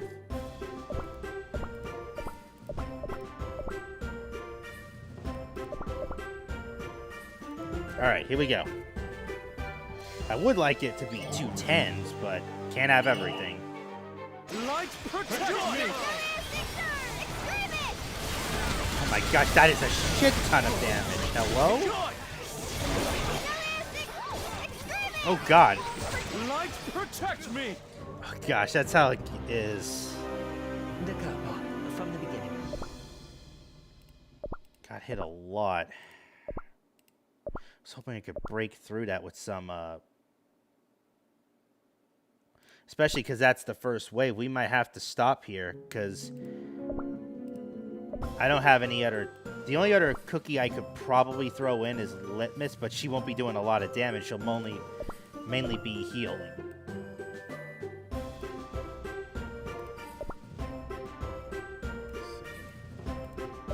That's a major problem at this point, because I don't think I have any others that are light-based, apart from Financier and Croissant. And neither of them are exceptionally good. I could try and run Financier to try to save creme brulee cookies bacon, but that's a big ask. Steel yourselves! We'll give it a shot, and if this doesn't work, we'll have to end this expedition at Sector 8. Because I'm going to have to get my light team to be a lot better than what it is right now.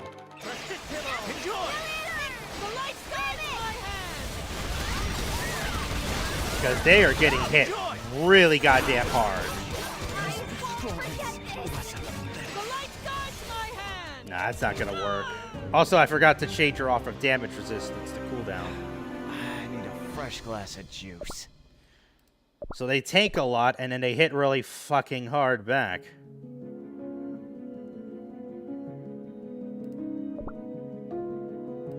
I did go the other way previously, but I don't remember which one was the best way through for Sector 8.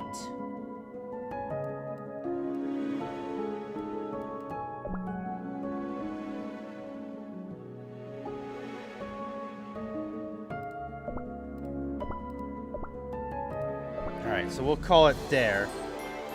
I'm going to have to get my light team stronger, because I do admit I have taken a look at a lot of other people's progress on the Trials of the Netherrealm.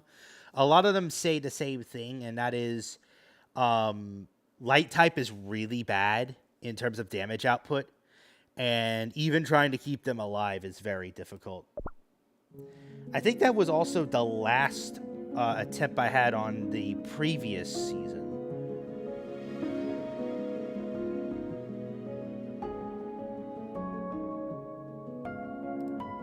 See if that counts as an attempt. I don't think it does. Let's see. Frilled jellyfish package. Maybe just to see, because one of the last objectives was playing Trials of the Netherrealm 20 times. What I might end up doing is like time jumping 7 times. And then I've got like, let's see, 3, 6, 7 here. And I've got 2 here, so 7 plus 7 is 14 plus 2 is only 16. I would need to get more attempts than that. It's going to be a bit of a problem.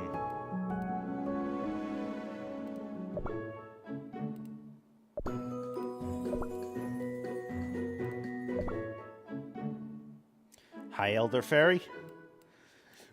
Okay,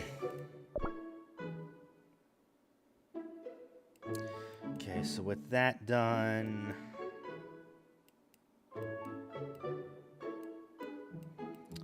Not a lot left to do. I might just do a few more arena battles and then we'll call it a night, since we are past 3 a.m. Eastern Time. Alright, so we've got... Actually, we've got a few battles I think I can actually do. So let's do those. Spring forth, my verdant will. Take a chance on this one. Time for my nap.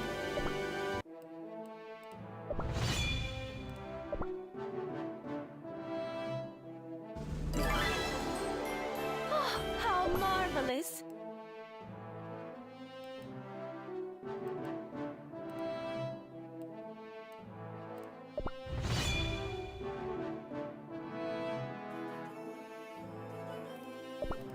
Okay, so that's the 3 battles. I think this is gonna have to be it here. But it wasn't. Well, we didn't hit 7 hours this time. We only hit 4.5. So we basically chopped off about 2.5 hours worth from the stream on the previous week. So that works out.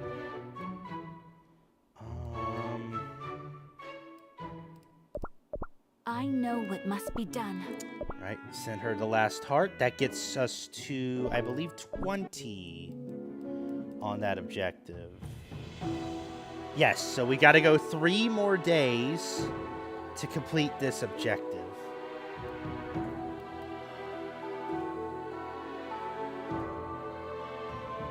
And technically we can roll 100 rolls, but as I said, I'm not rolling again until I get 200, enough to get the next guaranteed roll of Nether Queen. Because I think I've got enough soul stones of her right now to reach or get close to level 2, get her to 2-star.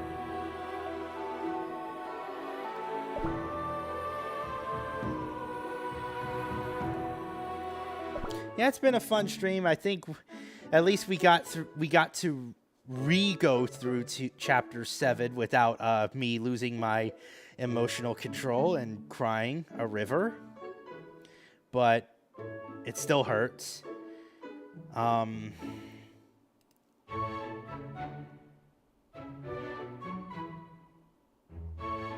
see.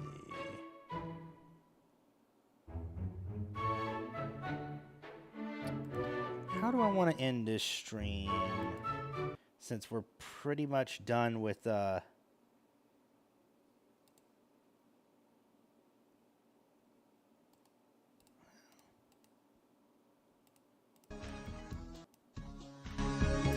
think I will end with that. Alright, so before we end the stream, I do need to make a bit of a announcement about next week's stream. Let me see if I can bring this up here. Because I was looking up the MLB schedule for next Friday. Let's see if we can get there. And we just so happen to have on Friday, August 14th, which will be our next stream next Friday, which will be same time as usual. 10. So we got 2 games. Let's see if I bring this up on stream.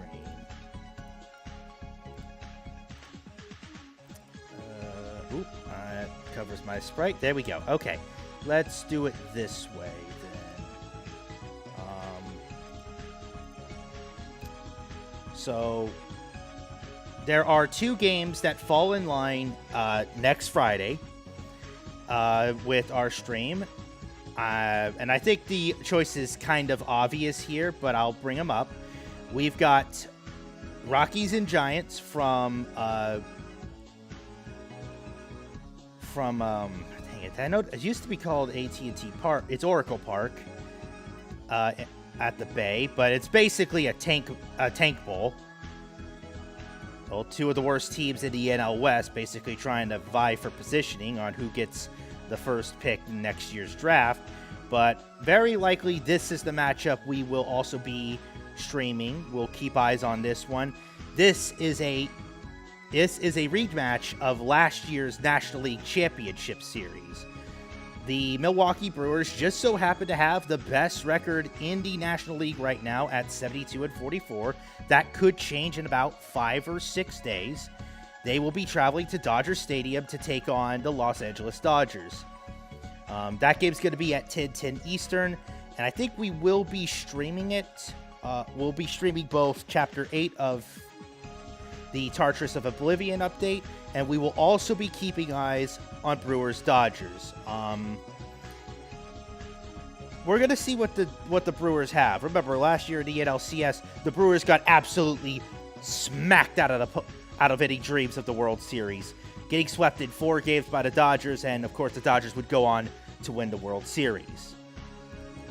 So I think that's what we will be doing. We will have our 4th ambitious stream, hopefully with a better mic, with way better audio quality. And so we'll be covering Chapter 8. We'll find out the fates of both White Lily Cookie and Pure Vanilla Cookie together, while also seeing if the Brewers even have any fight against the Dodgers. I think it's going to be an exciting matchup, hoping for a very close game, if not a pitcher's duel. Both teams have made additions at the trade deadline. The Brewers are trying to vie for their first World Series in a long time. Dodgers trying to three-peat. Braves are somehow the second best team in the National League by record. But they just got walked off tonight 3-2. So that breaks their 7-game win streak. Of course, it'd be against the damn Yankees. Nobody likes them. So we'll see how things go. But I think that's going to be our plan next Friday. It will be the 4th ambitious stream of 2026. It's Chapter 8 of the Timeline of Fate and Brewers-Dodgers from Dodger Stadium. So with that, that's going to be it for tonight. It is 3:15 Eastern Time. I'm in the center of Braves country. It's been an honor having you guys here tonight. Hopefully the stream turned out well. Like this video if you liked it. Disliked it if for some reason you didn't. Leave your feedback in the comments below, and I'll catch you guys in the next stream. This is Sound Effect 09, signing out.